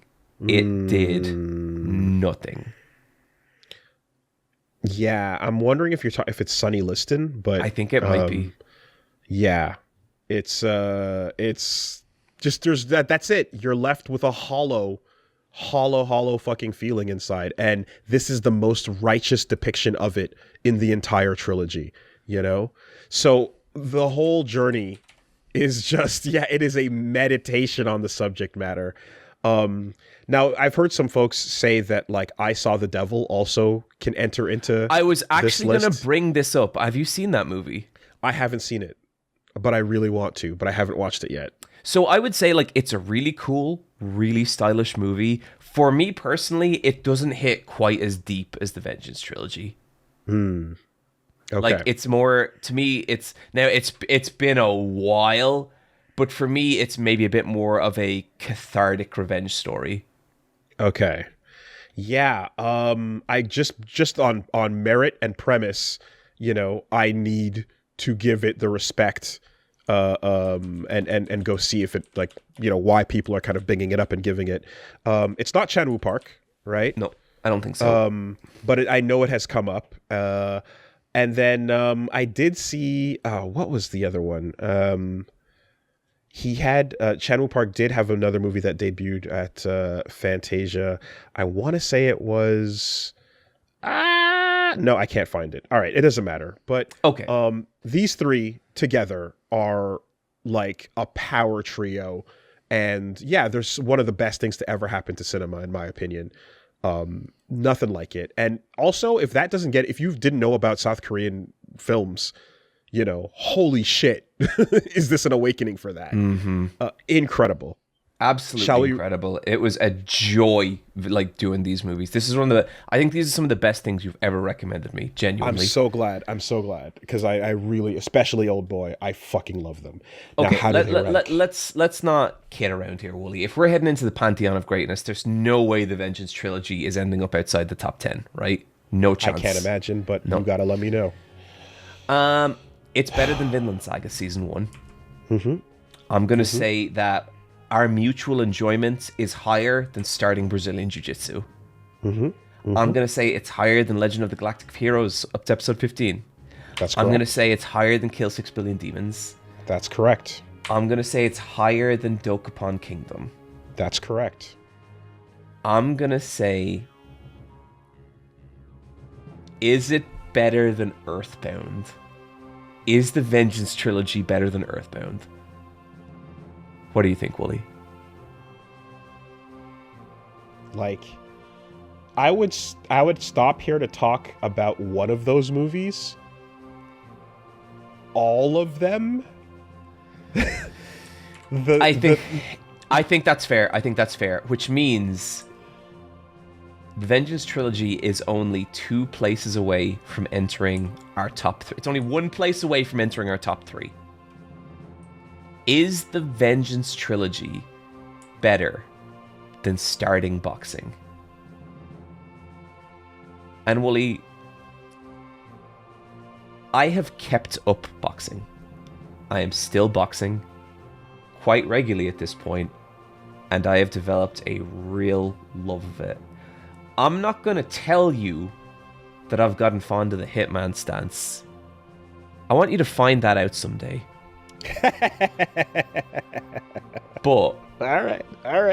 But this doesn't say boxing. This says starting boxing.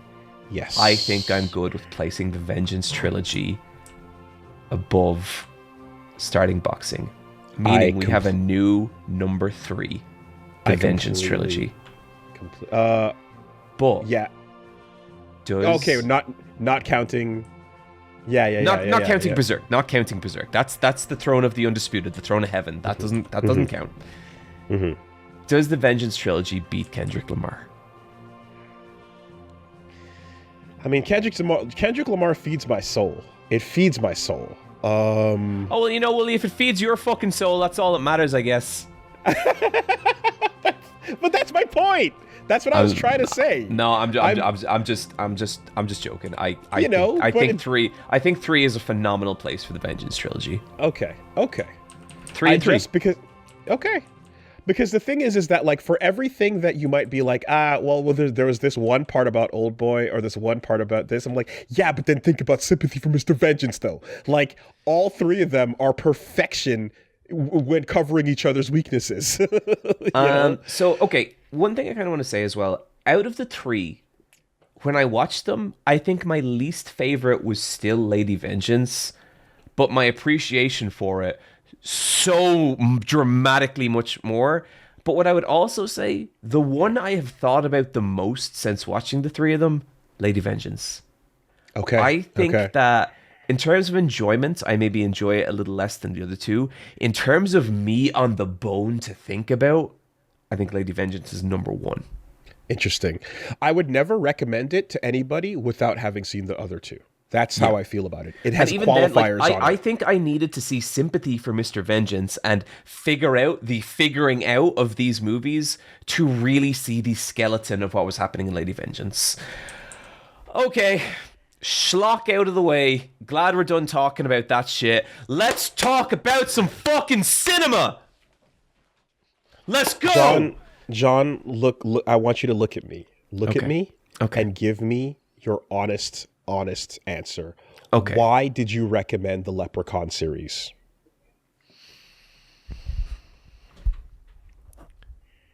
Because I wanted to destroy something beautiful. Okay. Woolie, okay, no. Let me give you an actual answer here. I think a lot of people assumed that me recommending you the Leprechaun series was like genuine malice or genuinely trying to recommend you something shit. And it actually wasn't. I have a genuine, earnest love for trashy horror movies.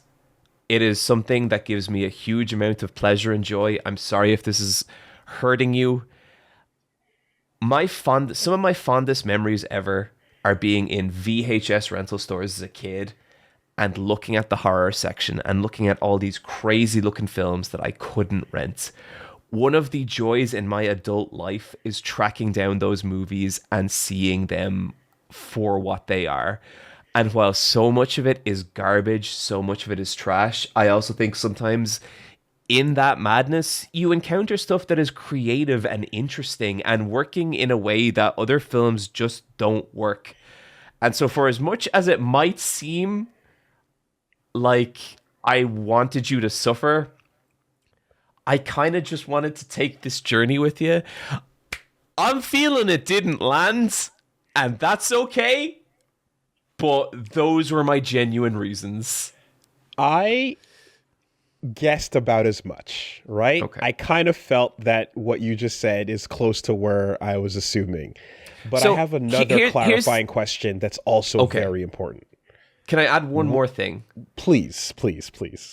I think after Silent Hill Ascension, after that recommendation, I was kind of like, I don't think I ever want to recommend Woolie something that I don't have some genuine love for.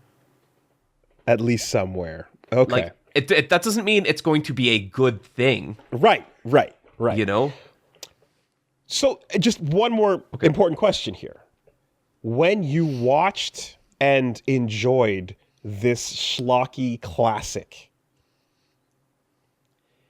did you do so with friends and drinks? Here's the fucked up thing, Woolie. No. Okay.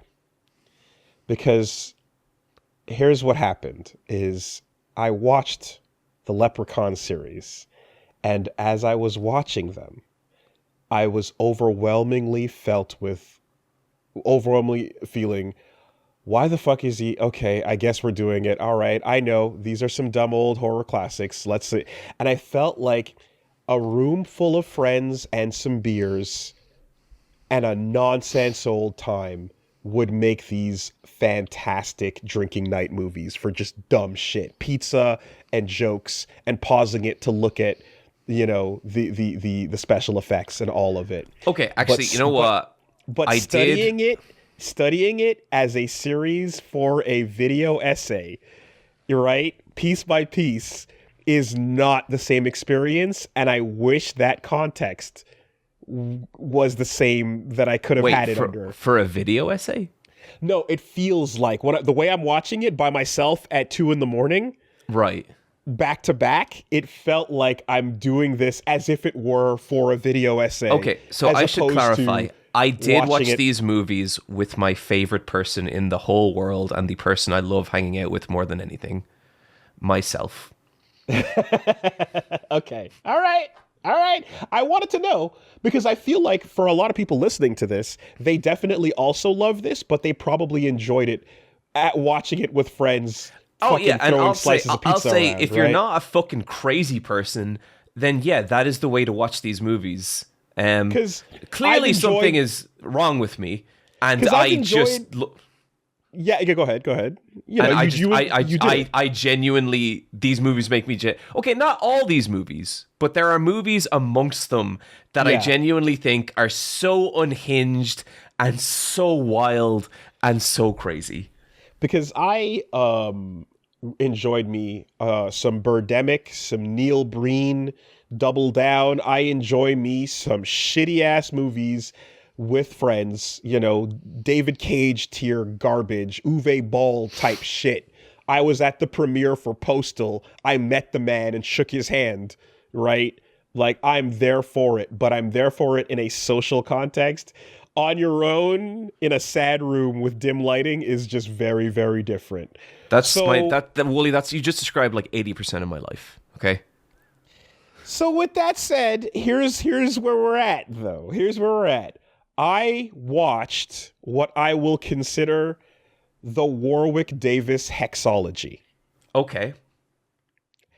That is starting with Leprechaun, 1993. Little did I know, a young Jennifer Aniston. Isn't it fucking wild? Crazy. And isn't she incredible in this movie? I mean, I wouldn't. I think she has like so much charisma and like she looks fucking amazing. Like I think she. I think the movie's it's Leprechaun. He's you know, they're yucking it up. They've got their budget. They're doing what they can. They got the movie made. Let me try and see. I'm not looking at this movie and expecting a cinematic masterpiece. I want a trashy horror movie, you know? Are we sharing culture? Right now? Oh no, we're going to share culture in a little minute. I am going to backdoor you into offending the nation of Ireland and its tragic history, Woolie. Okay. But like it's such an insane idea, but I think there's a lot of creativity in this movie. I think they genuinely do good stuff with it. I think Warwick Davis is fucking fantastic. So there's a thing that I kind of realized somewhere partway through this run that I did enjoy the idea of, and I'm not sure if it's the case, but I'm like, it feels like Warwick Davis, who I know and love from Willow, right? Shout outs. I didn't realize that Willow was the Leprechaun, you know, but that the idea of him getting into this 3-hour makeup suit, you know, and just going nuts for a while like bad grandpa. I'm like, did he just put the costume on and start doing shit? And then they went, yeah, man, whatever you do, and let's turn it into a movie. Like, it feels almost like an exercise in like, we have a raw script, but let's improvise a bunch of this with him on roller skates or jumping around. He kills a man with a pogo stick. That's what I'm saying, right? He like jumps up. It's so fucking good. It's maximum schlock. Look, it's great. And like, there's funny. No part of me that's saying this isn't schlock, but I love that it's schlock. Yeah. You know, I get that. You don't play Gran Turismo 3 and be like, this is a shit fighting game. No. No, 100. The Mona Lisa is the worst car ever created. I'm not looking for anything else here. Okay. Right? Okay. I got exactly what I expected to. I think I think the context of experiencing media through this podcast sets things up in a way where you're like, okay, let's go in with an open mind and see what the fuck is going on here. But I don't know what the fuck is going on here, you know? Do you watch much horror movies, Woolie? No. I am not the guy that matched up with the audience of, so back in the day, Best Friends, Shitstorm of Horror, survival horror games, Silent Hill, Resident Evil. I'm like, I'm not that dude. I like a bunch of other shit. And when people are like, we would like you to do these more and stuff, I'm like, let me check them out a little bit. But generally speaking, I'm not looking. No, I have friends that are super in and I get pulled in sometimes, but I'm not going out on my own seeking it out. It's not my wheelhouse, and it's not a super interest that I have. Well, that's fair. That's totally fair. And I've come to appreciate and enjoy some really good examples over the years. I mean, like some that we're just about to talk about, I'm sure. Here's the thing about Warwick Davis, Woolie. The Leprechaun series is incredibly important to him as a person. And that's because feels like it. After doing Willow, he thought his career was going to skyrocket. And it didn't. Okay. Jobs just didn't come along. On top of that, him and his wife actually suffered like a really tragic miscarriage. Okay. And he talks about it being like some of the darkest points of his entire life. And I mean this in full seriousness. Like, he's talked about this in interviews. He credits the first Leprechaun movie with giving him an outlet for all that darkness and all those negative emotions. He had a performance to put it into, you know? Wow. And I genuinely think like there is something kind of beautiful about that, because you look at Leprechaun and like, yeah, like it is schlocky and it is shitty and it is stupid. But at the same time, expressing yourself in something as ridiculous as this can still be meaningful. Like, and it can be meaningful to the people who made it. And to me, like, when I make art, when I make whatever art I make, the most important thing to me is how do I feel when I'm making it. So when I hear shit like that, it's hard not for me to emotionally connect with it. And it doesn't matter if it's a film about a murderous leprechaun. I'm genuinely kind of touched by that, you know? But this is the kind of thing where I'm like, is there a backstory or something I should know going in that is contextualizing why we're going down this ride? Well, I mean, that's why I love it, but I think whatever way these movies hit you that's cool. That's fair. What I felt, because I didn't know any of that, but what I did feel was that I was like, I remember Willow, it was great, and yeah, I didn't really know what happened afterwards, but it certainly feels like, you know, opportunities for a little person are extremely fleeting. Totally. And Peter Dinklage hit at a time when that was able to roll out the red carpet for him, but not really for anyone beforehand, you know? And, you know, it made me sad as well, because I remember there was all these memes like Tyrion Lannister or Peter Dinklage is not playing Tyrion anymore. He's being recast by Warwick Davis. And, like, I got the joke, but it was like kind of, well, like, you don't got to put down Warwick Davis just because this other little person actor has kind of blown up. You know, it just felt a bit cruel or something. I don't know. But I mean, ultimately, I was really happy to be like, oh shit, yo, I didn't know what happened after Willow. So it was cool to find out that this is where it went. And this is what the 90s was spent, you know? And so we went from the farm, you know, to all the way across. And so overall, what I definitely felt was, I was like, he's getting in costume and just yucking it up and having fun. And like, they're making a movie out of the bones of whatever he does. Like, I would not be surprised if, like, realistically, I'm like, okay, you're not going to improvise a bunch of those scenes and props. I'm joking Definitely about not. that. But I mean, I feel as if there must be a sizable chunk of like improvised lines and moments that they just went, that's hilarious, keep it in the final edit, you know? I feel like there's moments like that where it's like, you know, where you're like, okay, what are you going to do when the leprechaun walks into the Vegas, you know, like fucking floor, you know, what's he gonna get up to this time? What's the same character gonna do? Something funny and interesting too as well, that is, I guess, like part of the lore here, is each leprechaun, different date, different origin, different weakness. So in most of these movies, the leprechaun dies at the end, And then the next movie. So the Leprechaun uses the Final Fantasy style universe. Yeah. Sure, right. Except one, which we will get to. Yeah. So you get the farm 1993 Jennifer Aniston, and they defeat the farm murder leprechaun that has to clean shoes at the old O'Grady house. Yep. And so every one of these movies is the same. Oh, check out this gold, dude. And then I'm the leprechaun. Okay, I do have a criticism here for just the entire series.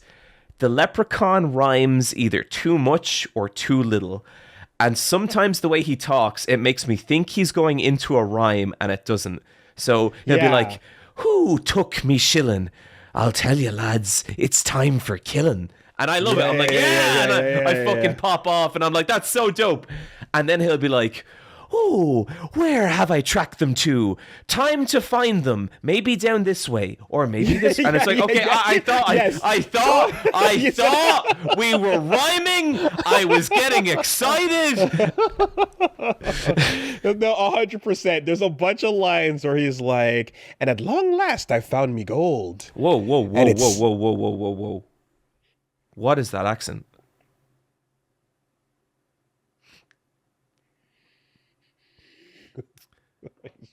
Woolie?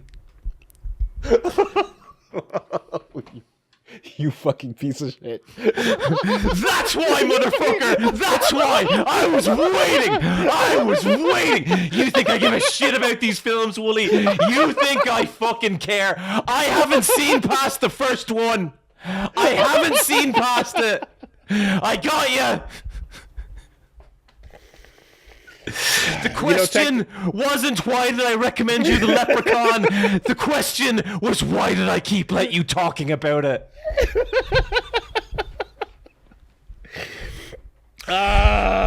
Would you like to apologize to the nation of Ireland, Woolie? Well, quite frankly, I think I might have been just doing a Jamaican accent.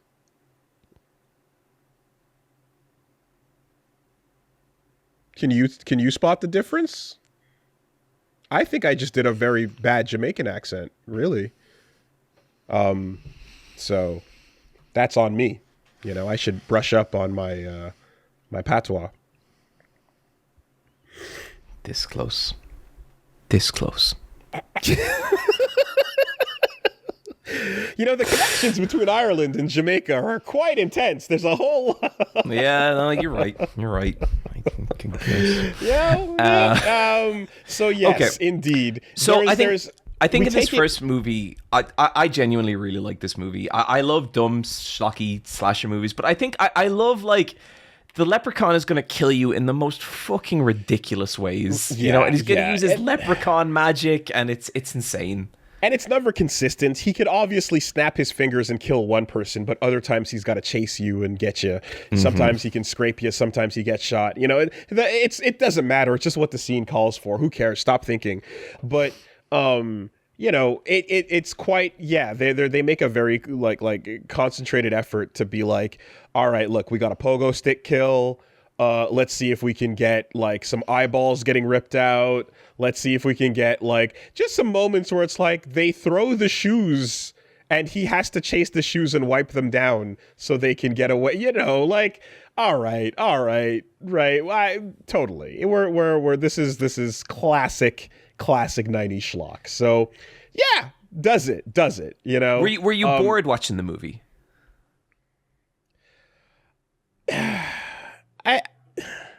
I really wish I watched it with friends and beer. Okay, fair enough. I really wish I watched it with. That's okay. It is valid. That's the way I've enjoyed movies like this the most, for sure.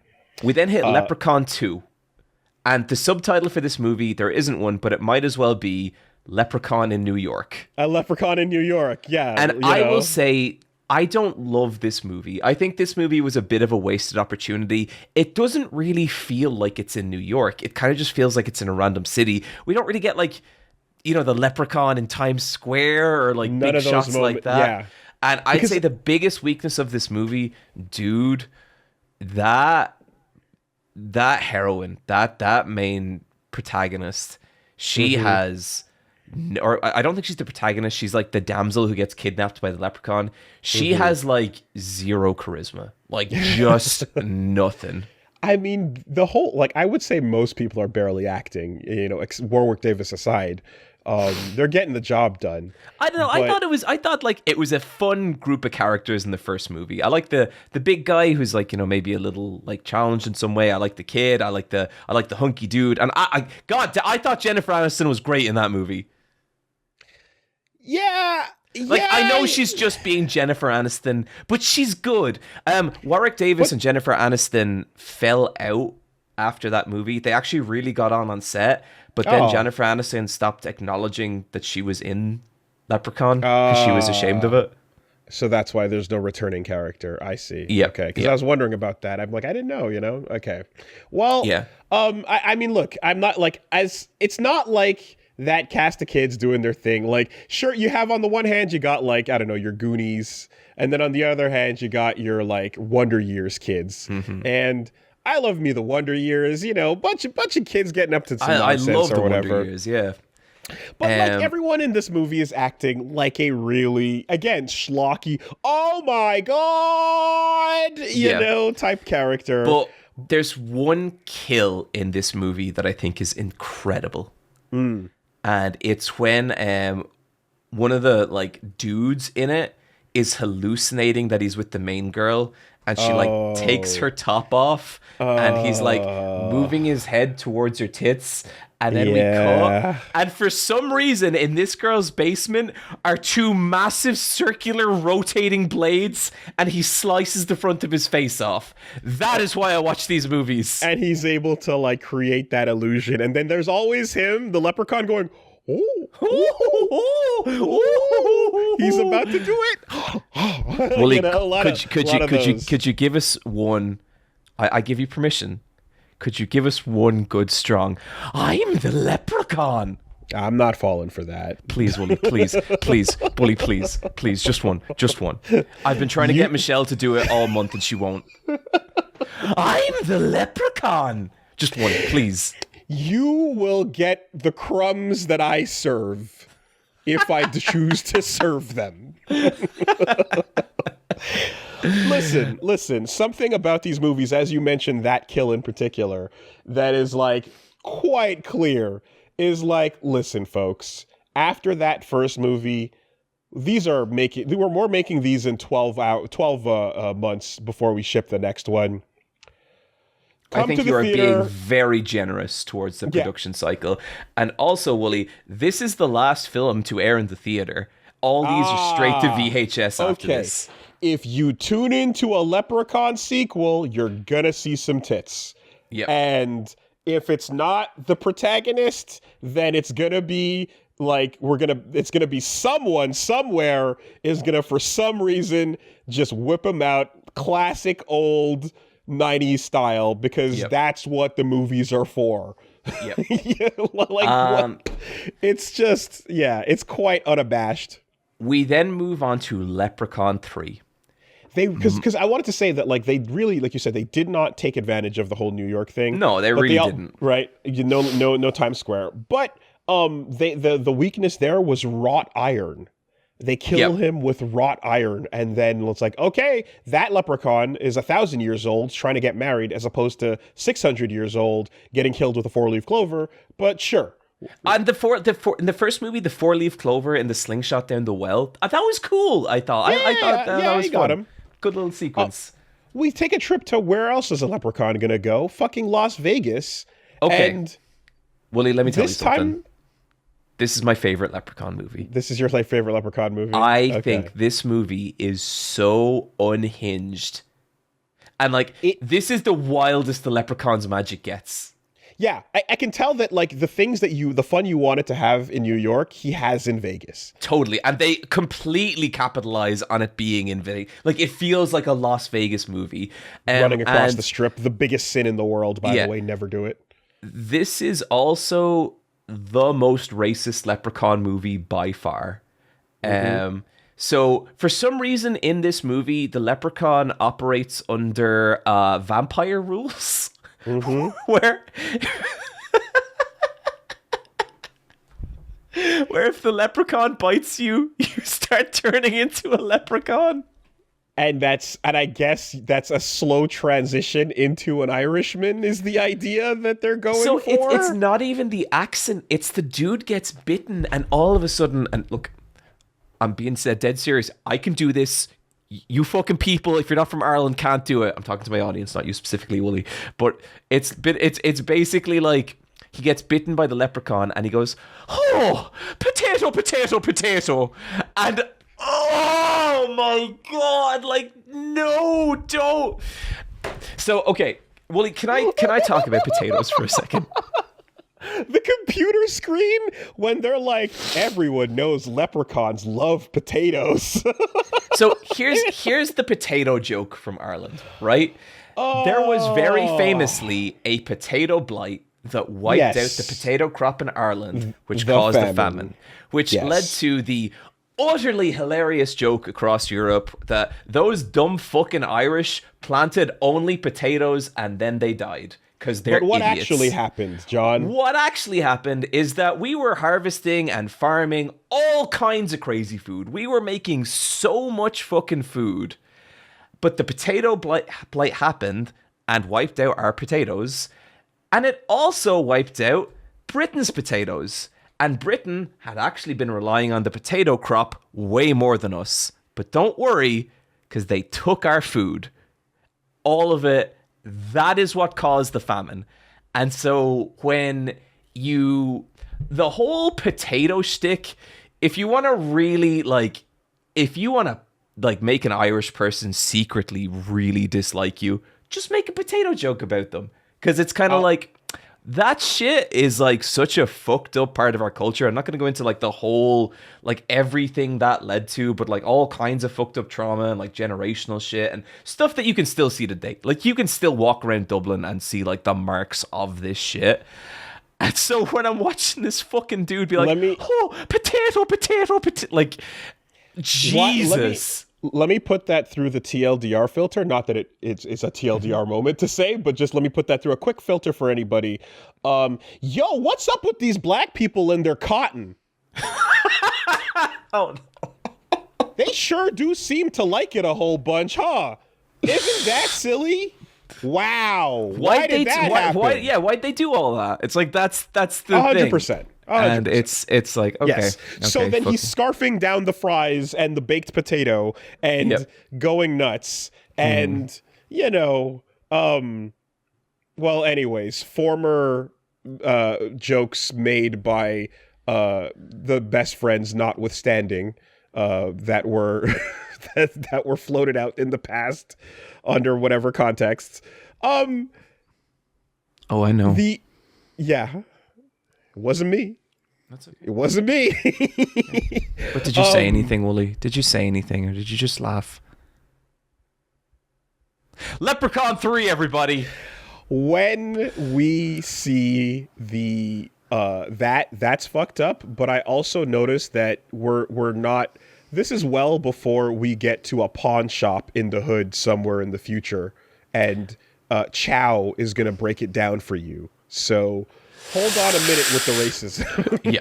yeah. Okay. But look, like, that shit aside here. Yeah, he said like, oh, if you steal his gold, you can get a wish. And this time around, they introduced the amulet, and the gold itself is his weakness. And they basically just have a bad David Copperfield. Get what? This is probably the funniest kill in my opinion. Is they do I'm gonna saw my magician's assistant in half moment, but he's actually just getting sawed in half, and they do the reveal, and it's just a meat split. Yeah, it's so good. And like for a second, the audience are like, "Well, how's he doing this?" It's like, So my favorite kill in this movie is. Okay, there's a lot of good ones. I like the exploding lady, but my favorite... that was the writer's barely disguised fetish. But yeah, completely. But I mean, I think that's a lot of these movies. My favorite was the woman who crawls out of the television and turns into a nightmare cyborg and, like, fucks the guy to death. And it's there you go. You know, unbelievable. Once again, like I watched shit like that, Woolie, and I'm like, I could never think up something like this in a million years. Let alone convince an entire production of people to go along with it. Well, like here's how you fast forward that. Are we gonna get the main character here who's like brainwashed, who's gonna take her bra off? No, that can't be the moment. But hey, I'm watching this movie and I didn't see any boobies yet. What the hell? Well, we've got some on the TV, so here they are. Okay. You know, like entry ticket earned, I guess. You know? Totally. You can swipe the booby card. So I also really like the heroine in this. I thought she was so cool. I thought she had some like real like spunk to her, and I thought she gave a great performance as like, you know, she was the right pick for a movie like this. She never acted again after this movie. Okay. And this is also the sleazy like Vegas experience you think Vegas is, you know, like the person at the actual roulette table is like pressing a button to make sure you lose your money, and the dumb naive guy is like, "Oh boy, I've never gambled before. Yep. Maybe if I put my whole life savings on it," you know. Practically deserves everything that happens to him, really, you know. And anyway. you know, they killed the leprechaun by, I think, burning his gold with a flamethrower or something. Yeah, they sure do. So then what happens in the fourth movie, Woolie? Well, this is where I'm like, I see the formula has already hit that point. And when you get to part 4 is around the time where most franchises start getting embarrassed by the number. At the very least, you got to shake up the concept. And you know what? Yeah, fuck it. If Ridley Scott can go to space, then why can't I? Oh, this is the one that takes place in space. As known as Leprechaun in Space. Ah, okay. Yeah, no, I never got to this one.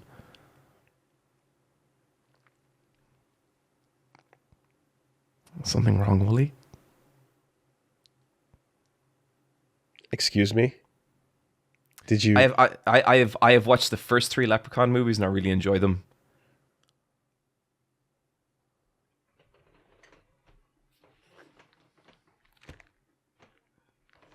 Are you allowed to do that? Are we allowed to recommend things? Oh, we're allowed to do that now. Or are we putting this on the table? What's wrong, Woolie? We're allowed to recommend things we haven't watched. We're allowed to recommend media we haven't consumed. We're allowed to do this? Are you sure you want to do this? This is a really, really important step right now. Are you sure, John? Are you sure you want to do this? What's wrong, Woolie? You told me to watch the Leprechaun series, and at bare minimum, you said to get to the 6th one. And that's what I did. You're telling me you didn't watch a Leprechaun in Space right now? We're allowed to do this? Oh, Woolie, sorry. Woolie, I'm like a really busy person.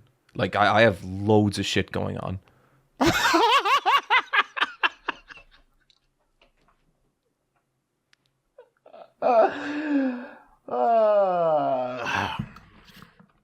So they go to space. And, Woolie, I'm sorry. I'm fucking with you. I've seen all this. I just really wanted to do that bit. I do have a confession though. I watched all these movies in the last month. For the first time? Well, I'd seen Leprechaun 1 and I'd seen loads of bits from the other Leprechaun. I had never committed to the full marathon. I just thought it would be a fun journey. It's dirty, but we'll take it. Berserk was reading it together, so that's all right. I'll take the last minute. No, look, but I will plunge us into chaos. If you really want to recommend me something that you have never done. No. That's not what I'm saying. But I was immediately changing this month's recommendation to War and fucking Peace. Okay? Like, we can't play... Combo breaker. No. But I do kind of want to read that book. Nuclear games are dangerous. Now listen, they go to space and it's quite clear that this is made after, I guess, it feel like a clear 97. So what year was Alien Resurrection? You know, I didn't expect this movie to be so blatantly just Alien with a leprechaun. Okay, I should have. because Alien Resurrection was 97, and when you see the dumb boner thing, I'm like, oh yeah, well, of course we're going there. But then it's also Event Horizon and every other horror movie in space. Event Horizon, 1997. Alien Resurrection, 1997. Leprechaun in Space, 1997. Alien Resurrection, 1997? Is it Resurrection. Not Alien? It's not Alien 3... No, because Alien 3 was before that. Alien 3 was 1992. Okay, sorry. Alien is one of those movies, I always forget how early it came out. The first one was like crazy early, wasn't it? Yes, absolutely. No, Alien was 1979. Yeah. It's ancient. How fucking it's ancient. insane is it that Alien is a 70s movie? That's why it's one of the best films ever made. That's why it stays goated, unstoppable, because it was made in the fucking 70s. Yeah. So this is 1997, the moment of space bullshit being on the big screen, and of course they take the opportunity to jump in there and make fun of it, you know? And like, yeah, you get the gimmick, and the whole bit, it's such a cheap set. It's like a bad episode of Star Trek, original Gene Roddenberry run, you know? There are several scenes from this movie that feel moments from becoming porn. Yeah, I mean, when you see this like, tied up space princess... This is the hottest space crew you ever did lay eyes on. So you see a tied up space princess and like spray painted rocks that look like they come from the laser quest like neighborhood fucking, you know, set, or like a paintball arena, you know. You've got their own version of the Space Marines in Alien 2 with a Vasquez and all of them doing their bits. So I only watched Alien 2 like in the last year. Dude, Vasquez, dude, she's all right. John, how did we arrive at the same end location without you having the formative experience that is Vasquez lifting the plasma rifle? How did we get here? I acknowledge. Look, I took a different path. I watched a lot of pro wrestling when I was young. That leads I know. To this Vasquez place. would have rewrote my DNA just a little bit. This is incredible. I know. I don't know how you made it here. Wow. What was it? That's like you being like, who's China? You know? Like, I'm like, huh?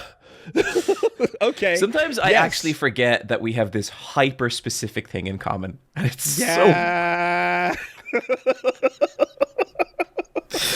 Oh, god damn it. All right. What is this fucking podcast? I don't know, but they go to space, and then, you know, they take the piss. Every moment of this thing is a comedy. Like, this is even more unhinged than Leprechaun 3. Little factoid here, Woolie. Different movies were originally planned for Leprechaun 3 and 4. Leprechaun 3 was originally intended to be, and I shit you not, a courtroom drama. It would have been the characters from Leprechaun 2 going through a murder trial for the people who died in that movie, with the leprechaun possessing different people throughout the court and causing leprechaun-based hijinks. That would have been the best thing for posterity in history, but it would have tanked the franchise forever. It would have been nothing compared to the potential Leprechaun 4. I mean, that's it. I get it. No, Woolie, you don't get it. Wait, what was it supposed to be? The original idea for Leprechaun 4 was called Leprechaun in the White House. Say less. Yeah. And I'm just going to say the Leprechaun franchise has been dormant for about 7 years, and I think maybe a Leprechaun in the White House, we need it now more than ever. Yeah. So when you said the whole series last time, and you like mentioned all the other up to the most recent ones, and I was like, oh my God, they're still going. I didn't realize until I went to quickly look as I was running out of time. And once I saw that Warwick Davis was no longer involved, I was like, oh, I don't care. I would say that's a good call. I would say that's a good call. I don't feel bad for missing out on those last two at all, you know? But at the very least, the only reason the space bit happens is so that we can have him floating in space and going like the Queen Alien, explode, and then have his. We get big a old giant fuck leprechaun at the end of this movie, which is really fun. Yeah.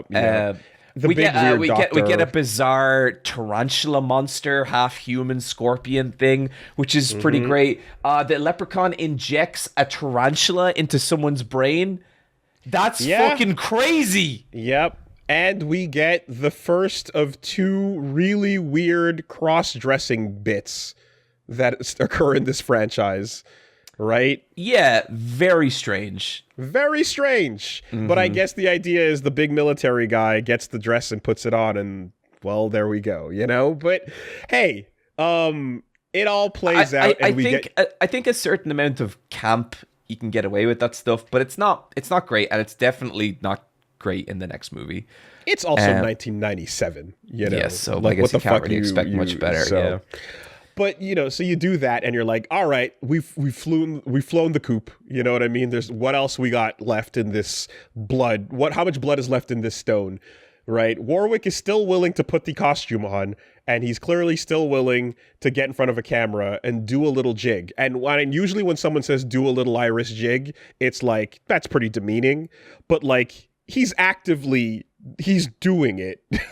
It's the thing he's doing. Just to be clear, Warwick Davis is putting his fucking heart and soul into these movies, and I don't even care that he's an Englishman. He pulls all this off.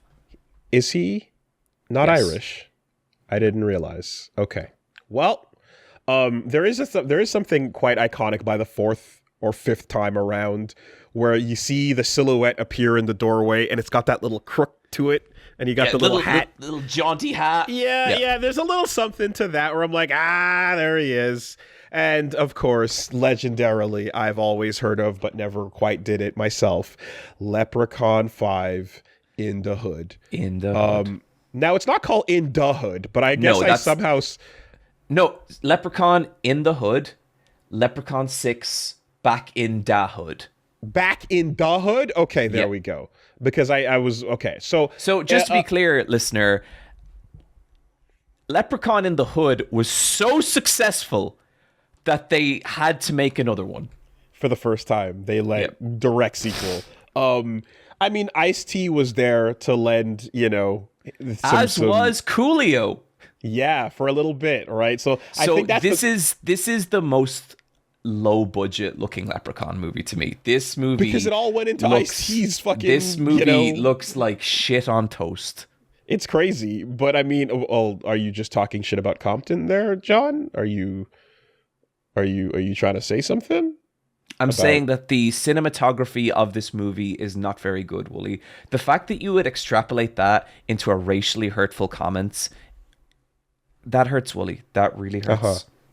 So he goes to the Hood and hangs out with black people. Then, Just a no sell, okay. So he goes to the Hood and starts hanging out with black people. Then that's the premise of this movie. And how does this one go? Well, the leprechaun smokes a lot of weed.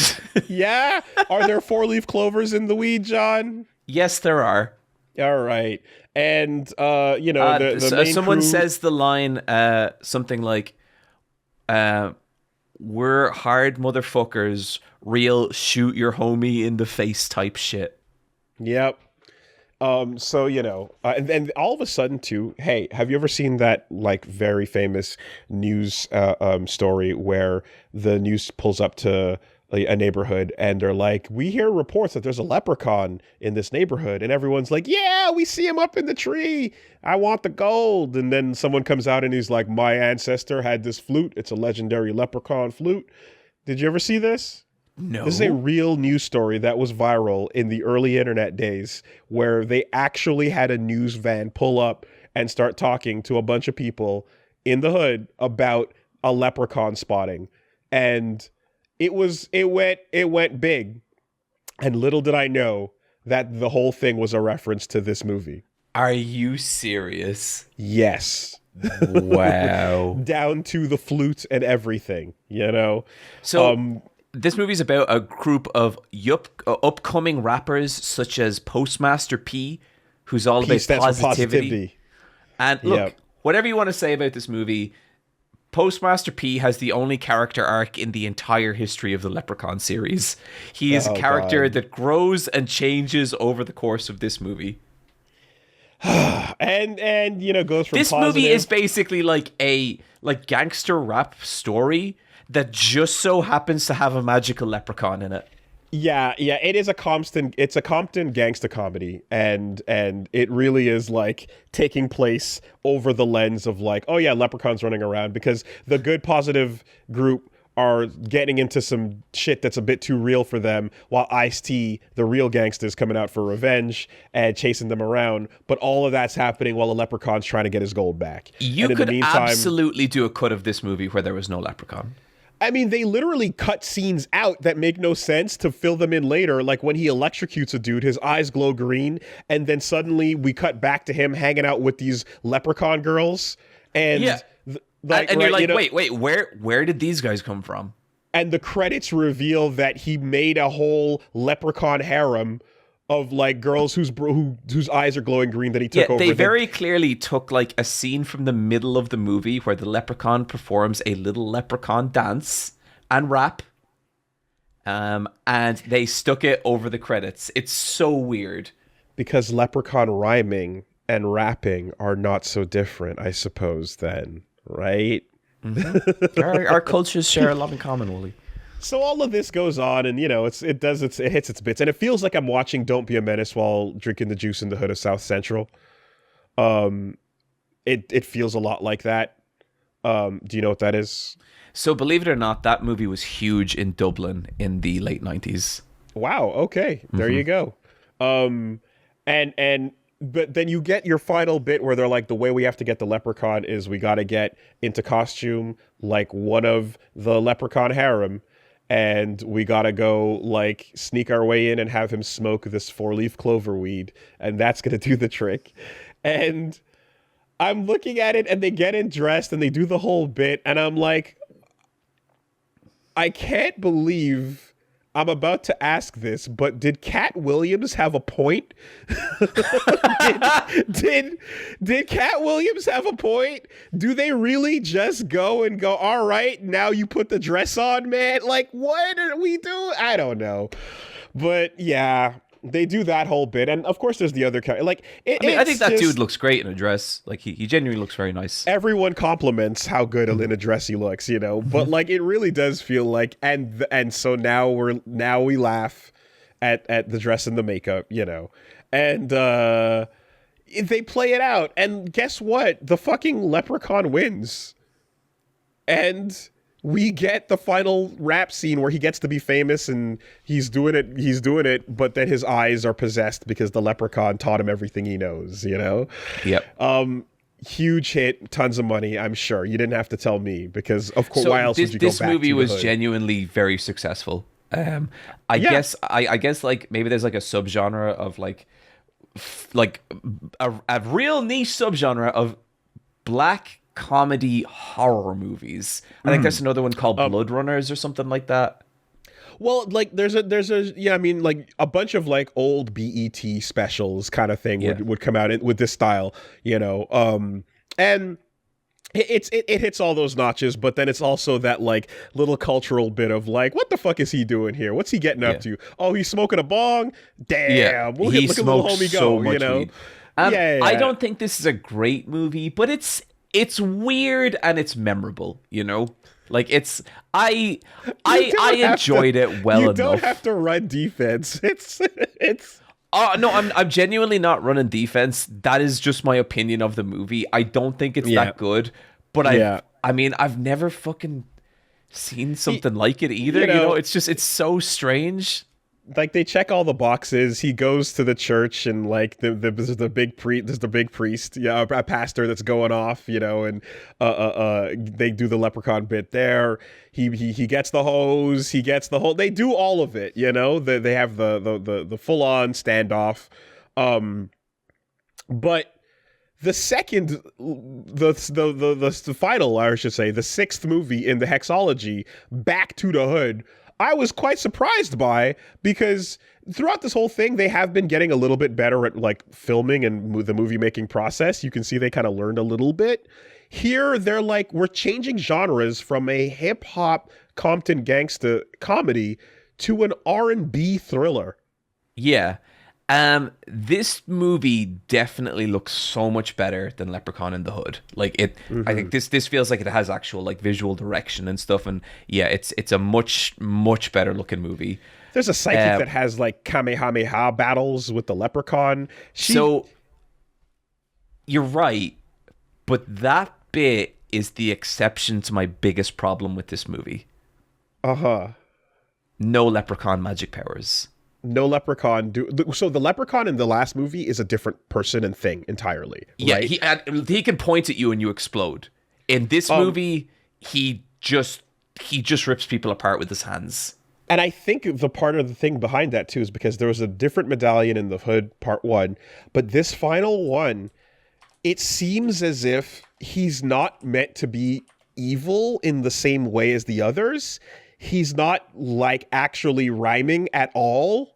He's just chasing them down and saying, you should give me my gold back. I highly recommend you do. And it seems like he's willing to let them get away with it, because the origin here is they're just out to protect the king's old gold. But it's not about the evil, vindictive, I want to find a wife and take control of you. Like the Leprechaun in Leprechaun 2, like takes a slave and then makes him like has a chain choker on him and is like, okay, I'll let you free when I get married. And then is like, but the trick is I'm going to marry your daughter. And he's like, no. And then he goes, and then kills him. And then the daughter is like, no, my father. And it's so cruel and horrible compared to this one, who's like, I really think you should give me my gold back. I highly recommend it.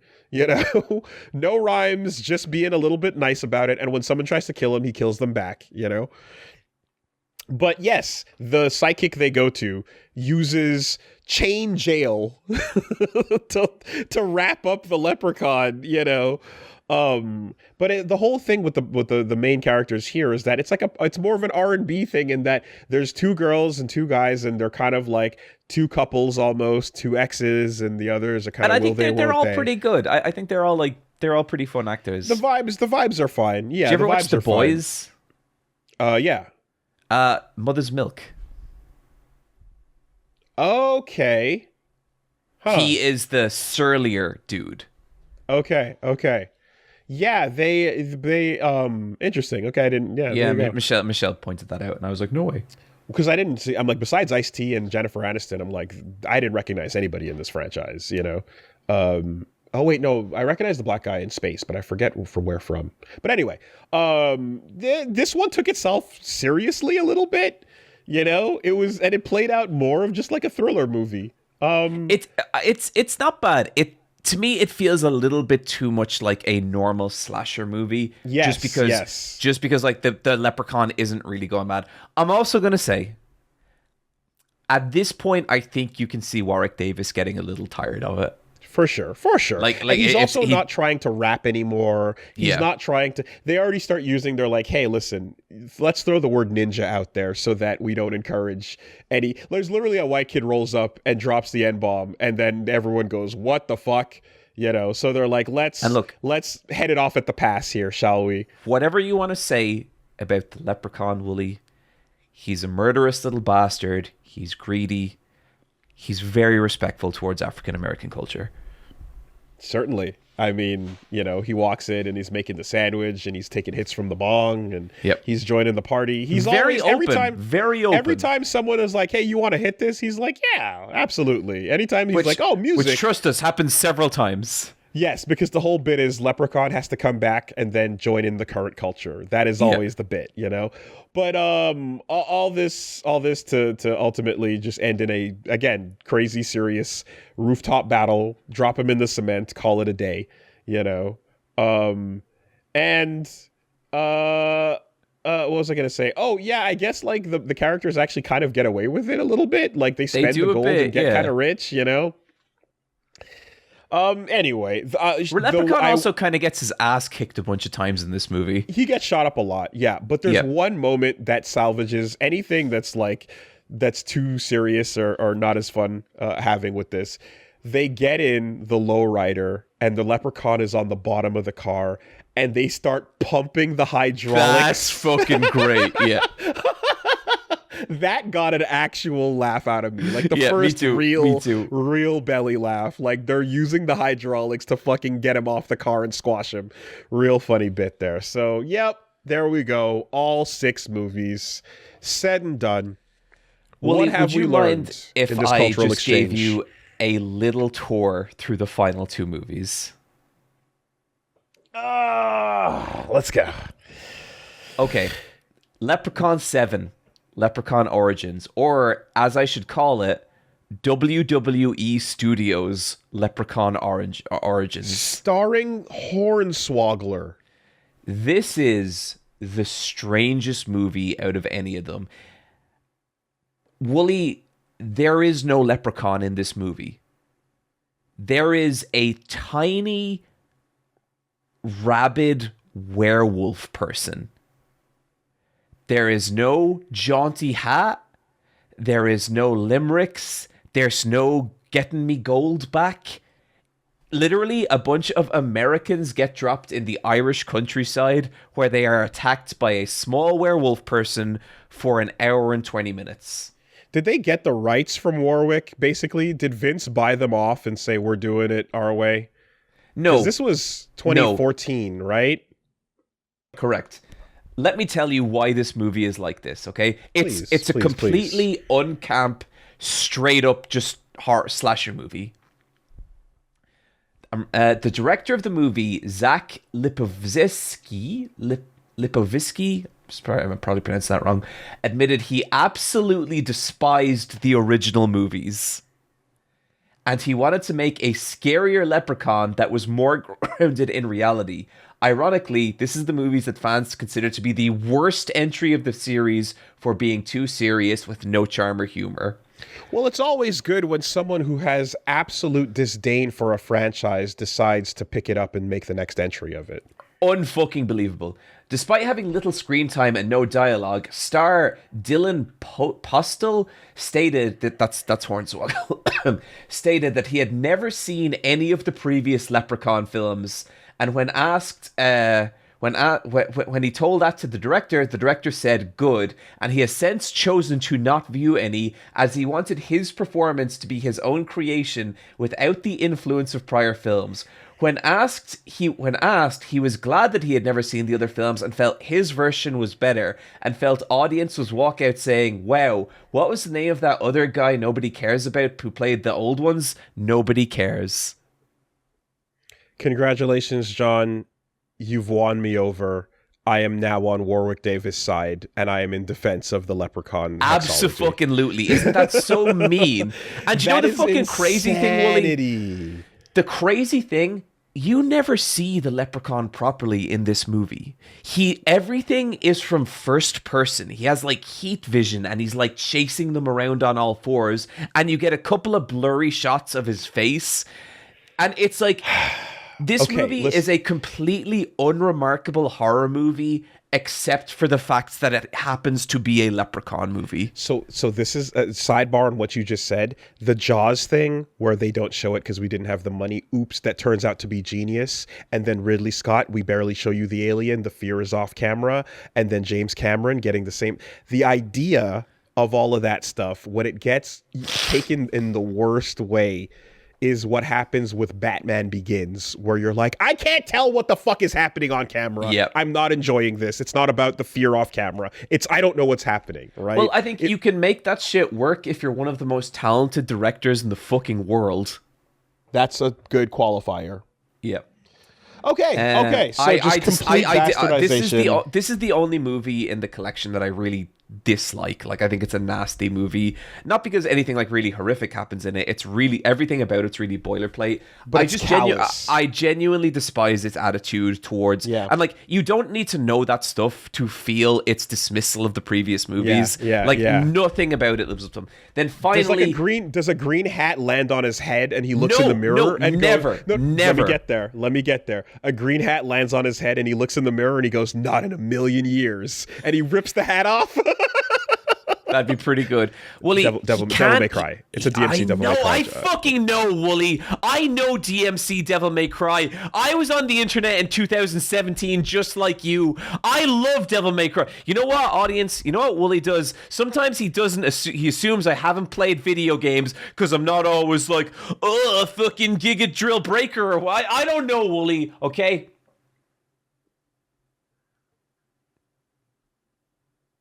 Can I keep talking about my Leprechaun movies now? Go ahead. Dude, he doesn't even talk. The Leprechaun says 0 words in this movie. He just growls. Oh my god. I'm glad I didn't waste my time. Because as I was looking at the clock, I was like, yo, I can rewatch all 3 of these Vengeance movies and get up to snuff, or I can hit these last 2. And I decided to not that was the correct choice. Okay, good. This movie is an hour and 32 minutes. It is actually an hour and 20 minutes. There is a 12-minute credit sequence at the end of this movie, and the only reason I can fathom why is because they wanted the movie to be an hour and a half and they didn't shoot enough material. I just don't understand the purpose of even bothering. Yep. I guess a name is worth money, but yeah, all right. Yeah, it's bizarre. Is there anything to say about the last one? Returns? Real quick, The Leprechaun Returns is actually an adequate name because you know what the real name for this movie should be? The Leprechaun 2. This is a sequel to the first Leprechaun movie, and you know what? Okay, it's totally fine. It's a passable Leprechaun movie. It's the guy who played. Let me get the name of the guy who plays it. It ain't Willow. I don't care. No, it's Lyndon Porco, and he's actually not bad. He's pretty good. Okay. This is a return to the jaunty leprechaun. This is the where's me gold leprechaun, and he basically attacks a house full of sorority girls who are living in an eco-conscious house, and it's fine. It's a passable Leprechaun movie. Nothing too amazing about it. Some decent kills. Nothing too terrible about it either. Leprechaun Returns ends. There's no ending either. Literally, the leprechaun is chasing the girl, and the credits roll. Okay, sure. I feel as if it's like all of this is so much more leeway for what essentially is like a Lucky Charms joke. You know, it feels like a Lucky Charms commercial gag stretched as far and as thin as possible, but in the meantime, there was one dude who did it over these 6 movies, who I'm like, yeah, I respect what's going on here, you know? And again, just seeing that changed at all just makes me like, I don't care. I'm fine with this for what it represents, because he's as essential as anything else, you know? It's not about anything but him in that costume doing it, So all right. Warwick Davis stopped doing the Leprechaun because he had a kid, and it said it changed his view on horror, but he said he'd be open to doing it again once the kid turned 18, which I think the kid nearly is. Interesting. So Woolie. Interesting. Okay, here's the final thing I want to ask you about Leprechaun. We're at MagFest, Woolie. We're walking down the hall, and we see a really cool little person cosplaying the Leprechaun. Are you telling me that we both don't absolutely lose our shit? Well, I guess we get closer and see if they've got any rhymes to drop. Let's see if you're fully I would want prepared. a photo. I'd be like, you look so fucking awesome. I'd lose my mind. Yeah. I you know. Woolie, take Leprechaun to the pantheon of greatness. So, this is a weird one, clearly, John. This is a weird one. Clearly, it's not ending up outside the top 10. So, I just, and I think you're going to have to slowly come to terms with the fact that you and the audience, as they have over the years, come to terms with the fact that I'm not that horror guy. You know, I enjoy them in the right context sometimes, but it's not always going to be my thing. The great great ones that are solid on their own merits are legendary, and I really respect and appreciate them. The schlocky ones I can appreciate with some friends and chilling, but it's not going to be something I seek out. So to that end, and I mean, this is also like even the weird parts of like, because I liked Twin Peaks enough, but the bits that lost me are we're hitting on them a little bit here. We're hitting on them a little bit in some of these other things. And so, I kind of had this moment with Reggie where I was just like, yeah, I don't know, man. White kids get up to some shit. Y'all get up to some shit. I don't know. But here's where I feel. Personally, if we take it above the negatives, this is a better experience than Silent Hill, Ascension, Omicron, missing an FGC tournament, and Sexy Hiking. Mm-hmm. But I like it a little bit less than Cyber 6. And when I say a little, I mean a lot. I think that means that our median enjoyment of Cyber 6 is higher than our median enjoying of the Leprechaun movies. Because even I really like the Leprechaun movies. There's some garbo here, So I think that's where it ends up. We're filling out the bottom part of this list. Fair enough. I genuinely recommended a Cyber 6 as like a piece of media that I fucking loved from back then with unexpected weird France, Canada things going on with it. This is a charming bit. There's charm to this for sure. But I would have a hard time being honest putting it up against anything that comes above this list. Every Leprechaun movie is currently our number 20 item on the Pantheon of Greatness. Leprechaun is what they're called in the original lore from Part 6, apparently.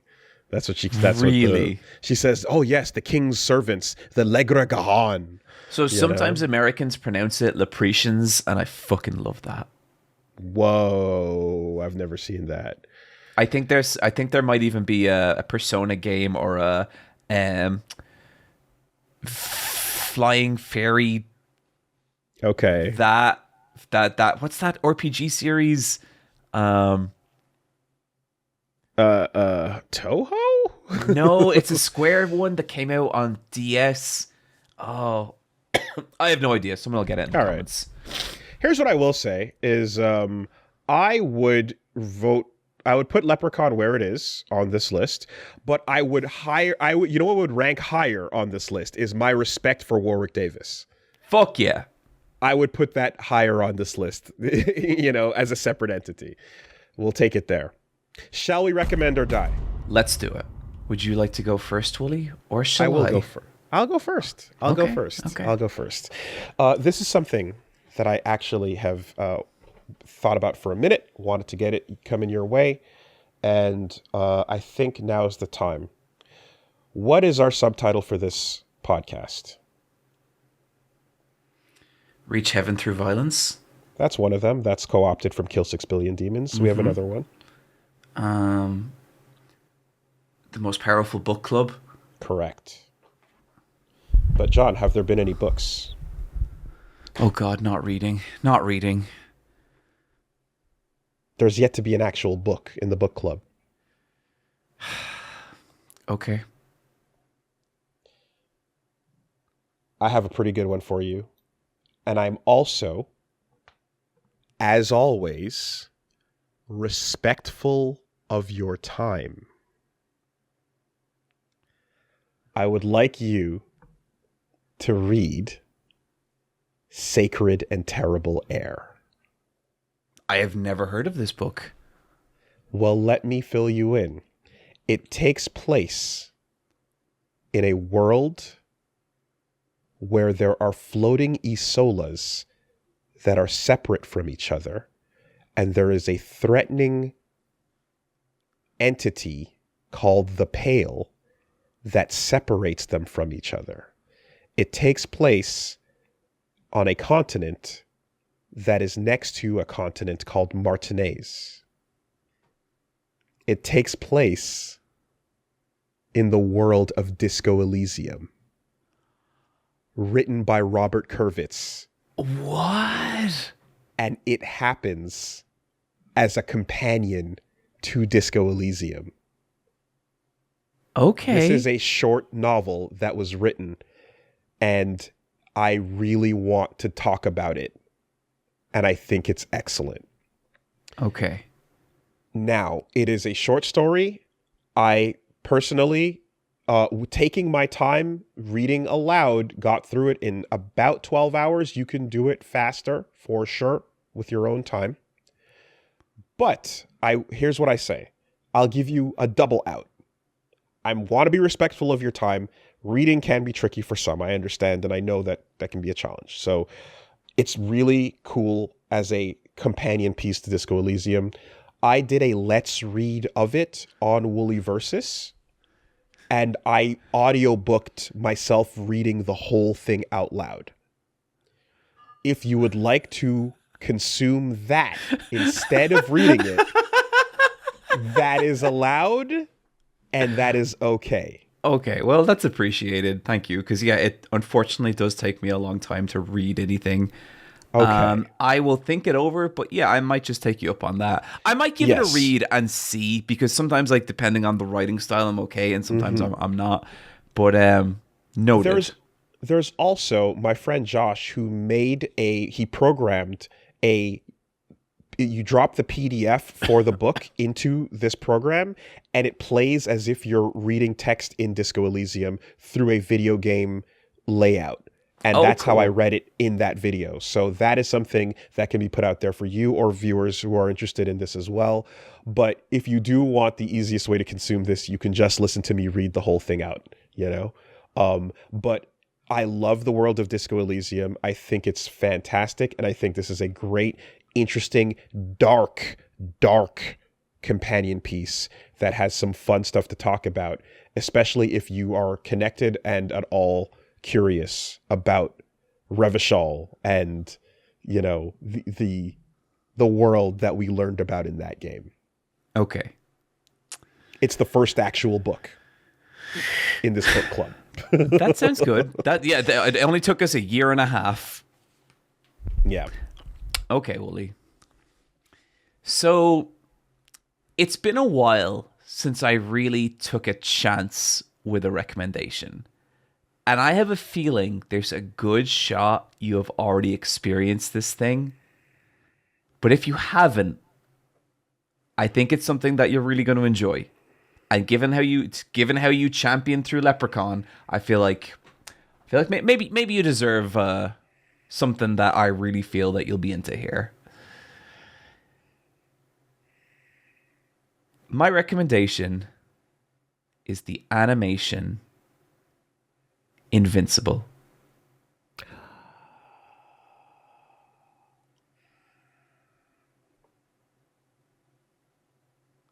Is that it? That's it.